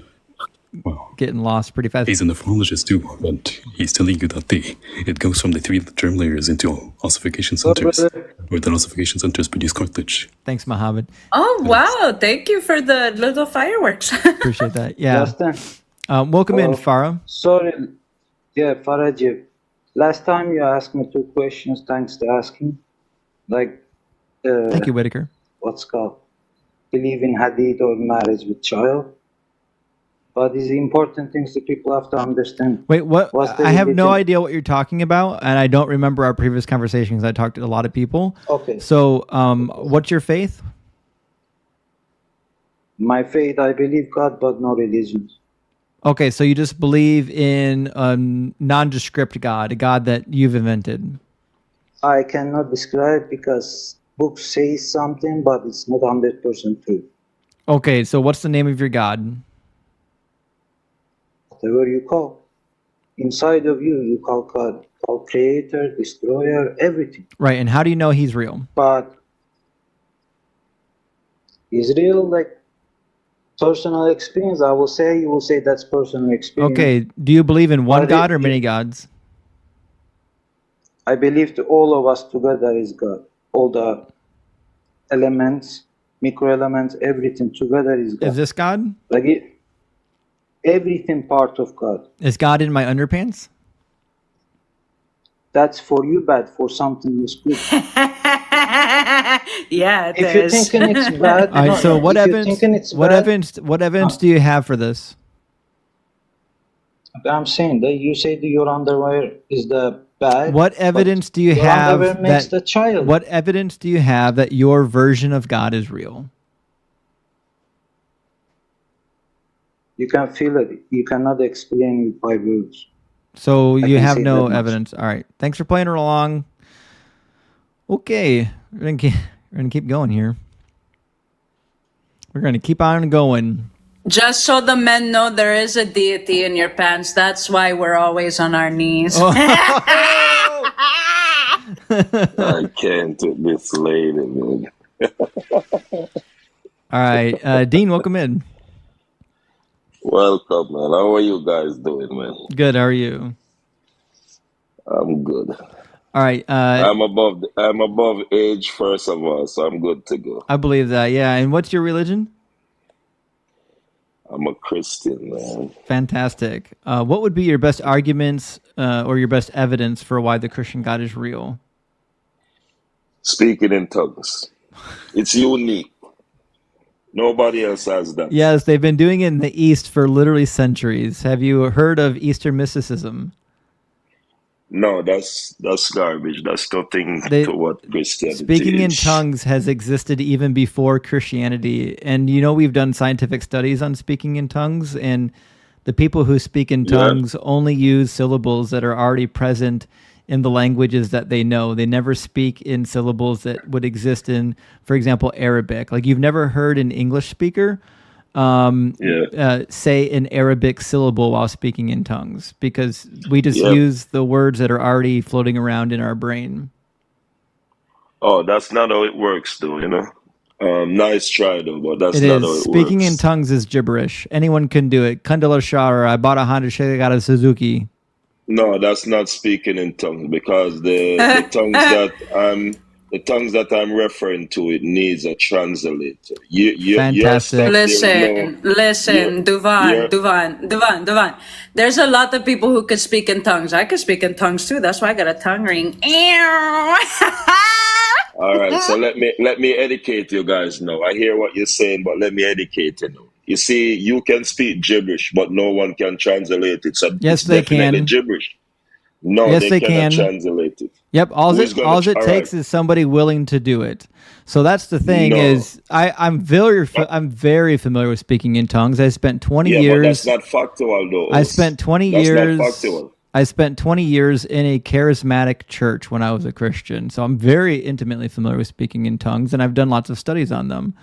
So just because somebody claims to have an interpretation of somebody speaking in tongues doesn't mean that they're actually doing the thing. I've been to churches where people have given interpretations, and there's literally no way to prove that the thing coming out of the person's mouth is from God. It's just somebody who feels like something is on their heart, and they're just going to apply it to the gibberish that somebody else spoke. It's just it's like a mass hypnotic.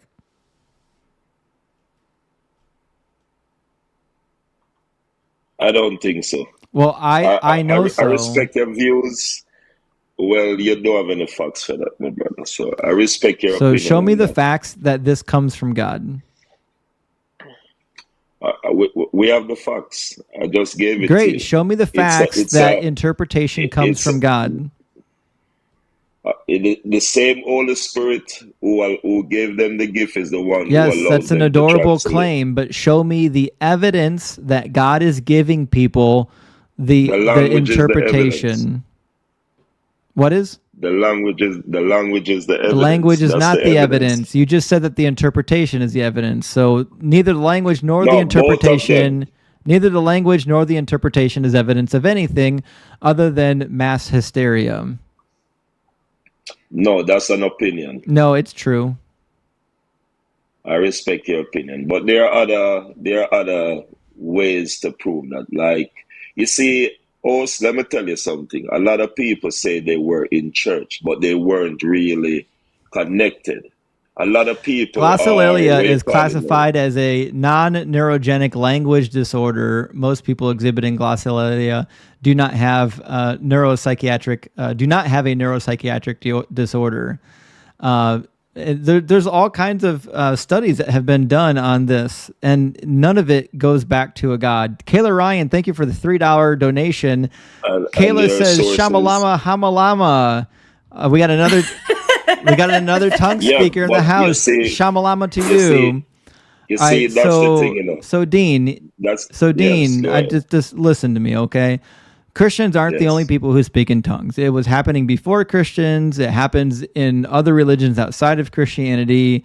We've done studies on it. We have no evidence that it's coming from God, and we have all the reason to believe that it's just people practicing mass hypnosis. They're doing it because they feel pressured to do it, or they feel like they need to do it, or they feel like they're getting something from it, but there's no evidence that it's from God. So I know that you think it's from God, but in order to substantiate that claim, I need some evidence that it is from God. That's what I want from you. All right, the source that the what you was reading a while ago. What's the source? What's that source that you get that information from? Who is the source of that information? There's about 30 sources. So one is Mario Mendez. Another source listed is Andrew B. No, Newberg. wait. Let's go by Mario first. Who is Mario? We can What just does he do? we can just look him up. Yeah, but you should have known that host. I Man. don't Why know you using that. a Where's source Luigi? that you don't know the host? So You don't know the he's an person. MD and he works for UC. Okay. He works for UCLA Health. Okay. All right. So He's a medical professional for UCLA. yeah, but that doesn't mean anything. So because he's I a want medical the evidence professional. that speaking in tongues is from God. That's what I want. All right. So I'm gonna give you this now.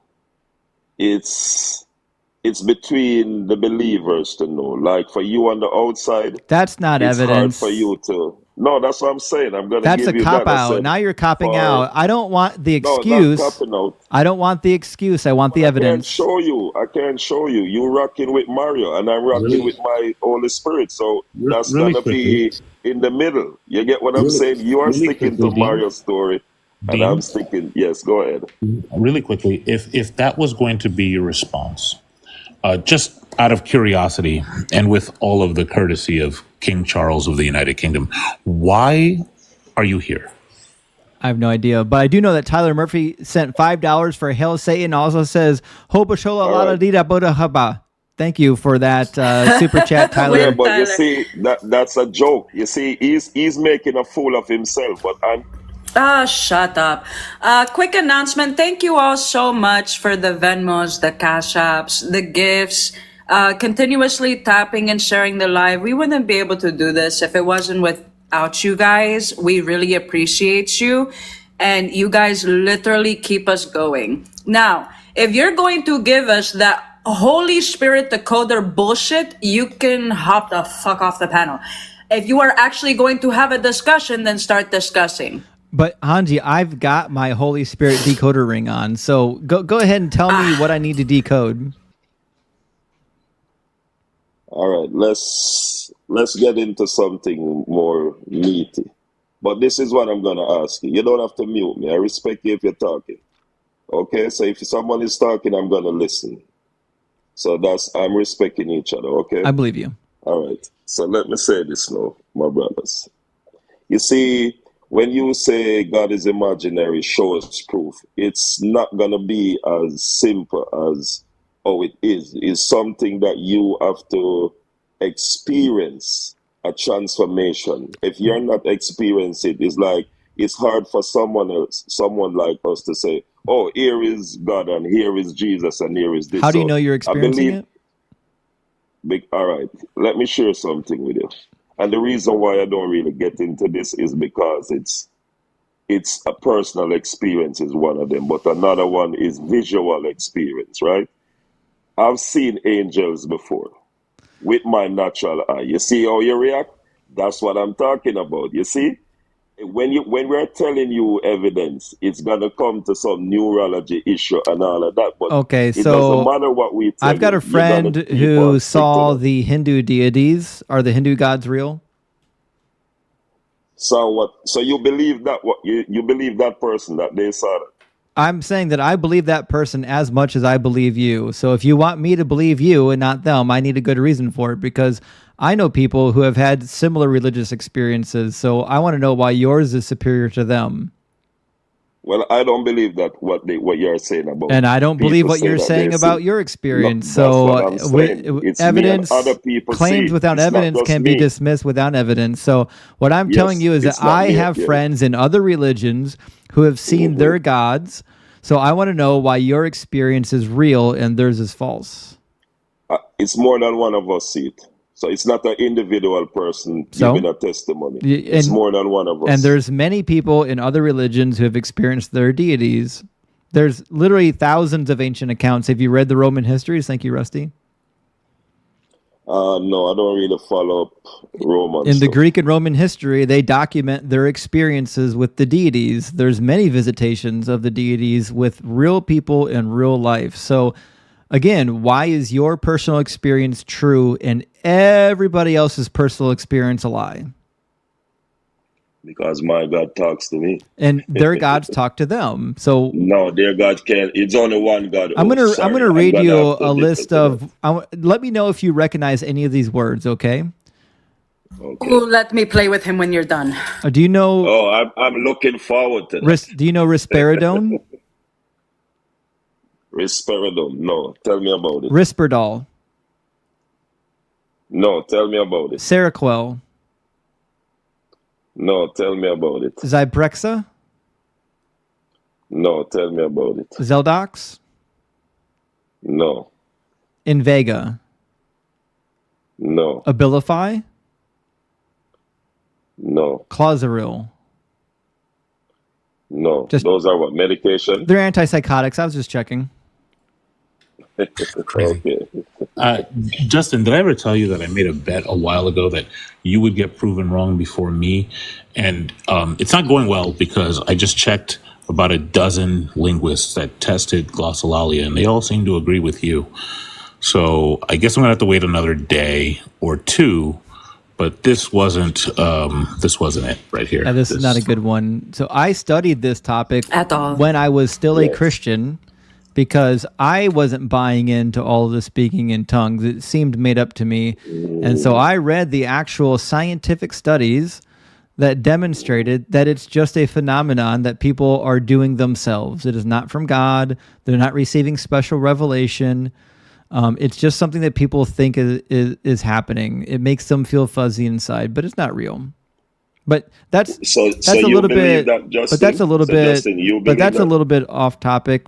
I think we've moved on from that topic already. But I appreciate that, Jeff. We have. So I want to know why your personal experience is superior to everybody else's personal experience with their deities.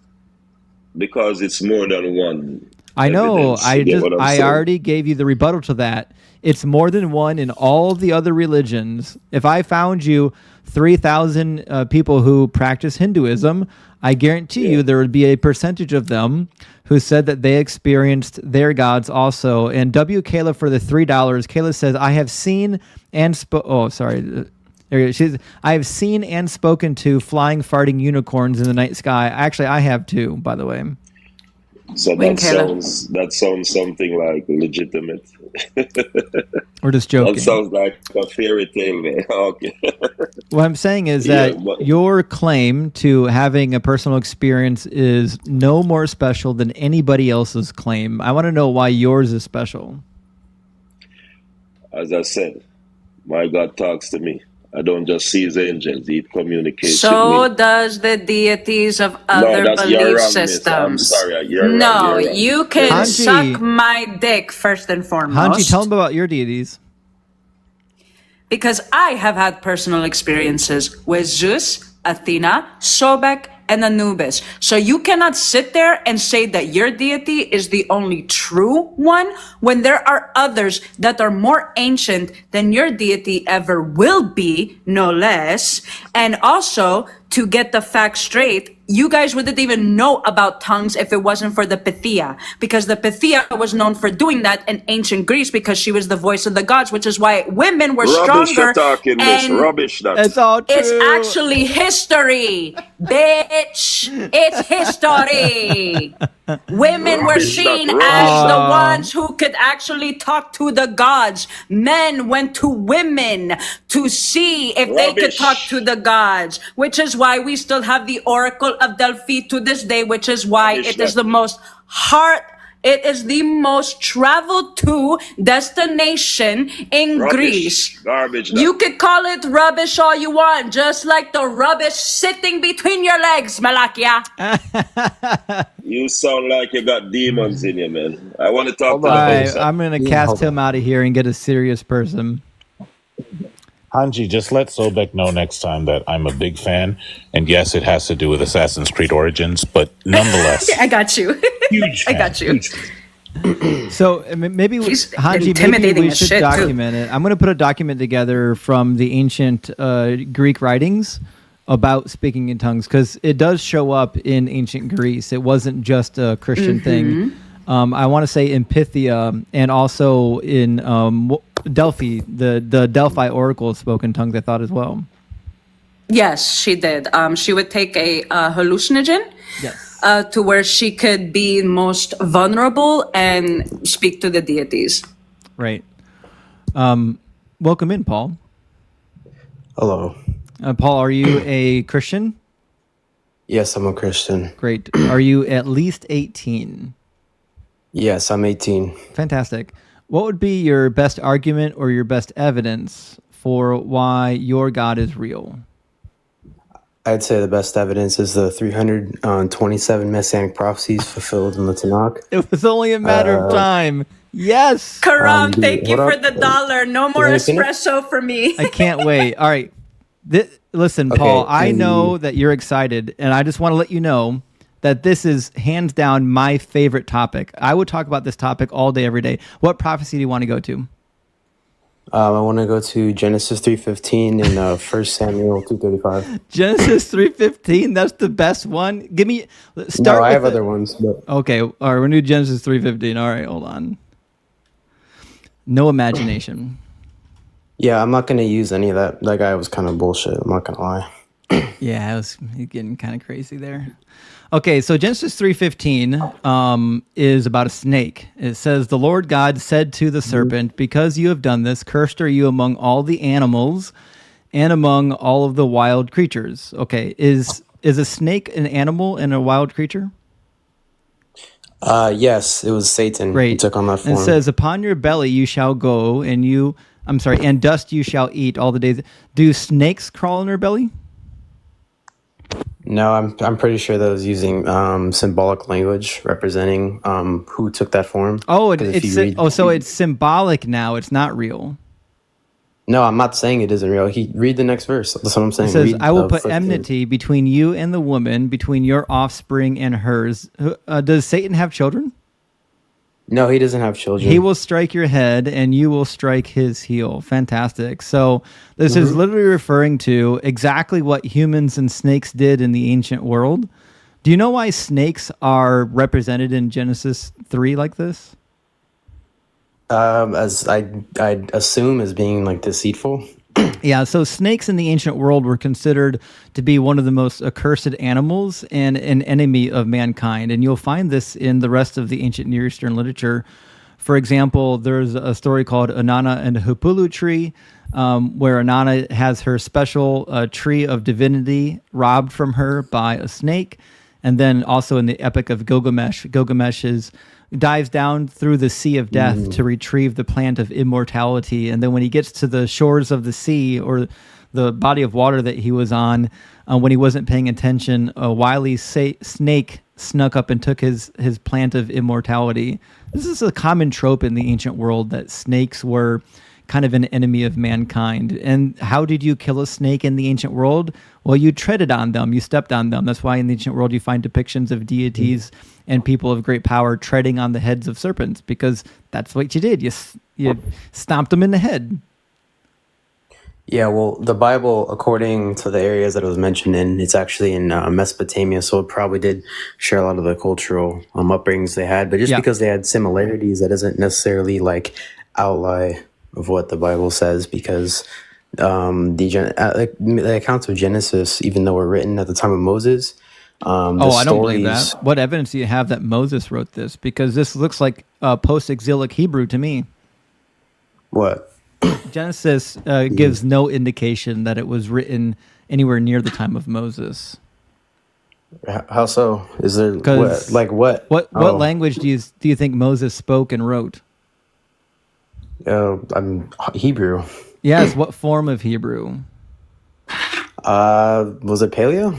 It would have been Paleo Hebrew, and we don't have any manuscripts in ancient Paleo Hebrew. The closest you'll get is the Samaritan Pentateuch, which is actually not as old as it seems. But what we don't have is like pre-exilic Hebrew. Now, we've got some ancient texts that contain pre-exilic Hebrew, like the Song of Deborah, the Song of Miriam, a couple passages in the Book of Kings. But like in terms of actually pre-exilic Hebrew, it's kind of like few and far between. And the first 11 chapters of Genesis appear to have been written roughly around the Babylonian time period, specifically as a polemic against the Babylonian narratives, which is why everything in the first 11 chapters of Genesis, I can find a nearly identical parallel in the Babylonian literature. Hmm. So why do you think it aligns with the Babylonian literature? Because according to the Bible, where they lived, it was in the regions that they were in, but that doesn't necessarily mean that they It aligns would with the worship. Babylonians because it was written and formed during and after the Babylonian exile, when the Babylonians were the power that had conquered the Israelite people. Yeah. Just being neighbors of somebody doesn't mean that they're necessarily going to be influencing your text. So they weren't writing texts that were specifically degrading any of the Arab religions, like the Midianite religion, or, for example, the Philistine religion. But we have a huge section of the Bible that is anti-Babylonian, and it just happens to be that the language appears to come from the Babylonian period. But that being said, there's a lot of good reasons to believe that Moses didn't write any of this. Would you want to hear some of my reasons? Yeah, I'd like to hear some of your reasons. Fantastic. I'm going to put a bunch of verses on the screen.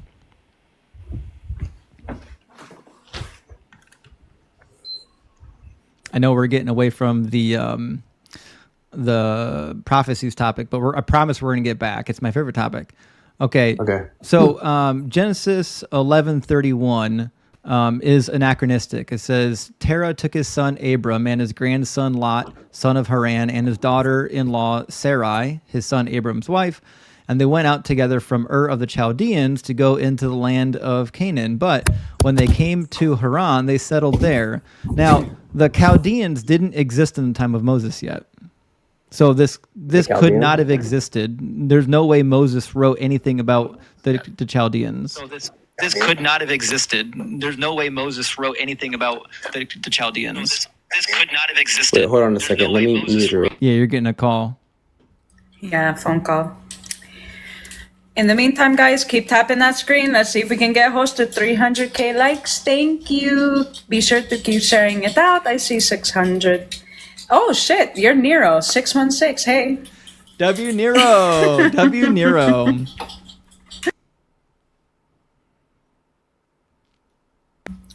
Also, be sure to help the host hit his goal, for he has 20 caps as his main goal.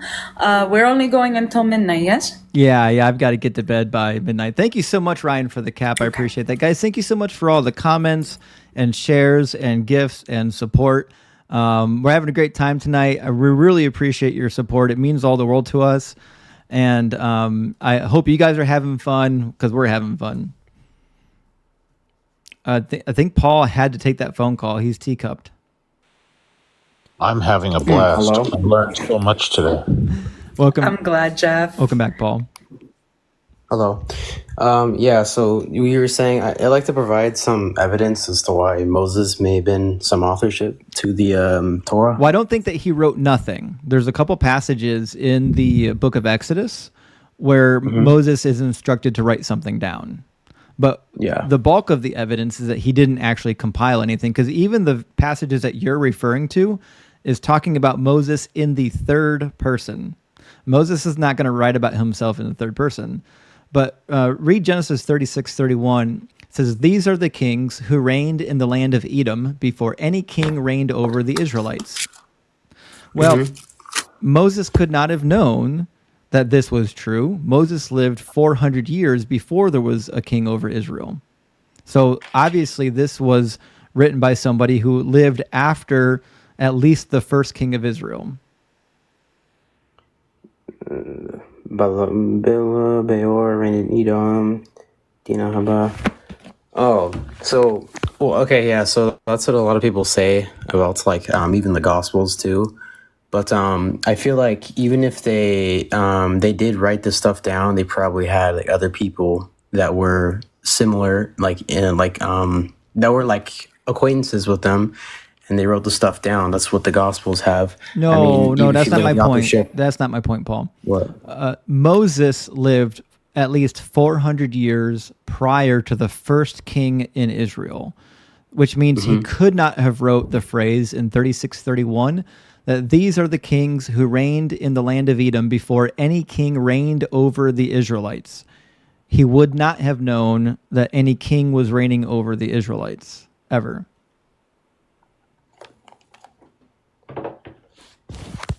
You know, oh wait, okay, so he was, okay, yeah, so he was 400 years before this was supposed to happen.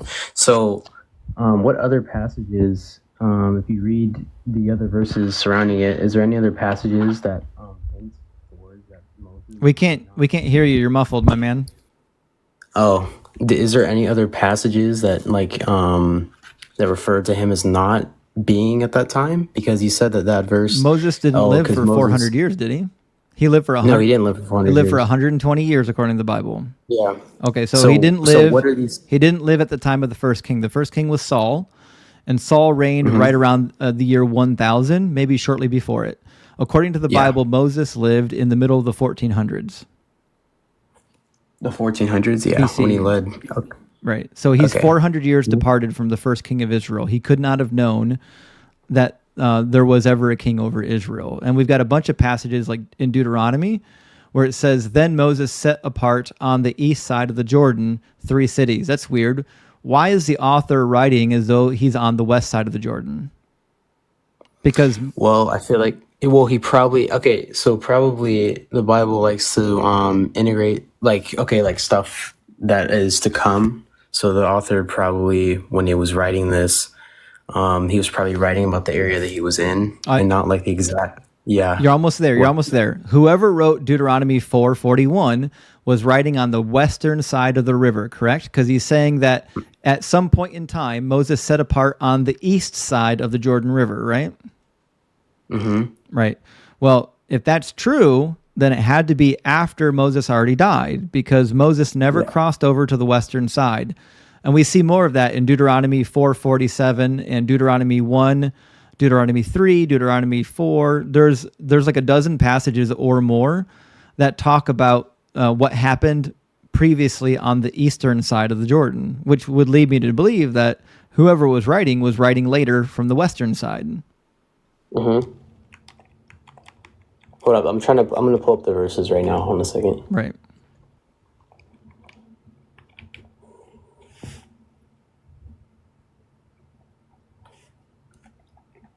Wait, you said that he was not allowed to cross the Jordan. He couldn't cross the West Jordan River, correct? He never did. Nope, he died on the eastern side of the Jordan.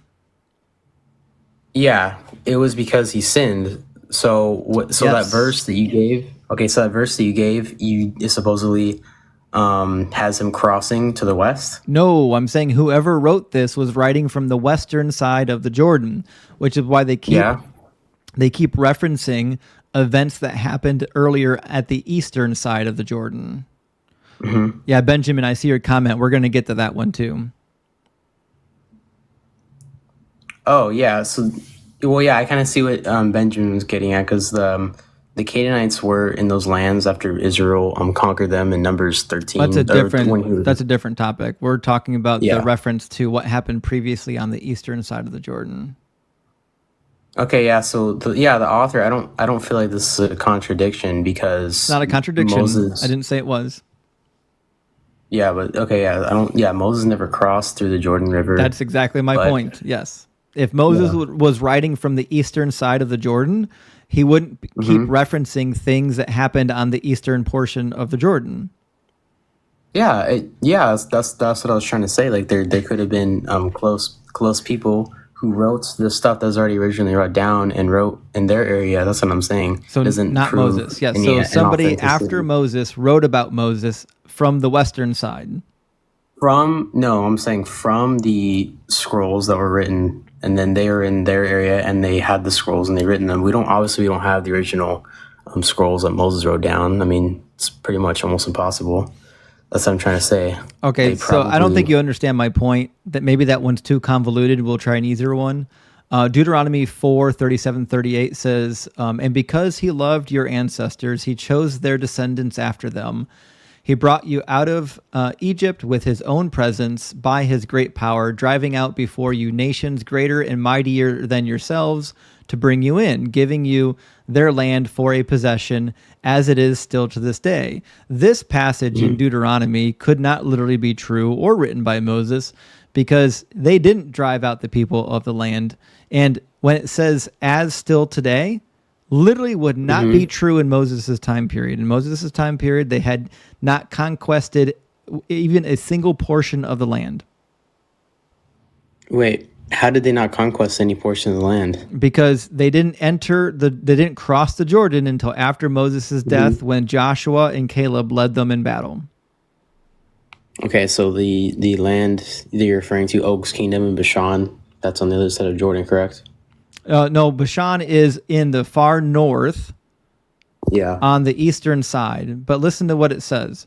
It says, and because he loved your ancestors, he chose their descendants after them, and he brought you out of Egypt with his own presence by his great power, driving out before you nations greater and mightier than yourselves to bring you in and giving you their land for a possession as it is today.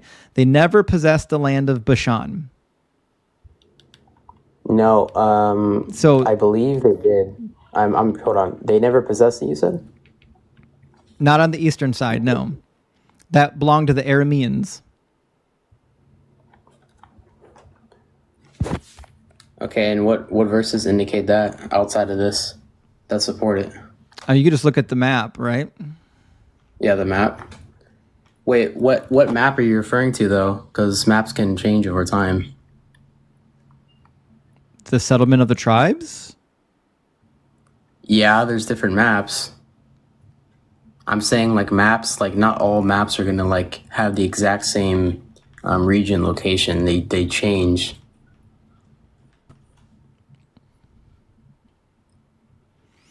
So this is the settlement of the 12 tribes traditionally. And Bashan is on the eastern side of the Jordan over here. See if we can find one that shows Bashan.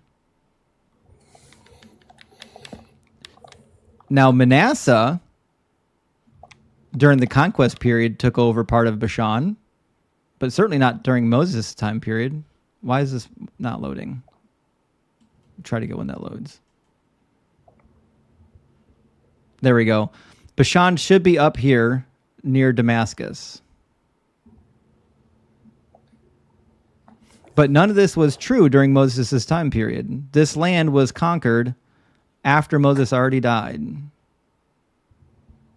They didn't conquer or drive anybody out.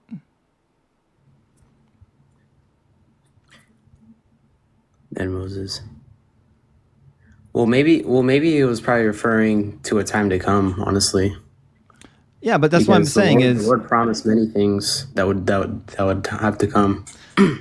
Yeah, he didn't say anything to come. He says, as it is still today.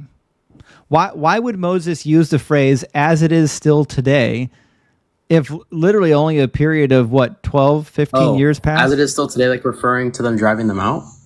That's what I'm literally telling you. This whole statement reads as though it was written by somebody much later from the western side of the Jordan after the conquest. Yeah. Okay, yeah, so there obviously there's another author here, and yes, they couldn't have been Moses. Yes, yeah, and it's also true that Moses did not narrate his own death, right? So that's a problem in Deuteronomy 34. He certainly didn't narrate his own death. So I've got like tons and tons of passages that just don't make any sense, and I'm going to get to Benjamin's point as well.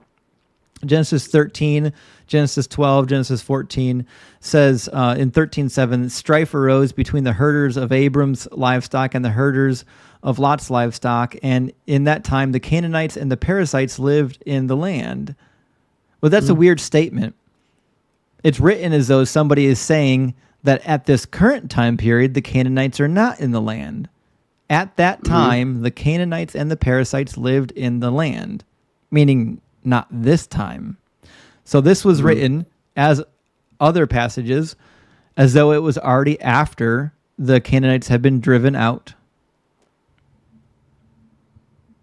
Well, I don't feel like that's okay. Yeah, because Moses, even though was responsible for writing the Torah, there's obviously this is another author writing from a different area, right? Right. But I don't really feel like this is like in a like reference to inauthenticity and that the Bible's false because I didn't say it was false. I'm just saying that there's no reason to believe Moses wrote this.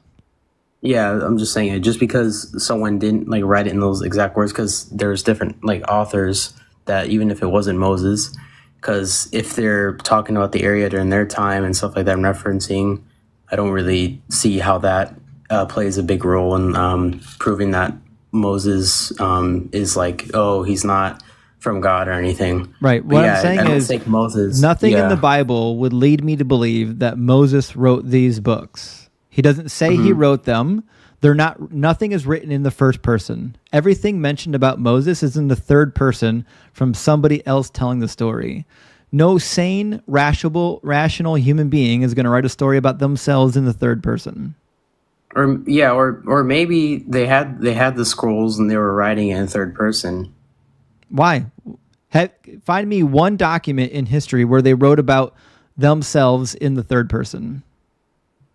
Well, because they have. Well, don't you have even in like your historical documents, stuff like that? We have like second person accounts. Second person is different than third person. I want to know one other narrative in history where the author wrote about himself the entire time in third person.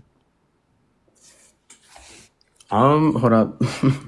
Sorry, but I don't have all this stuff up. I'm kind of going off. Yeah. Hold on. If Moses was writing it, why wouldn't Moses just say, I did this or I did that?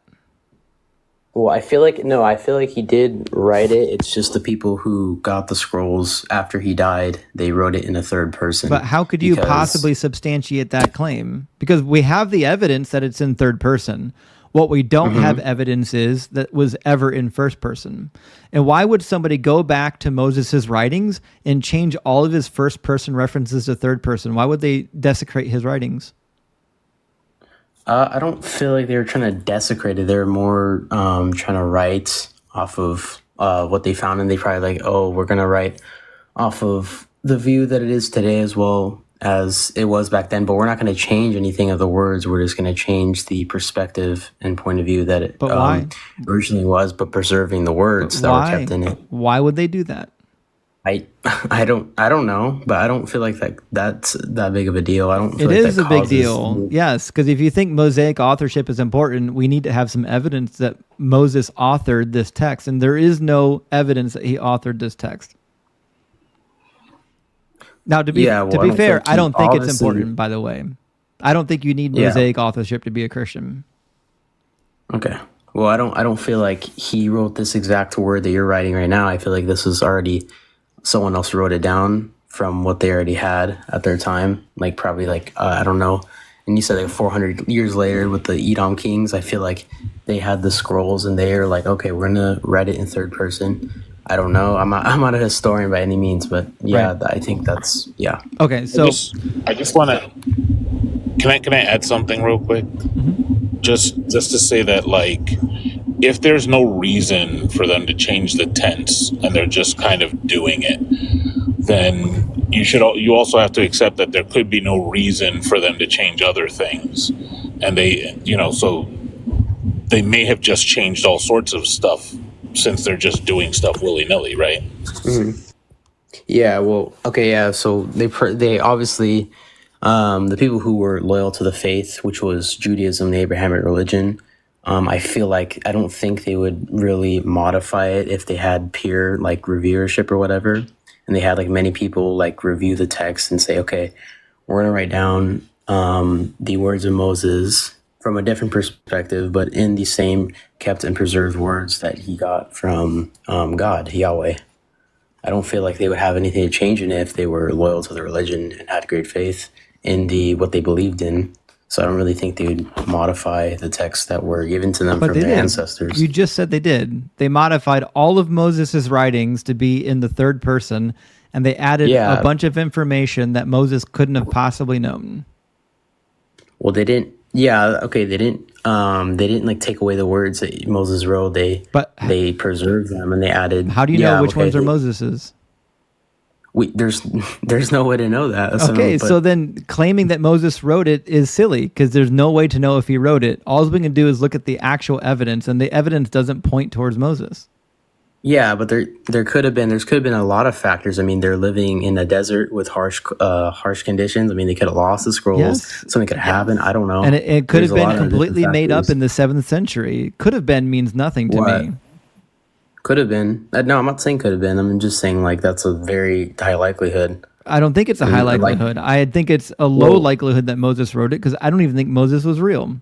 So the fact that Moses probably isn't even validated as a real person definitely says something about Mosaic authorship.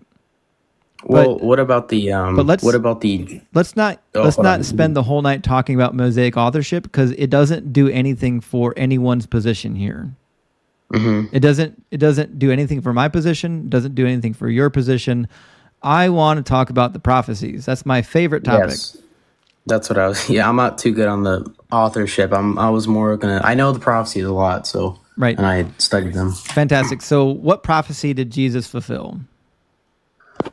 He fulfilled the Genesis. Yeah, that's what I was gonna go back to. So you said that it was common back then because a lot of religions had it, but he fulfilled it, I believe. He didn't fulfill it. It's about snakes.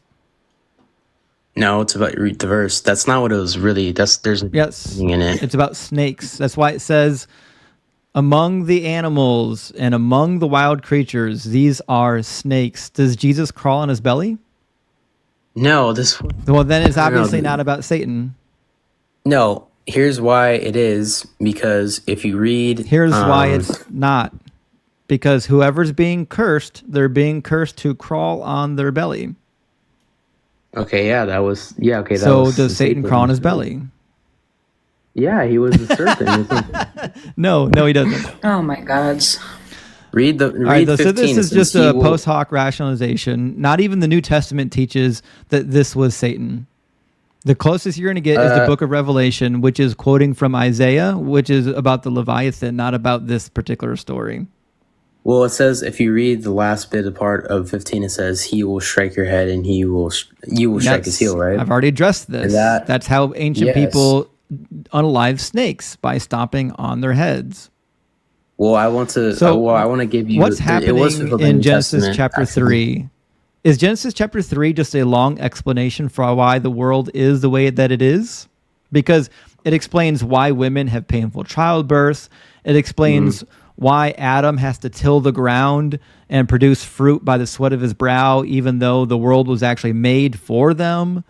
Everything in Genesis chapter 3 is just using the curse to explain why the current state of affairs is the way that it is. This is not a prophecy about a Messiah. Well, no, yeah, obviously the most part, it was to explain why sin cursed the world. But the reason why I wanted to say that it is a Messiah prophecy, and many people think it is, because when it says he will strike your head and you will strike his heel, it's actually mentioned in the New Testament in John. But why would I care what John says? Because John can't read the Old Testament either. They had the Torah writings that Jesus taught from. Yeah, I know, and they couldn't read it. Yeah. You want to read the verse in just about they wrote it. They wrote all of their prophecies, their fulfillments, supposedly in Greek. They couldn't read the Hebrew Old Testament. What, you don't think Jesus spoke Hebrew? In the Bible it does. You can't find me Hebrew quotations in the Gospels. You can't find them. The closest you'll get is when Matthew quotes from Hosea 11, but that exact wording existed in multiple languages, not just in the Hebrew text. And it's like, it's only like 3 words. So all of the quotations in the New Testament come from the Greek Septuagint. I have no reason to believe that anybody writing the Gospels could even read biblical Hebrew, much less these scrolls. Well, no, there is just because they didn't quote it in Hebrew, they quoted it in Aramaic, and no, they quoted it in Greek. Was written in Koine Greek. Yeah, Koine Greek. Yeah. So the reason why I said Jesus spoke Hebrew is because if you look, there's a verse. We know that Jesus spoke Hebrew. I'm saying that whoever wrote the text of our Gospels couldn't. They couldn't read the Hebrew scrolls, or they didn't have access to them, which is why they always quote from the Greek. Yeah. Okay. Well, I don't see. Okay. he fulfilled. Okay, yeah, that's what I'm trying to tell you.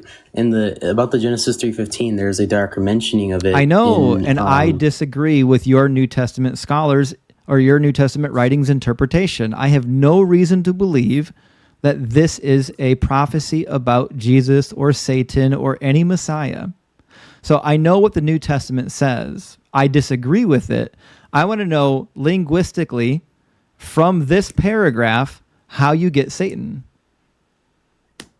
Because it says Jesus also said that Satan was a liar and then thief in the beginning. Yes. He was a deceiver. I'm aware. Yes, I know what exactly. Jesus said. I want to know from this paragraph how you get Satan. I don't want your post hoc rationalization from the New Testament.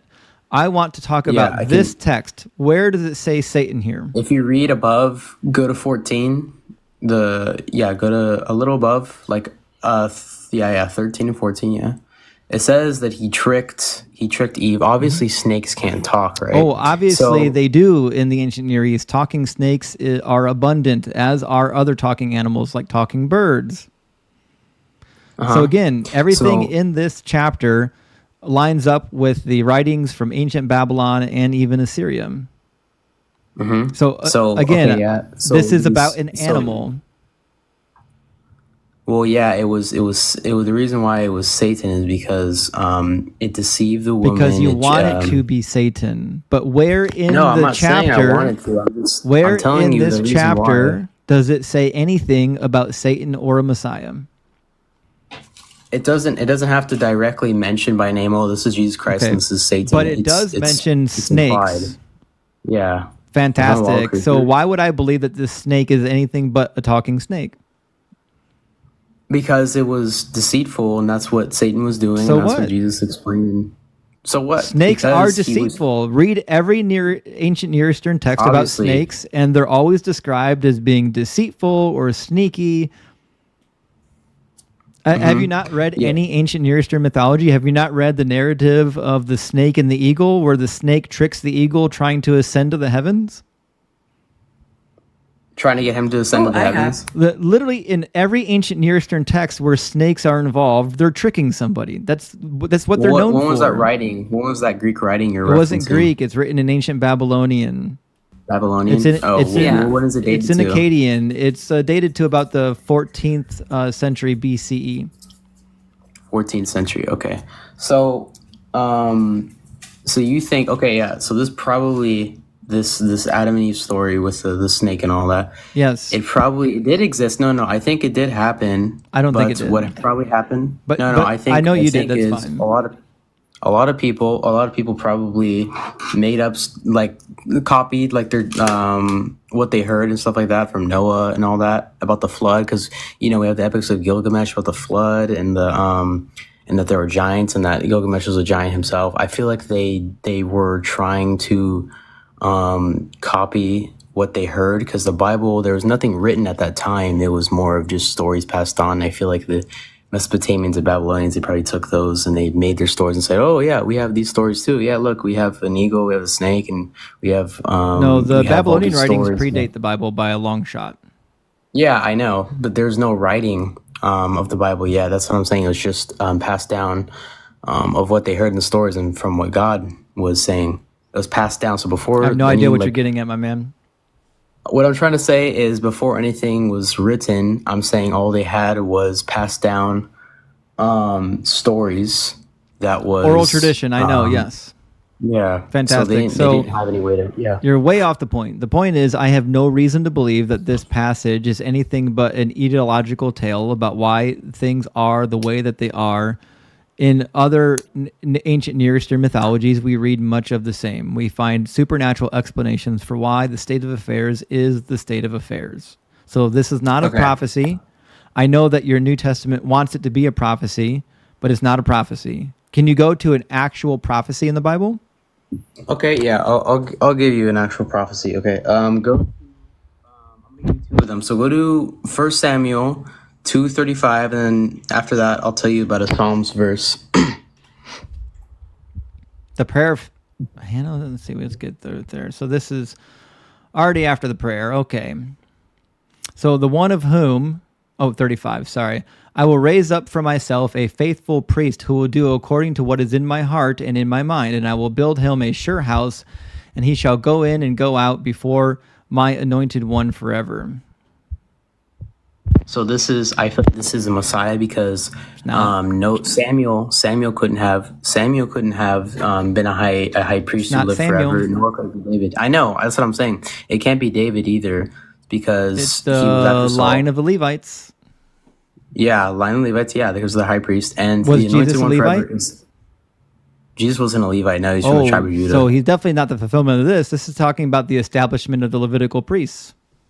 Yeah, but it says he will be before my anointed forever. So yeah, the line of Levi. What prophet lived forever? That's what I'm trying to get at. The line of Levi. They didn't. They're not here forever. They were there forever. The line of Levi, according to the Old Testament, was supposed to be forever. Have you read Jeremiah? Yeah, it was supposed. Yeah, it was supposed to be, but it wasn't. That's what I'm saying. Yes, I know, because the Old Testament's just as false as the New Testament. I know. Christ is the that's what I'm trying to say. Christ is. So let me help you understand what the tribe of Levi is supposed to do according to an actual prophet. Actually, Samuel was a prophet, but this is Jeremiah 33. It says, "The days are surely coming," says the Lord. This is an actual messianic passage. "The days are surely coming," says the Lord, "when I will fulfill the promise that I made to the house of Israel and to the house of Judah.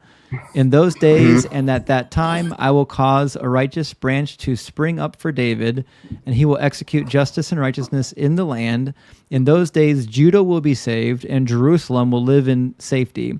And this is the name by which it will be called, the Lord is our righteousness. For thus saith the Lord, David will never lack a man to sit on the throne of the house of Israel, and the Levitical priests will never lack a man in my presence to offer burnt offerings and to make grain offerings and to make sacrifices for all time." The eternal priesthood belongs to the Levites.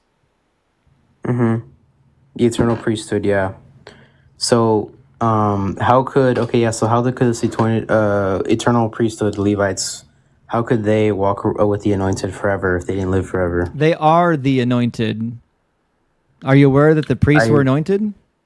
Yeah, they were anointed. They are the anointed, yes. All of the priests. There's a lot of people. All of the priests were anointed just like the king. Yeah. But yeah, that's but there's a lot of indignation that there could be that the anointed one could be also Israel.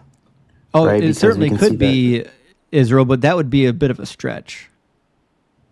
Well, why would that be a stretch? They're the chosen according to Deuteronomy 7:6. They are the chosen, but to say that they're anointed would be a little bit idiomatic because typically the anointed is referring to some sort of kingly or priestly fulfillment.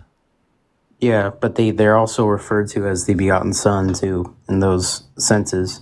So just because in Exodus 22, they're God's first son. I know. Yeah.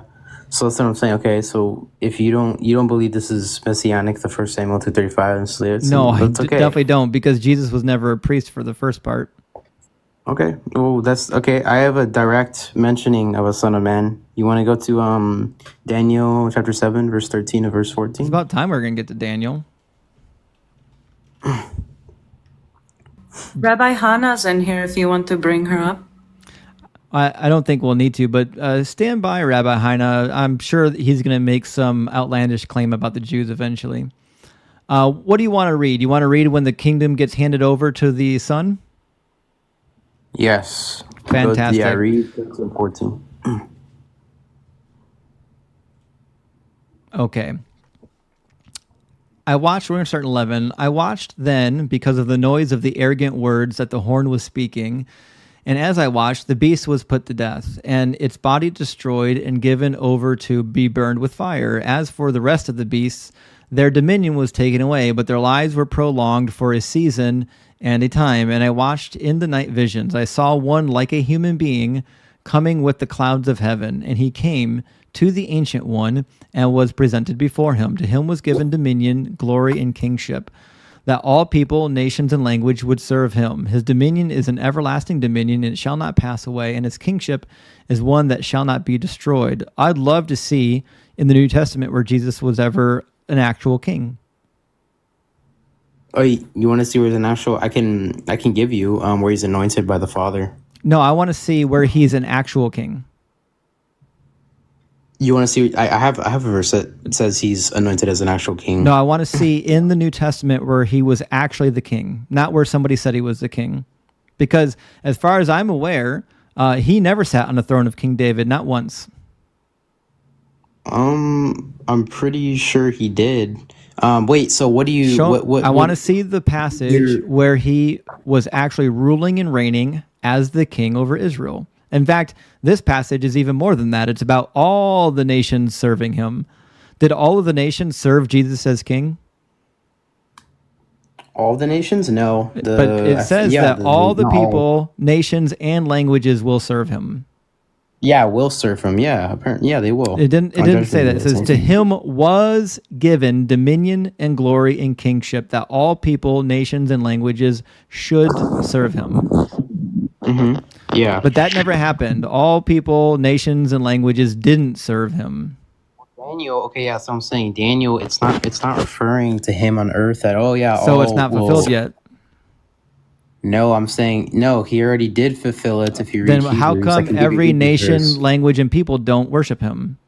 It wasn't referring to while he was on earth. It was referring to when on his throne of judgment that every nation So it's not fulfilled yet. That's what I just said. Yeah, no, but his kingship is fulfilled. I can give you a verse. Wrong again. So this talks about something that's actually happening in real time. It doesn't say that he's going to come and do the part where he dies and doesn't do anything, and then thousands of years later he'll have his dominion. That's not what it says.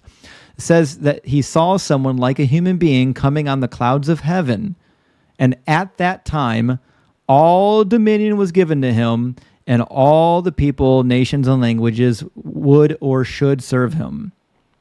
So yeah, that never happened. Daniel also was mentioning the 7 beasts of the sea. It's a very it's a prophetic book. It wasn't about. Yes, I know it's a prophetic book that Jesus didn't fulfill. I can literally give you where he is king. I can give you it. Please give me the passage where Jesus ruled as king and all the nations of the earth worshipped him or served him. You asked two questions. You first asked me, show me a verse where he's king. I can Fine, give then you give me that the verse. first one, then give me the second one. I want to see where he was a king. What passage? Okay, go to so it's a fulfillment of the Psalms. So go to Hebrews 1:5 to 1:9. Nope. Hebrews doesn't say anything about Jesus' lifetime. You got to show me Hebrews. It wasn't referring to his lifetime. That's what I'm trying to say. Hebrews doesn't say at all demonstrate that he was a king in Israel.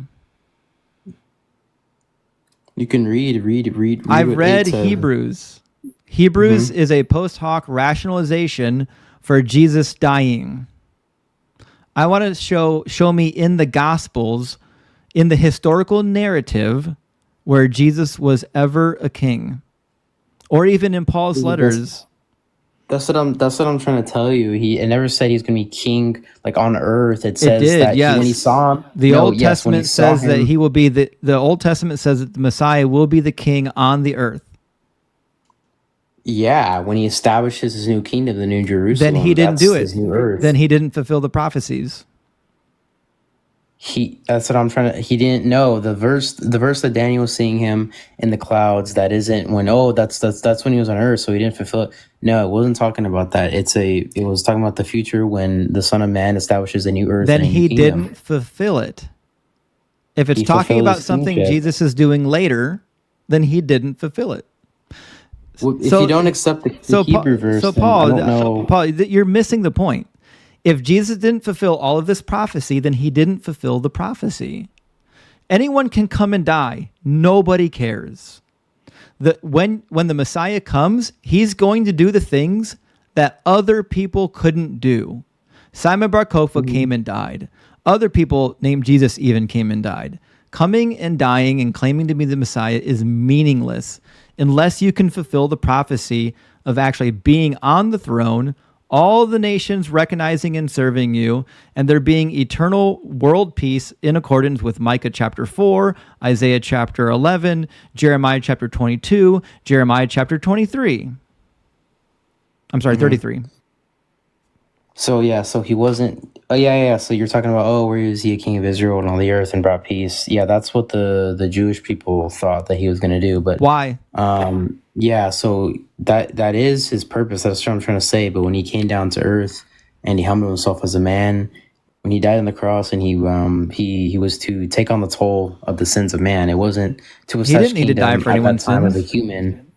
He didn't know. He wasn't trying to establish a kingship as a human. It wasn't referring to that. It was referring to him in all his glory in the clouds. So I'm trying to tell you, when he establishes his new earth. Then and how new are kingdom, all the nations and people of the earth going to serve him if his kingship is not on the earth, it's in the clouds? I'm not saying it's on the clouds. I'm saying if you read the Bible even in the Old and New Testament, it says there will be a new heaven and a new earth. Okay, so then he's going to be a king on the earth. He'll be a king on earth. Great. Has it happened? No, it hasn't happened. Then I was he's referring to not this, the king yet. Until he's the king on the earth, he's not the king. He is king. It's talking Prove about it. Prove to me that he's even alive, much less the king. See, I can't. Anyone can you just can't get off any okay. deity. You I'll can't just just do, say prove Paul, this I'm and going to do prove the that. same thing you're doing. Simon Bar Kokhba is the fulfillment of this passage. He died for your sins. He was a Messiah accepted by the Jewish people. He fulfilled more prophecies than Jesus. Simon Bar Kokhba is a fulfillment of this passage. Prove me wrong. He's not, because Jesus predicted the second temple of Jerusalem in 70 AD would be destroyed. It doesn't matter. That text was written long. That text was written long. That text was written long after Jesus already died. What? The texts about Jesus predicting the fall of the temple were written already after the fall of the temple. We have no documents to suggest otherwise.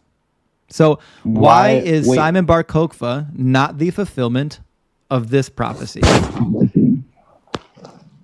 Because he didn't do any of that? And neither did Jesus. Congratulations, you finally figured it out. So what part of this did Jesus actually do? This isn't referring to him being a What part of this passage did Jesus complete? That's what I'm trying to tell you. It's a second coming prophecy. Okay, and him well, you were supposed to show me a prophecy that he did complete. I want to see the one that he did complete, not the one you think he will complete. I tried giving you one in John about the serpent, and there is a verse in it that said he did. I want to know the prophecy that he completed. I tried giving you that and verse. Genesis 3:15 is not a prophecy. I disagree with what the New Testament says about it. And there's a rabbi in the chat right now that can give you even more disagreement if you want pushback on it. Okay. So fine. If you want to disagree with Daniel, then I can give you a Micah verse. You can go to Micah chapter 5 verse 2. This is going to be painful. I don't know why they think I've never read these before. Micah 5:2.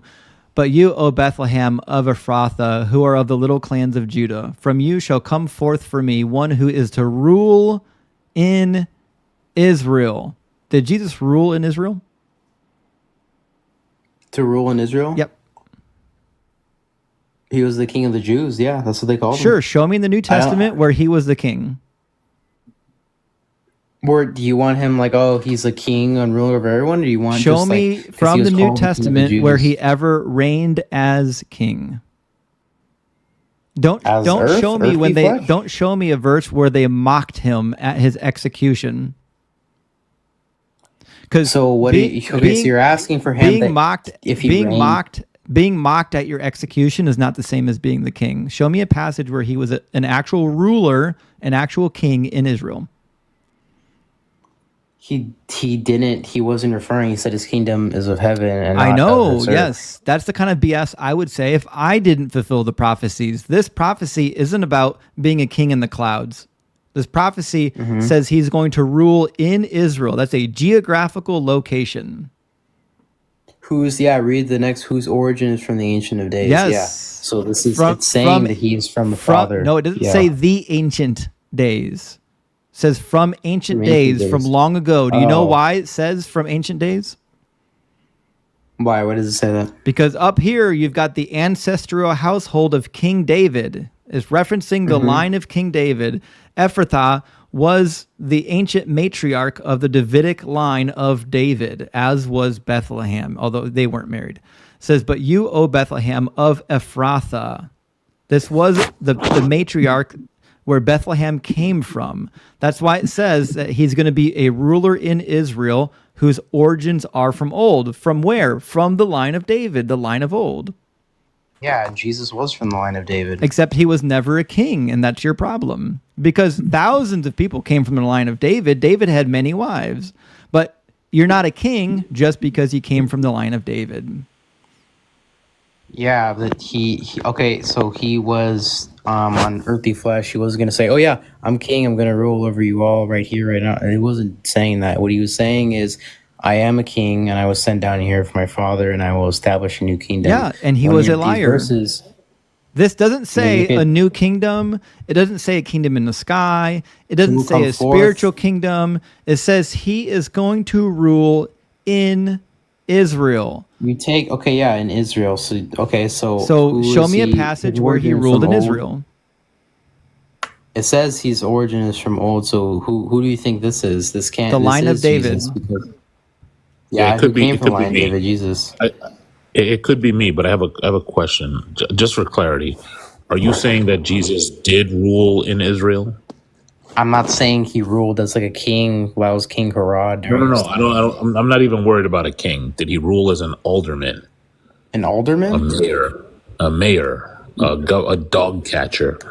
Did he rule at all? No, he was a like a rabbi teacher. So he never ruled. Yeah. So no, that's what I'm trying to tell you. These verses. Great. Then he never fulfilled this prophecy. About him coming to rule in Israel? Yeah, he did. Okay, then show me the passage where he ruled in Israel, because you literally just said he didn't rule. I'm trying to tell you that all these verses, it isn't referring to when he came, oh, he's going to do this at this current time. It's referring to his future? Yeah. Thank you. Then he didn't fulfill it, Paul. I'm asking for one he did fulfill, not one that you think he will fulfill you could have went for more specific than Paul. I'm going to say this for the last time. I want you to show me a prophecy that he did fulfill, not one that you think he will fulfill in the future, one that he already did. Anyone can claim that they're going to do it in the future. I can say, I'm the Messiah. I'm going to do this when I come back. That's meaningless to me.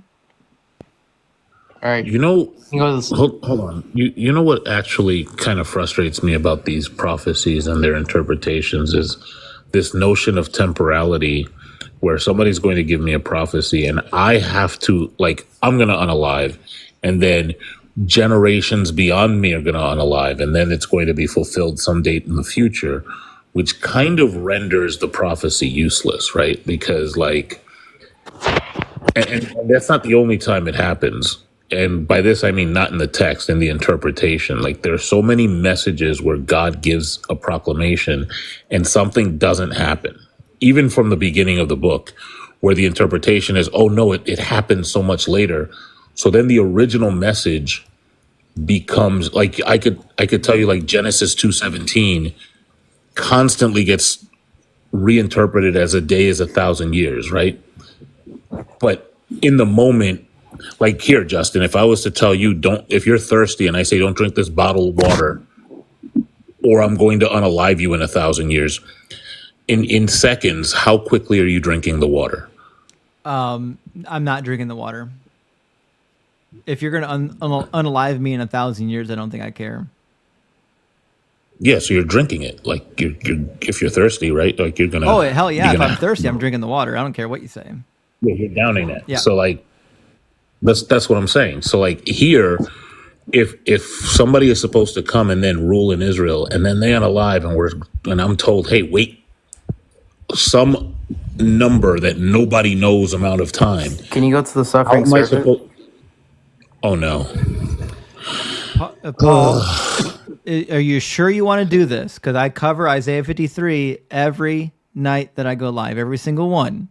And not a single person has ever come up with a good, rational explanation for why it's Jesus. So I'm just going to ask you now, is this your prophecy you really want to go to? Yeah, sure. Because I don't believe this is Israel. I don't The think confidence it's. of these Rabbi people. Hannah has entered the chat. Yeah, go ahead and bring her up. You should never release a balloon. All right. Shalom. Welcome in, Rabbi. Hi, Rabbi. Shalom, Rabbi. I'm sorry, I heard the call of Isaiah 53. Yeah. Just watch how this poor turtle was. So, hi, Paul. My name is Rabbi Hannah Johnson. I am that rebel rabbi. I happen to be a member of the clergy for the Jewish faith, and I'm a PhD in theology. How can I help you? I want to concern the verses of Isaiah 53 to verse 8. Okay, what about it? I was wondering how can this be Israel if it says he was chastised and he was pierced and through Chastised? stripes were healed. Yeah, chastised. My yeah, bad. I can tell you that.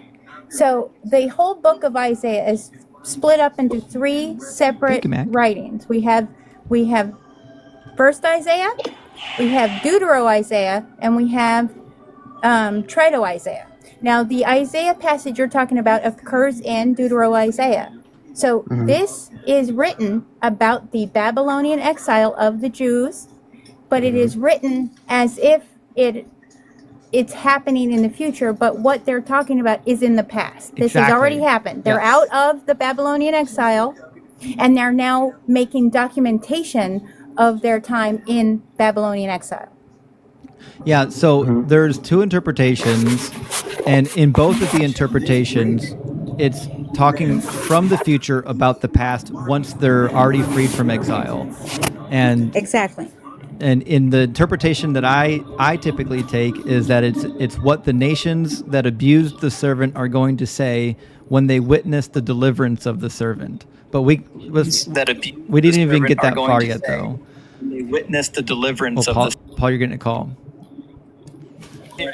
I'm not getting a call. Oh, there's a really bad echo on your side. Come on, sir. Yeah, just swipe away and then come back. It'll probably fix it. So, Rabbi, it's my guess that Paul's never read all of Second Isaiah. It's possible. You've never read. Have you read the entire book of Isaiah, Paul? What happened to him? I haven't. Oh, sorry, bro. No, I haven't. What happened to him? I haven't. Oh, sorry, bro. That's concerning of how this could be Israel if it says that he was pierced. Well, we're going to explain it because it didn't say he was crucified. It says he was pierced, and that's a debatable translation to begin with. Crucified. I was like, well, pierced, and that's even. Listen, you got a really bad echo. You got to fix that. Wait a minute. Are you trying to talk about Psalms 22 now? Is that what we're doing? No. He thinks Isaiah 53 says pierced, but it's not in there. It's a spurious translation. Oh, no, it doesn't say pierced. It doesn't. I know. It's a really awful translation from the ancient Hebrew into Latin, into Greek, into English. It's like making a copy of a copy of a copy. Into English. Oh, yeah, my bad. It was Paul, man, your app is really wigging out on you. You gotta figure that thing out. Paul, if you swipe out of the app, you don't have to leave the panel or close it. Just swipe up and then come back in, and it should fix the echo. Yeah.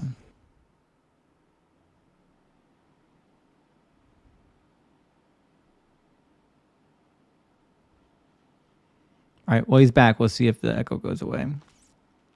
Mac, thank you so much for all the gifts. I think Mac just smashed our last goal. I'm not putting another goal up tonight. Did. That's it. That's all there is, guys. The goals are all smashed. Mac dominated at least half the goals all on her own. Yes, she did. Is that better?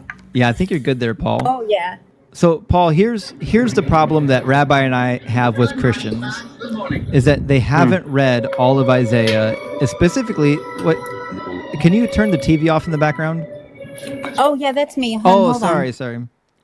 So my mom's on her dialysis, so she's watching TV while I have her hooked up. Oh, I'm so sorry. So as Rabbi Hannah already pointed out, Second Isaiah is a very specific section of Isaiah. It was written about the redemption of Israel from the Babylonian captivity. It's why Isaiah chapter 40, the very first line, talks about how their term of service has been paid for their debts. That they're done. It's time to go. Okay. Now, in Second Isaiah, there's at least 8 different references to who the servant is. And here's the first one, Isaiah 41, 8 through 9. But you, Israel, my servant, Jacob, whom I have chosen, the offspring of Abraham, my friend. In Isaiah 41, 8, who's the servant? Oh, this is, yeah, so there's, I guess when she was referring to different parts, I guess this is Israel, right? Yes. And then Isaiah 43:10, you are my witnesses, says the Lord, and my servant, whom I have chosen. Who's the servant in Isaiah 43:10? It says Israel, apparently. Yeah, it's about Jacob. Yeah, it's a plurality of people. It's Israel. And then Isaiah 44, 1 through 2. But hear now, O Jacob, my servant, and Israel, whom I have chosen. Who's the servant in Isaiah 44, 1 and 2? It says Israel. It's Israel, yeah. Same thing in 44:21. Remember these things, O Jacob and Israel, you are my servant. Same thing for 45:4. For the sake of my servant Jacob and Israel, my chosen, I call you by name. And our last one, this is right before the freedom, says, go out from Babylon, flee from Chaldea, declare this with a shout of joy and proclaim it and send it forth to the ends of the earth, says the Lord, says the Lord has redeemed his servant Jacob. So when I get to 55, why would I believe that 55 is about any other servant than the one that has already been named 8 times as Israel? Well, I believe the Isaiah was about Jesus or the Messiah because it uses a lot of he was chastised, or he was bruised for iniquities and transgressions. Well, it doesn't say that. Again, your English translation is betraying you. It says he was bruised by our iniquities. Yeah, by not for. My bad. Yeah. So by our iniquities. So he was for our sins by it. He was bruised for it, and he took that up to the cross. It doesn't mention him being say crucified anything about taking up to a cross. You made that. I know. That's what I'm trying to. Yeah, I'm just saying. So it was referring to him being a suffering person. Thank you, Mac. So we'll just start from the beginning because I don't think you've read the context. So the suffering servant starts in 52. It doesn't start in 53, and I usually start from 52:10. Where it says, the Lord has bared his holy arm before the eyes of all the nations, and all the ends of the earth will see the salvation of our God. Rabbi Hannah knows what that means. What does it mean that the Lord bared his holy arm? I'm so sorry. I can barely hear you, love. What again? What does it mean when Isaiah says that the Lord bared his holy arm? Is this not a reference to God revealing his mighty power to save Israel? Yes, that is exactly what it is. Yeah. And if I might, Paul, may I ask you a question? Have you read the entirety of the scripture, like from Bereshit to Revelation? No, I haven't. I read a lot of the New Testament. I read the Torah. So you've read the first 5 books of Moses, right? Yeah, the Genesis, Exodus, Leviticus, Numbers, Deuteronomy. Yeah. Yeah. Okay. So, and how old are you, Paul? I'm 18. Oh, okay. So you have a lot of time to learn. So that's good for you. Yeah, I don't know. I'm assuming, are you Catholic? Yes. Well, yeah, I'm an Eastern Orthodox, actually. So. Yeah, that's fine. I'm familiar. So my question to you would be is when you are reading through these, especially when you're trying to connect it to the Hebrew scripture, do you understand that Hebrew scripture was not written towards Christians, but it was written for Jews? Yeah, I understand that, yeah. Then why would you try to connect something that is happening in the New Testament to a whole entire series of books that don't belong to you? Because the Old Testament is cross-referenced into the New Testament about, I believe, thousands of times. You know why it does that? Because these books were written years and years and years after the crucifixion. You know that, right? The New Testament? Gospels? Yes. The earliest one we know of is a little bit in 80 CE is the first encounter we have with any part of the Gospels. Yeah, so but that's what's that, like 35, almost 40 years past the crucifixion? Mm-hmm. The Gospel of John, but John was still alive though. No, that was Mark. still first century writing. Oh, it's Mark. Mark. Oh, you're talking about John. Mark? Is the earliest. Yeah, gospel. Mark. Okay, yeah. So those dated, the scrolls that we have, the oldest we have is like what? You said 80 or 80 No. CE. No, the oldest manuscripts we have from Mark aren't from 80. That's just when scholars believe Mark wrote. The oldest manuscripts from Mark come from the 2nd century. So Well, about if he 135 wrote it to in within the 150 first century, I CE. don't really see because he wrote it in the first century. I have evidence right here that Isaiah 53 could be or is Cite your source. Jesus. Well, can we read it Is Jesus- first? well, Let's if you read just- it before you try to prove it's about Yeah. Jesus. Okay. We're just going to read it all the way through from the beginning from 52. Okay. So the stage is already set. God is saying, the Lord has bared his holy arm before the sight of all the nations, and all the ends of the earth will see the salvation. The salvation of our God is not referring to the death of a guy for your sins. It's referring to the freedom of the Israelites from the Babylonian captivity, which I've documented here of all the other references that Isaiah uses when he says he's revealing his mighty hand or bearing his holy arm. It's always to rescue the Israelites from their captivity. That much is sure. So if we keep reading in 52, he says, the next line, depart, depart, go out from there. Touch no unclean thing. Go out from the midst of it and purify yourselves, you who carry the vessels of the Lord. For you shall not go out in haste, and you shall not go out in flight. For the Lord will go before you, and the God of Israel will be your rear guard. So he's making a comparison from the Exodus from Egypt to the Exodus of Babylon. He's saying, you don't need to go out in haste like you did in Egypt. God is going before you. You can go out without being in haste. Easy enough. So now we're talking about the exodus of the Israelite people from their Babylonian captivity. And then he says, see, my servant shall prosper. He shall be exalted and lifted up. Why would it say, why would you insert Jesus here when all of Isaiah speaks about how Israel is going to prosper when they're rescued from Babylon? You want me to tell you evidence of why Jesus is in Isaiah 53? We're not to 53 yet. We're still in 52. Oh, well, I don't. Well, 52. Okay, so this is talking about how Israel will be.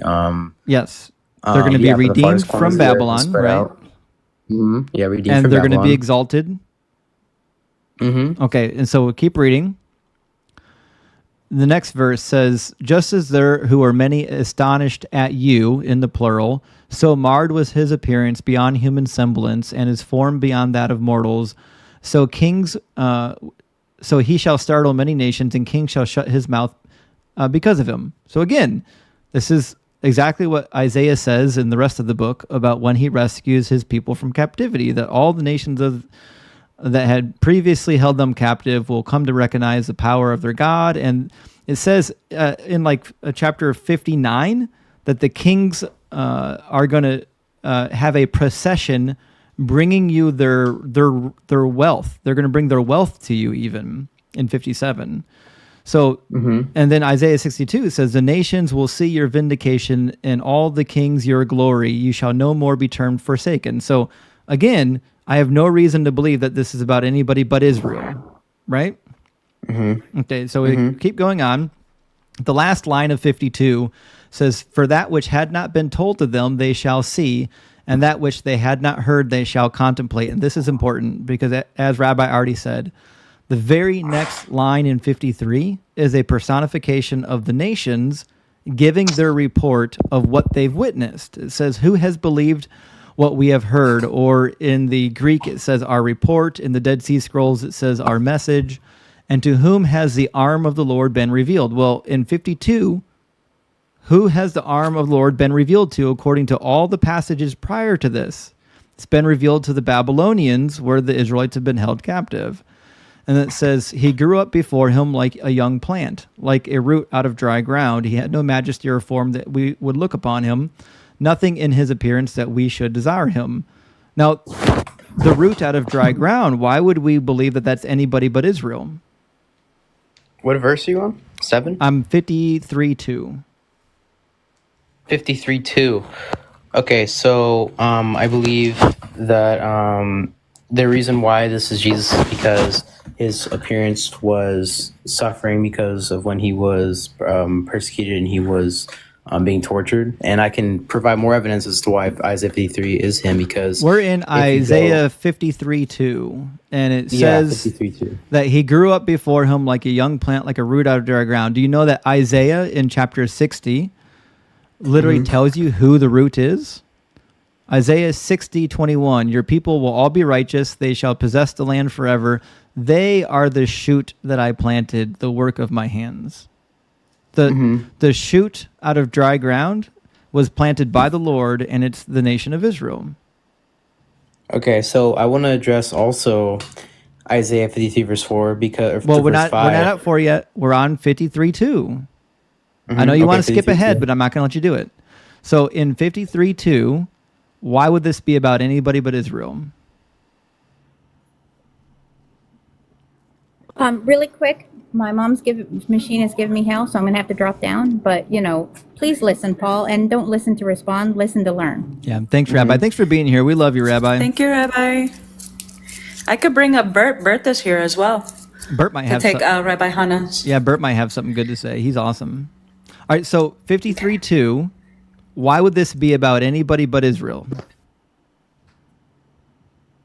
Grew up in a young plant, and you grow the root of the dragon and for majesty that we should look at him night and experience.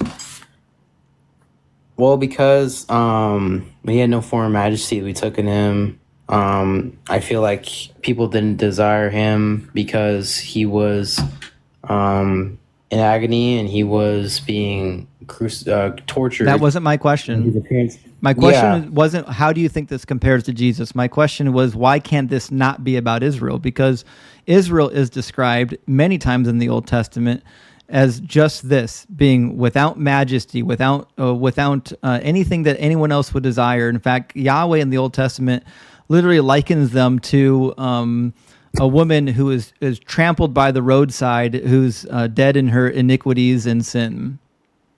Mm-hmm. So there's So this could be Israel. So read the next. According to Isaiah 60:21, the prophet says, "Your people will all be righteous; they will possess the land forever. They are the shoot that I planted."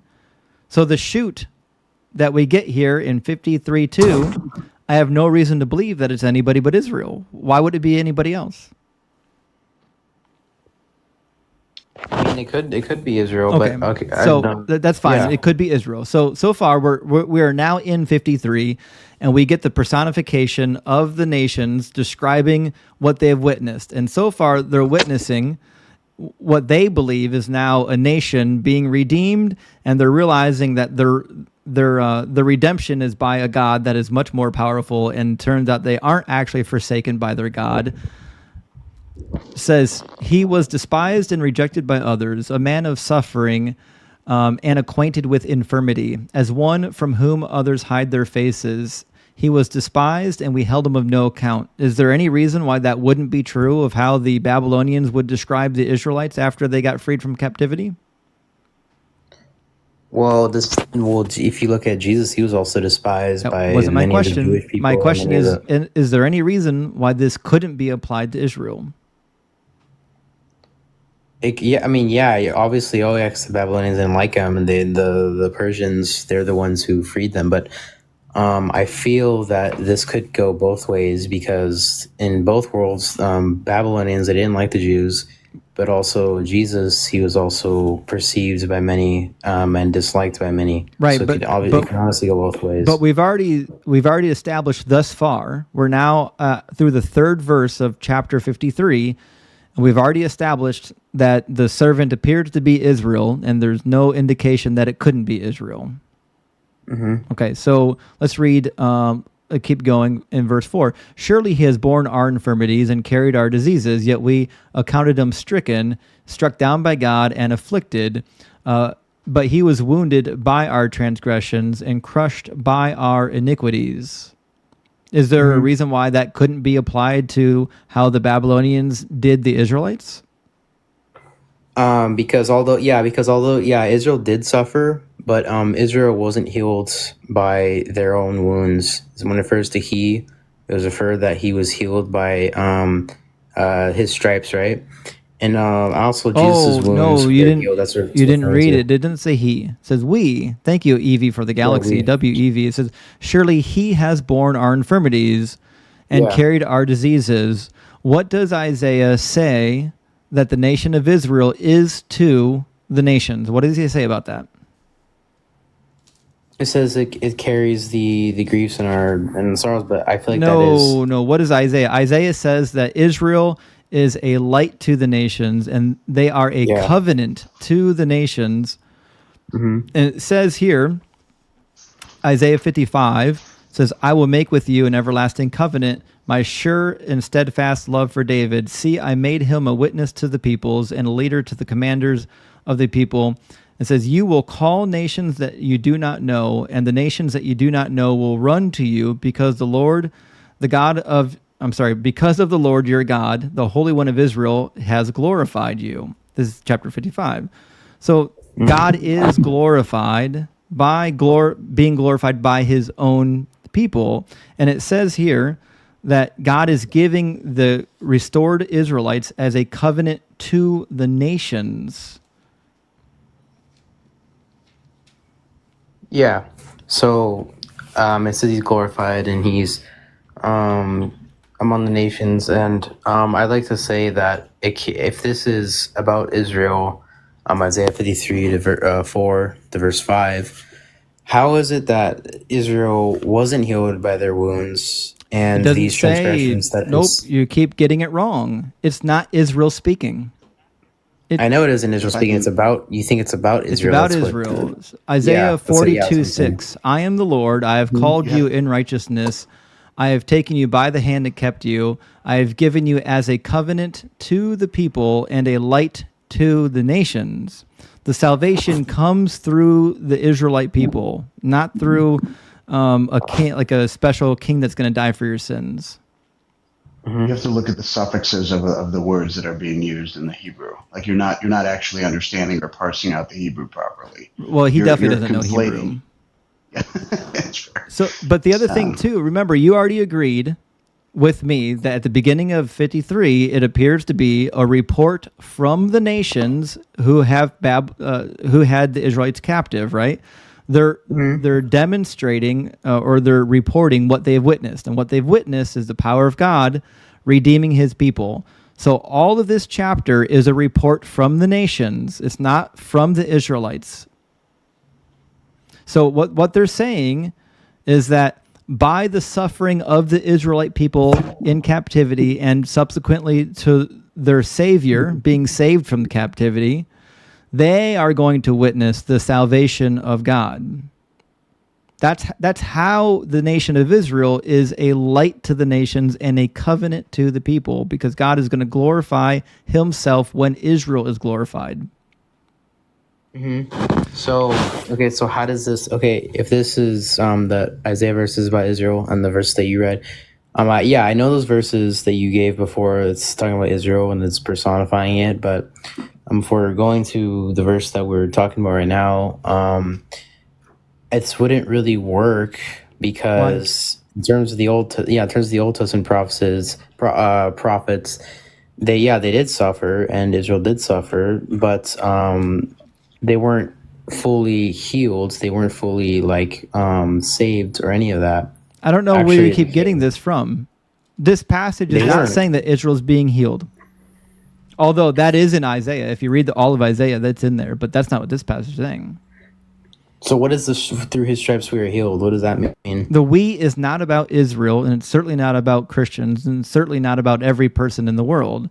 Again, this is a description of what the nations are going to say when they witness the salvation of God rescuing his people from captivity, when they believed that they were abandoned by their God.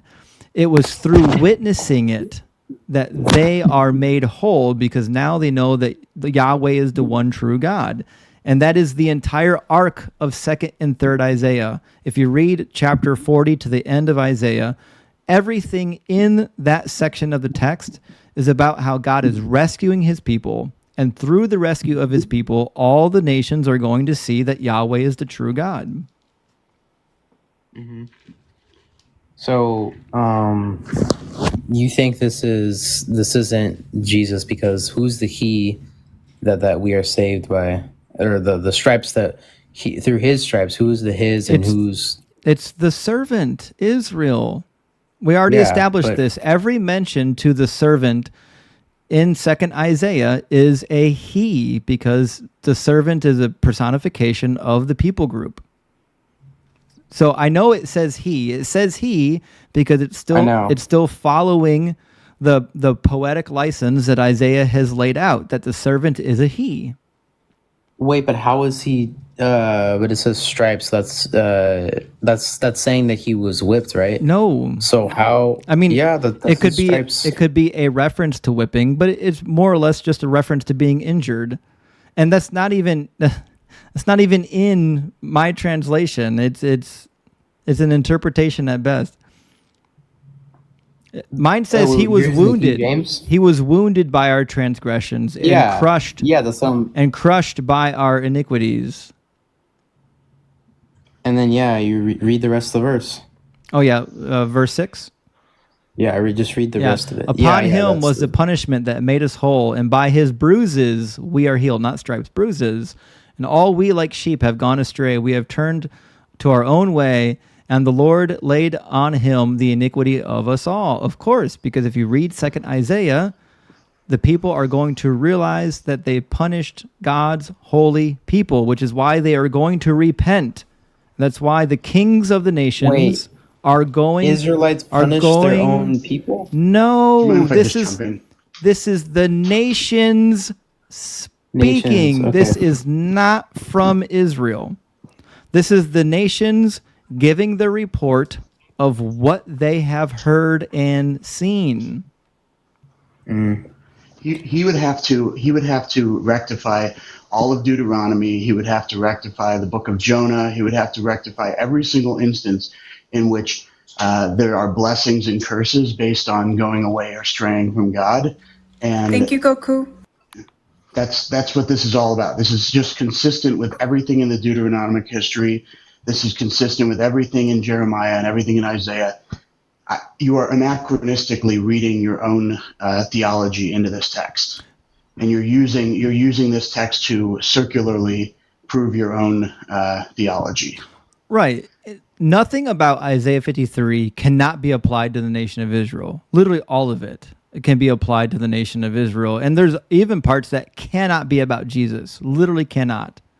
For example, in verse 10 and 12, it says that whoever this is, they're going to have offspring. Yet it was the will of the Lord to crush him with affliction.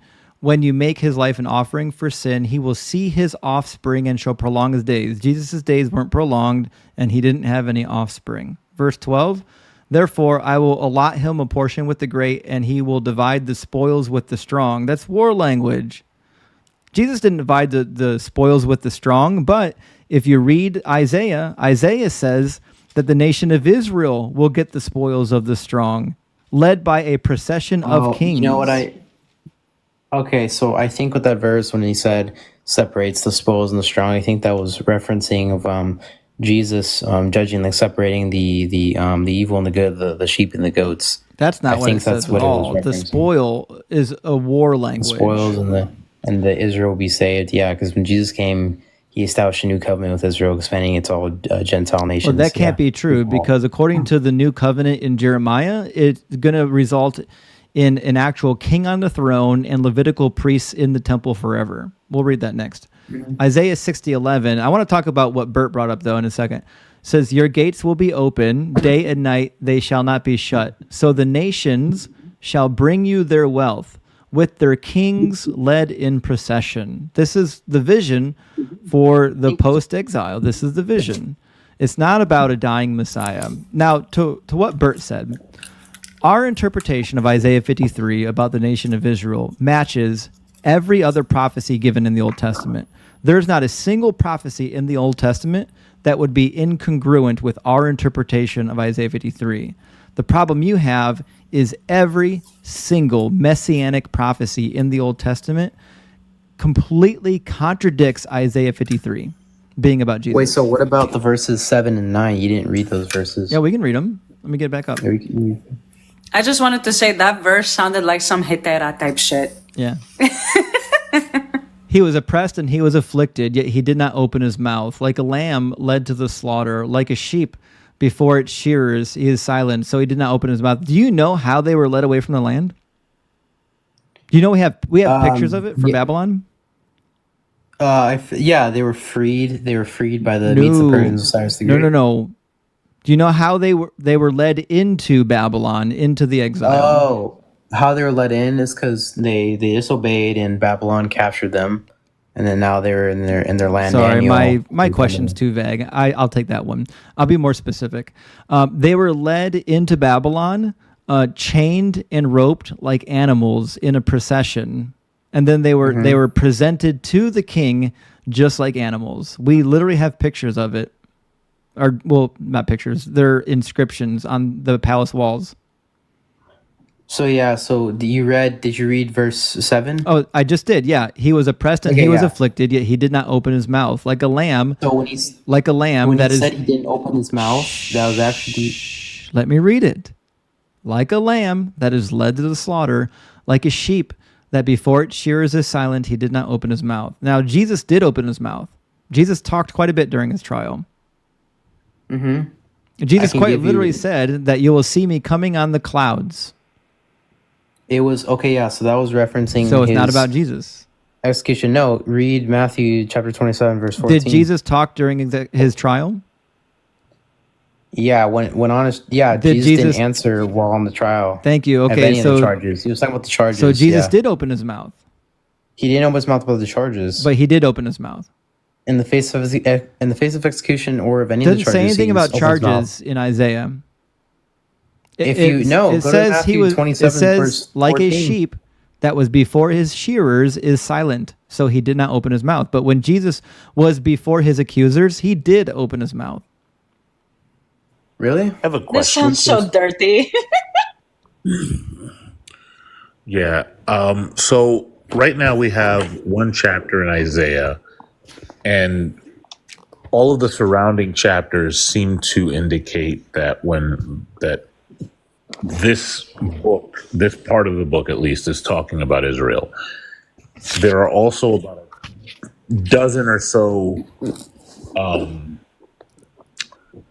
I guess, complementary scriptures from other books that are also holding up the idea that they're talking about Israel. So that's going to motivate me looking at this scripture to say, okay, it's more than likely talking about Israel. I'm just going to use that interpretive principle as something that's consistent. It's very consistent. You seem to be taking. Wait, but you didn't read Matthew 27:14.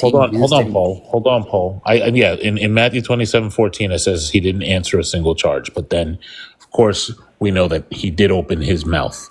So that's not answering a charge, that's opening his mouth. But here's what I want to ask.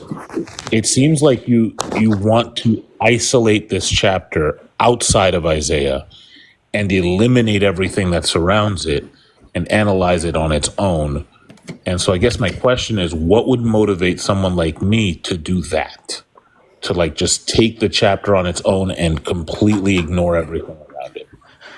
Well, it's just the saying that if you're reading it from an outsider perspective, it doesn't really make sense of how this. I know it's personified as Israel. Yeah, you show me. I don't really see how this person or Israel can be healed through the bruise. I know what you're saying. You're making your case again. I'm asking you, what motivates me to ignore the rest of Isaiah and look at 53 by itself? Why would I do that? Because it's one of the most well-known messianic prophecies. I mean, you can before the verse before that it says it's Israel. One of the weakest.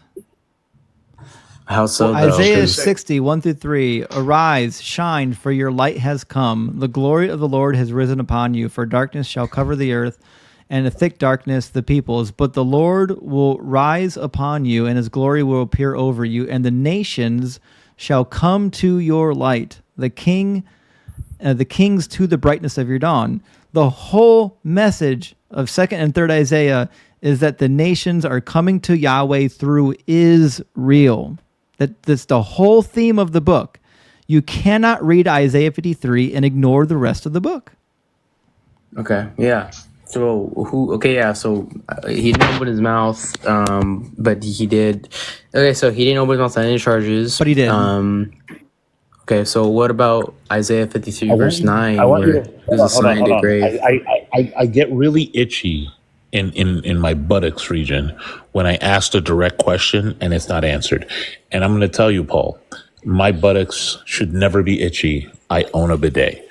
My butt should never itch ever. That part. Yeah. So because my butt is itchy, yeah, W bidets in the chat. So because of that, I'm going to ask the question again, because I feel like you're just going right back to the script, and I don't like that. That frustrates me. It's too late to be frustrated. Is it still the Lord's Day? For the next 3 minutes, it's still the Lord's Day. Let's not frustrate Jeff on the Lord's Day. Why are we taking Isaiah 53 alone? Now, you said it's because it's a messianic prophecy. That's yet to be discovered. Like, that's your conclusion. Mm-hmm. Why are we taking it by itself and ignoring the rest when it uses the same language? It's actually a continuation of 52. Why? What is the reason that, before I even read a word of it, what is the reason that isolates that chapter? The reason is because even though it does use the same type of symbolic language and that it could be seen as Israel, I think you should read it separate from the other chapters, because it specifically talks about this could be, like I was mentioning, the Messianic prophecy. It could be like in Isaiah 53 verse 9, he was assigned a grave in the wicked and stuff like that. And Jesus is also died along two thieves, and he was also buried by the rich. Have you read what Ezekiel says about this? What?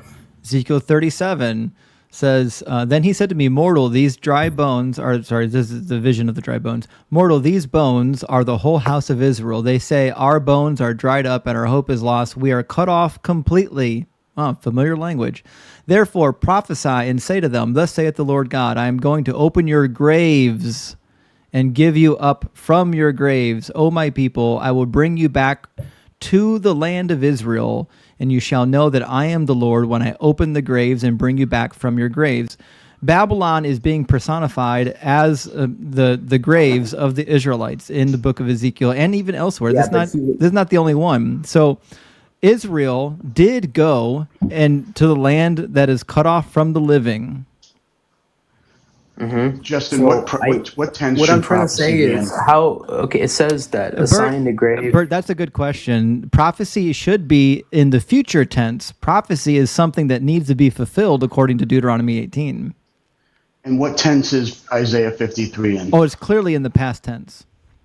Mm-hmm. Mm-hmm. Can we just all agree the passage of having our mouths open while coming on clouds is a way to go? Yeah? Yeah? Yeah, we do. Hanji always got her mind in the gutter. We're here for it. We're here for it. So again, we've got another passage that is easily applied to Israel, even if you don't read the rest of the Old Testament. But when you read the Old Testament, it's clear that it's about Israel. And in even the wording here, I think I've got the NRSV where it says, for he was cut off from the land of the living. That's what happened to Israel. That is stricken for the transgression of my people. That's actually a very interpretive translation. It actually uses the word in Hebrew lamo. Bert. Well, I was talking about the verse 9. I was trying to explain it like a little earlier. We didn't get there yet. Verse 9, They made his grave with the wicked and his tomb with the rich. How could this not be applied to Israel? The reason why is because Jesus, he died along the wicked. He died along two thieves, and they're wicked, and he was buried in a tomb of the rich. Was his grave with the wicked? His grave? Yep. His grave, his grave of where he died. Yeah, Who was buried with him? Right next to the two thieves. He buried he was buried in a tomb. What is a grave? Of Joseph of the rich. Oh, what is a grave? A grave is where someone dies. Yeah, it's a place of burial. Place of burial, okay. Okay, so you've got Hebrew parallelism, okay? The grave and the tomb are referring to the same thing. They made his grave with the wicked and his tomb with the rich. Are you aware that there are other manuscripts that parallel this even better that say evildoer instead of rich? Do you know that the most common interpretation of rich is not actually probably the most authentic? Really? What manuscripts have that? Do you have? I don't have like them, Hebrew? I don't have them with me, but you can actually read up on this one. The manuscripts that say rich are not solo. There's others that say evildoer, and there's even there's targums that differ Wait, as well. but how do we know those are like reliable or authentic? We don't know that the one that says rich is reliable are authentic either. They're all from the That's same. what I'm saying. They're all from the same time period. Now there was That's what I'm trying to say, though. It makes more sense. There was if a it great the article, rich because Paul. I'm trying to explain it to you. There's a great article that was written on this as to why there are two manuscript traditions. Why some manuscripts say rich and some say evildoer. And the article explains. I have to pull it up. I don't have it with me, but the article explains the reason is because at the time period, being rich and being an evildoer was roughly synonymous, and in the language that this was written in, it could easily be, we'll say, miswritten. That's not a good word for it. It could be accidentally written the wrong way, and then it would read evildoer instead of rich. So what I'm suggesting is we have two different manuscript traditions. We don't know if it said rich, and we don't know if it said evildoer, because our manuscripts differ as to what it was. We've got two different traditions. But either way, the passage is clear. It's saying that his grave was with the wicked, but his grave wasn't with the wicked. His grave was solo. He was in a tomb that nobody else was buried in. He died along the two thieves who were wicked, and with Joseph of Arimathea buried him in a tomb. Were they buried of the with rich. him? No, I don't. He was solo. So like he said. didn't die among the wicked. He didn't. He I'm didn't sorry. die He didn't. among He the didn't have his when he grave. died on the He didn't have cross. his grave with the wicked. Okay, but he died on the But cross, and being then dying and being in a grave are different. Says they made his grave with the wicked. It says assigned him a grave with the wicked, and in the rich with his death. I'm sure it says assigned his grave. in the Greek, but I bet you if we look it up in Hebrew, it doesn't. So what are you looking up in the Hebrew? What chapter and verse? Isaiah 53:9. I'll pull it up in interlinear so he can see it as well.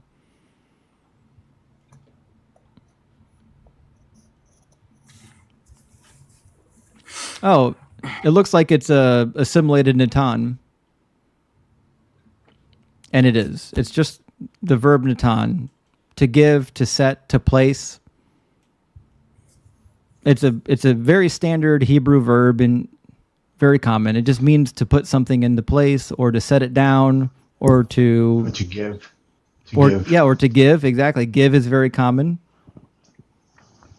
That's why it says that they may. Oh, there we go. So that's why my translation is very simple. It says they made his grave with the wicked. They gave him a grave with the wicked. Yeah. So he was. I feel like what it was mentioning that he gave a grave among the wicked is because when he died among the wicked and he was buried, he was like alone in the tomb. But were there wicked in his grave? I feel like that was. This is where I just want you to be honest with the text, Paul. The text doesn't say he died alongside the wicked. It says his grave. Or al yad. It doesn't say im. It doesn't say al yad. It says et harishaim. Just real quick, and then I'm going to drop because I can feel myself turning back into a pumpkin. Now it seems like we're not just isolating Isaiah 53. We're also isolating specific verses. And it just occurred to me that... Specific words. Yeah, because it just occurred to me that the first couple of verses are clearly about a shoot that is referenced later. And so that's Israel. And so if I go through every single verse in this on its own, I can find some parallel thing that connects it to Israel. But we have to skip around the chapter to find verses that if we kind of contort ourselves into shapes, we can attach them maybe to some Jesus notion. If we just, and then we're cherry picking there too, because we're going to be looking at some one verse in Matthew that says he didn't say a thing and ignoring all the verses where it says he did say a thing. But that's the genre of the Christian Bible. That's the entire genre of the Christian Bible, which is the rabbinic style of midrash, which is to extrapolate certain verses to hermeneutically demonstrate the principle. Like what they're doing is they're essentially gathering up all the things and then plugging it in where it makes sense to. I was just taught this term the other day. I used to say that it's like walking into the woods, finding an arrow stuck to a tree, and painting a target around it and calling it a bullseye. Apparently it's called the sharpshooter fallacy, and that's what it is. It is eisegesis and not Jesus. Eisegesis. It's not exegesis. It's eisegesis. It's superimposing one's own meaning into the text.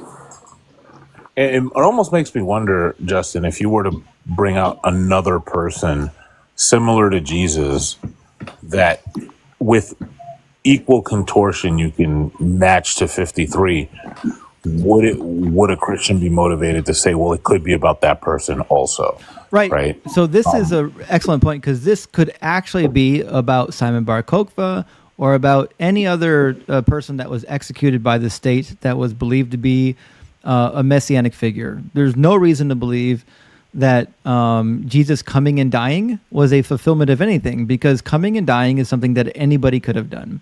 And people just tried to add flair to it by saying he did miracles and he taught all these great things. But miracle workers and teachers were abundant in the first century. There are hundreds of them. I'm not impressed at all that he could do magic tricks. If he was the Messiah, he needed to fulfill the actual messianic prophecies, like what you find in Isaiah 11, Jeremiah 33, Micah chapter 4, so on and so forth. Zechariah chapter 9, Zechariah chapter 8. And he didn't do those it. have to do with Did you see the a terrestrial king, right? Yeah, an actual terrestrial king. And Ezekiel says that he will gather the north and the south again. They'll never be divided ever again. There will be one king over both of them. And he will bring the people into the land that was promised to their forefathers, and they will live there with their children and their children's children forever. None of that happened. So, again, if we try to contort 53 to be about Jesus, it just contradicts every single prophecy we have about the Messianic age. And well, on that note, I had a lot of fun, Justin. Cheers, Jeff. We should do this again. Thanks for being here, buddy. Thanks for having me up. Of course. Good night, everyone. And Hanji, we got to compare some Assassin's Creed notes at some point. I'm so down. It'll be fun. All right. will. Good night, everybody. Thanks, Good Jeff. night, Jeff. Be well. So Bert and I agree. It's the same thing with Rabbi Hanna. Everything in 53 can be applied to the nation of Israel. And I know that when you read it in isolation, you're like, well, I don't understand it. How could it be about Israel? If you read all of the prophets, you would know why it's about Israel. And that's the problem we have, is that those of us who actually studied the text, we can put it in the context. We can read the other prophets and demonstrate, yes, they're talking about the same things. But when Christians read it, they just read 53 in isolation. They don't know any of the context. They don't know what anyone else was saying about Israel at the time period. And they're like, well, it just sounds like it's about a single individual. And golly gee, the New Testament seems to tell a story that is identical to this. Well, yes, obviously the New Testament painted their story to match this prophecy because they had to have Jesus fulfilling something. He didn't fulfill anything. Well, shoot, what can we find in the Old Testament that sounds even remotely like Jesus? Oh, here's something about somebody being abused and being executed. We're just going to make that a prophecy about the Messiah now, even though it wasn't a prophecy about the Messiah. There's no Messiah mentioned here. But if Jesus was just a mere man, why would they just make it about him? Why not the other claimed messiahs, like that were claimed to be the Messiah and Savior? Why Jesus? There were other people at the time period that were compared to this. In fact, there was one rabbi, I think it's written in Berachot, where it mentioned that this could have been about Moses or anyone that the Lord loved. Bert, how well versed in the Talmud are you? Pretty well, but what are you asking? How many various interpretations are in the Talmud on Isaiah 53? I mean, at least a half dozen, I would say. But, I know. I mean, Yeah. yeah. I mean, yeah. You're talking about 5,000 pages of 600 years of interpretation. So, I mean, Right. yeah, Yeah. bound to be some disagreement, and it's all about disagreement, the whole thing, anyway. So It really is. It's fabulous. Now, there's no reason why we can't say this is about Israel. I understand you want it to be about Jesus, but there's no reason why it needs to be about Jesus, because we can fit it in the wider context of the Old Testament. Okay, so this isn't Jesus because in the context of Isaiah 52, this is Israel because of what happened to them from the Babylonian exile. Yes. Paul, can I ask you a question? Mm-hmm. Sorry, have you read like Jeremiah pre-Babylonian exile, and have you read the Book of Lamentations? No, I haven't read those books, but I would thoroughly recommend reading Jeremiah's account of the king's eyes being gouged out of his head and his family being unalived in front of him just before that. And to really, I mean, that's what they did to the king. Imagine what they did to the people. They would flay them alive. Yeah. Imagine the Christian Bible didn't exist, and read Isaiah 53 in the context of a people who were literally tortured. Also, like, read Psalm 137. Read the last two lines of Psalm 137. Like, you want to talk about grotesque revenge fantasy, or frankly, just read Shylock's monologue in Merchant of Venice, and you can understand a little bit of what the Jewish experience is like over the course of time and place. Yeah. Okay. It's 10 minutes. It's 15 minutes past my bedtime. I'm gonna read one more passage, and we gotta throw in the towel for the night. We're not gonna make any more progress. Can I give you one more? Can I just give you one do more? One more, but I have to read this. This is from Ezekiel. This is talking about the restoration period when there's going to be a messianic kingdom. And it says, I will make them, verse 22, I will make them one nation in the land, on the mountains of Israel, and one king will be king over them all. Never again shall they be two nations, and never again shall they be divided into two kingdoms. They shall never again defile themselves with their idols and their detestable things, or with any of their transgressions. I will save them from all the apostasies into which they have fallen, and will cleanse them. They shall be my people, and I will be their God. And my servant David will be king over them, and they shall have one shepherd. They will follow my ordinances and be careful to follow my statutes. They will live in the land that I gave to my servant Jacob, in which your ancestors lived. They and their children's children will live there forever. And my servant David will be their prince forever. This is the Messianic age. This is what's supposed to happen when the Messiah comes. Mm-hmm. Okay, I wanted to give you one more verse. Yeah, go for it. Okay, Psalms 110. Psalm 110? How did I guess? Yeah. Bert, we're going to have fun with this one. I'm excited. So Psalm 110 is clearly a psalm about King David from his court. Mm-hmm. Okay? Says, the Lord says to my Lord. Do you know the two different lords that are in the Hebrew text? I think the first one is Yahweh and the second one's Adonai. I'm pretty sure. Are you aware that the king is referred to as Adonai quite a few times? He is. Okay. Oh yeah, the Lord. Yeah, but my problem is I have here is just well, just take a deep breath. We didn't even get through verse 1 yet. I already know your position. I was a Christian for 20 years. I know exactly what you're about to say next. So nothing you say is going to surprise me. Okay, so the first Lord is Yahweh. The second Lord is King. It's King David. It says, Yahweh said to my Lord, sit at my right hand until I make your enemies my footstool. Did God do that for David? Adonai. It's not Adonai, by the way. It's Adoni. Oh, you're so true. I apologize. I still do that. You have to forgive my English pronunciation. It's not good. Hardly.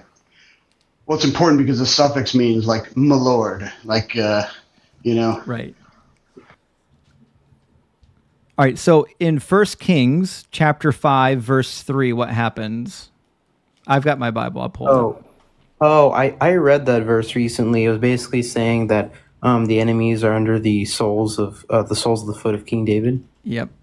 So the promise to take care of the enemies was to David. You will know that my father David could not build a house for the name of Yahweh, his God, because of the warfare with which his enemies surrounded him until he put them under the soles of his feet. So this is a direct reference to the promise that God made to David. Yahweh said to my Lord, sit at my right hand until I make your enemies my footstool. And the whole rest of the thing, the whole rest of the prophecy, or not prophecy, the psalm is about a king. It says, the Lord sends out from Zion your mighty scepter. That's what the king held. David had a scepter. Rule in the midst of your foes. That's what David did. Your people will offer themselves willingly, so on and so forth. Okay. Now, the reason why people thought that this was about a multiplicity of deities was because when you get to the Greek Septuagint did something stupid. They translated Lord here, Yahweh, and Adonai as one word. It's Kyrios in both places in the Greek Septuagint. If you're just reading this in Greek, you don't know what's happening here. You don't know that God is speaking to David. It just says ha Kyrios and also Kyrios. Well, who are the two Kyrioses? Who are they? Why is there a God talking to a God or a Lord talking to a Lord? It's weird. So that's the problem. And I go back to the point I made like an hour ago. The New Testament authors could not read Hebrew, or they would have known that this is talking about the Lord Yahweh speaking to King David. The fact that Jesus brings this up and Jesus doesn't know what this means in the original Hebrew means that Jesus is either a fictional character or he couldn't read his own language. Wait, but I thought the Septuagint was dated back to 200 to 300 BCE. No, it was translated over a period of about 200 to 300 years. And the manuscripts that we have, the oldest ones that are actually from the 3rd and 2nd century, are just of the Torah.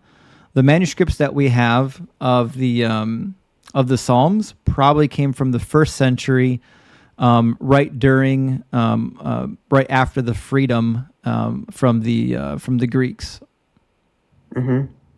So okay, so the Psalm in the verse 1 is talking in a first person sense. So this would be, it says the Psalm of David. So who's talking in this first person sense? Because in this way, it's saying that David is saying this. No, it's not saying that David's saying it. It doesn't say that David said it at all. It says the Lord spoke to or said to my Lord.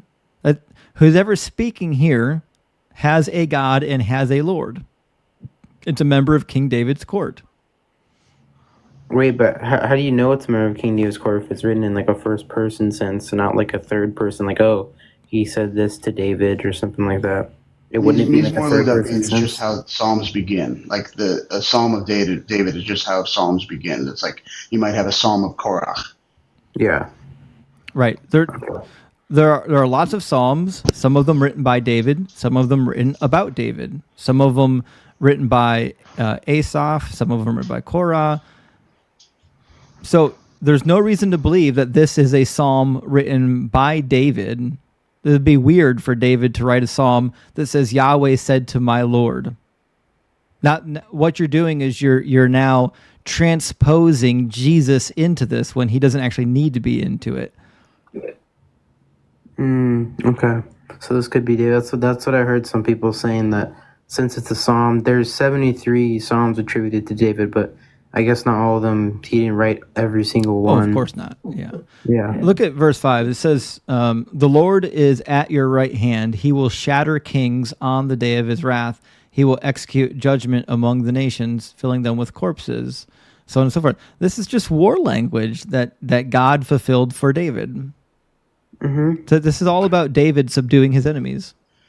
But when it says right hand at my footstool, if you look, the reason why I think it supports a Messiah is because Jesus sits at the right hand of the Father. No, he doesn't. He made Satan. He does. Prove it. Jesus. You want to give See, you New this Testament is where the circular reasoning comes in. When I ask you to prove it, you can't actually prove it. I can You say want me to give you New Testament I can scripture? just say that Simon Bar Kokhba sits at the right hand of the Father. You want me to give you the New Testament scripture? I can that says just Jesus? say that Simon Bar Kokhba sits at the right hand of the Father.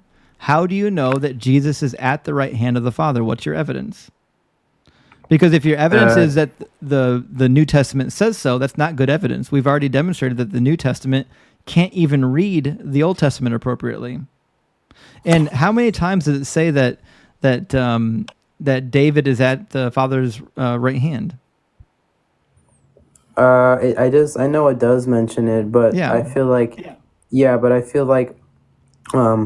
this is could be the Messiah. It is the Messiah. It doesn't mention the Messiah here. I know it doesn't mention it, but this is the problem. There are very clear, straightforward readings about this that could easily and most likely and fit the context better to be about people at that time period, like this being about King David, because that's how it reads. When you're trying to cram Jesus into it, you're just admitting that you can't find anywhere in the Old Testament where Jesus would actually be. And this is something that Bert brought up earlier.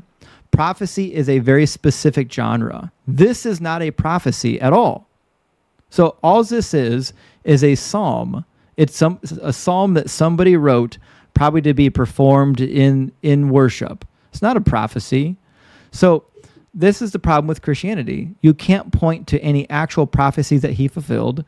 And then when you do point to supposed prophecies, they're not even prophecies. Psalm 110 is not a prophecy. Psalm 22 is not a prophecy. Psalm 8 is not a prophecy.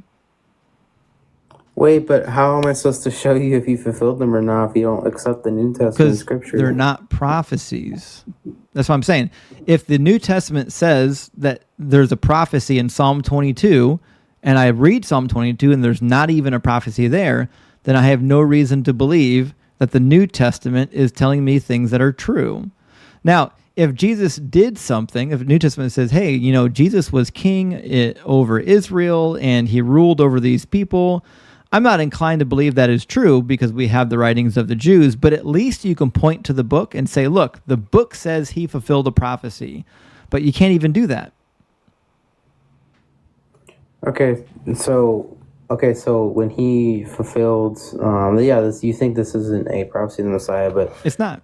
Jesus, David sits at the right hand of the Father, but Jesus also. So how am I supposed to point to any verse in the Old Testament? It doesn't mention Jesus by name, but I can point to you verses. You don't accept New Testament though. So are you arguing for like the Tanakh only, or are you wanting to go like to the New Testament as well? No, Because you when I can turn show to- me in the New Testament, but the New Testament has to actually demonstrate that he did the thing that the prophet said was going to happen. Okay, I can give you verses. Yes, show me in the New Testament where Jesus made. Well, first of all, this is not a prophecy. Do you want to talk about an actual prophecy? Because this isn't one. Okay, yeah, I wanted to tell you the areas where he did sit at the right hand of the Father, and he was anointed king. I know the Hebrew. I'm not Paul, gonna go you're to not Hebrews. tracking. Just saying that somebody is at the right hand of the Father is useless. That's an untestable claim. Theoretically, every person who has ever died is sitting at the right hand of the Father because you can't test the claim. But we can test the claim that Jesus was a king. We can test the claim that Jesus performed miracles. These are claims that we can actually examine. You cannot examine claims about the heavenly realm. If I said that Bert, who just left the conversation, is now sitting at the right hand of the Father, you cannot test that claim. It's a claim about an alternate universe. So when you say that Jesus is fulfilling Psalm 110 because some book in the New Testament says he's at the right hand of the Father, that is a useless claim to me. That is an untestable, unfalsifiable claim. Well, the reason why the reason I say he sits at the right hand of the Father. because Bert, how when he was it comes next with- to the Father just for a moment there? Do you have a good time? Can confirm not there. He was not. Jesus was not there. There you go. You heard it. Bert was at the right hand of the Father momentarily. He checked for us. Jesus wasn't there. Yeah, I just wanted to say something. I just that when Jesus when he sits at the right hand of the Father, he was anointed as king, and I know you said, he wasn't king of the earth or anything. Was he anointed as king on the earth? No, he wasn't as earth and flesh. Then No. how can you make a claim that he was a king when he was never anointed king on the earth? You're just making untestable claims. I can say that Bert, 30 seconds ago, was anointed as king when he went up to be with the Father. Making claims about things that happened in the heavens are useless claims. Anyone can make them, and nobody can prove them to be true. He came from the reason why it's more credible than any other supposed Messiah is because he actually did come from the seed of This David. kid's stuck in a loop here. I don't care. Justin, can I ask you a question? Thousands of people came from the lineage of David, and we don't have any evidence that Jesus really did come from the line of David, because he theoretically would have had to come through the father, and his father was Joseph, who didn't birth him. So what are you saying, Bert? Can I ask you a question, Justin? Yeah. Yeah. Two things. One, first of all, how many wives did Solomon have? Was it 700? Something like that. Yeah. So, how many offspring did he have? He got a lot of options. Oh my to gosh, choose from. so many thousands. The other thing is, what does the word Mashiach mean in Hebrew? It just means anointed.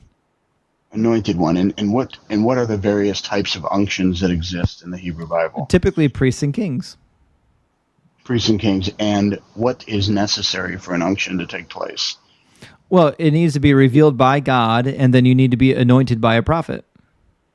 And so, great. So it is desired by God, and there's a prophet who's doing it, and there's a necessary substance for that anointing, correct? Yep. Oil, typically, right? Mm-hmm.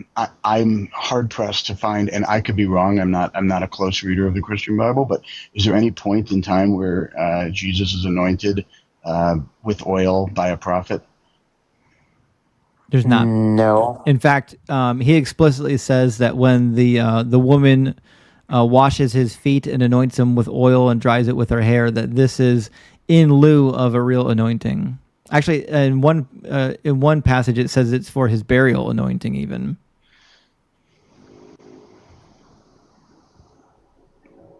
So no, Jesus was never anointed. He was never a king. He was never a priest.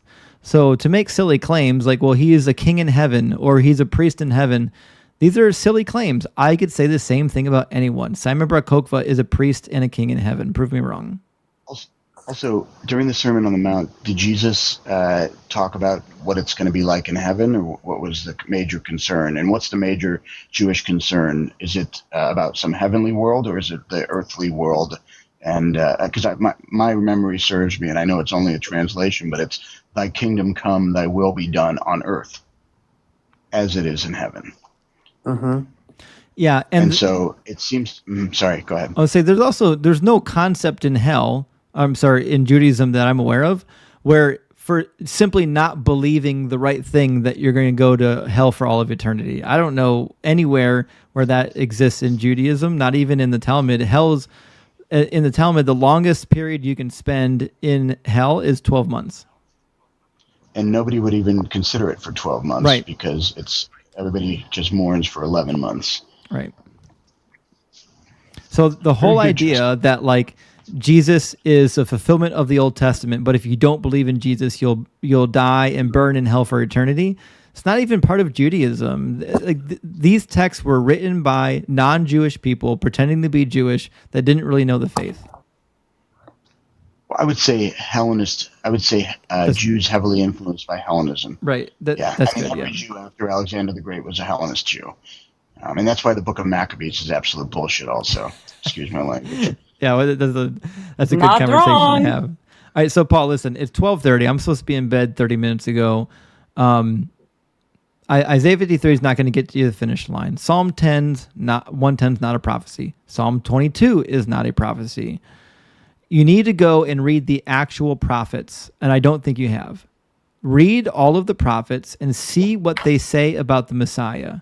Then ask yourself, did Jesus do what these prophets said the Messiah was going to do? That's what we need to do. Don't just go to random out-of-context quotations from the Old Testament that sound like Jesus and then claim he fulfilled a prophecy, because I can do the same thing. I've literally got 24 prophecies from the Old Testament that I can apply to myself as long as you don't care about the context. So if you care about the context of the prophecy, you have to read it in context and see what the prophets are saying. Anyways, that's all. I'm off my soapbox. I got to go to bed, guys. It's way too late for me. I got to work in the morning. Bert, thank you so much for being here. Paul, listen, you're always kind. This, I think, my second time talking to you. We appreciate your kind disposition. We really appreciate how patient you are with us. You're a good person to dialogue with. You don't interrupt. You don't get rude. You don't get mean. We love you for it. I promise. We really do appreciate you, Paul.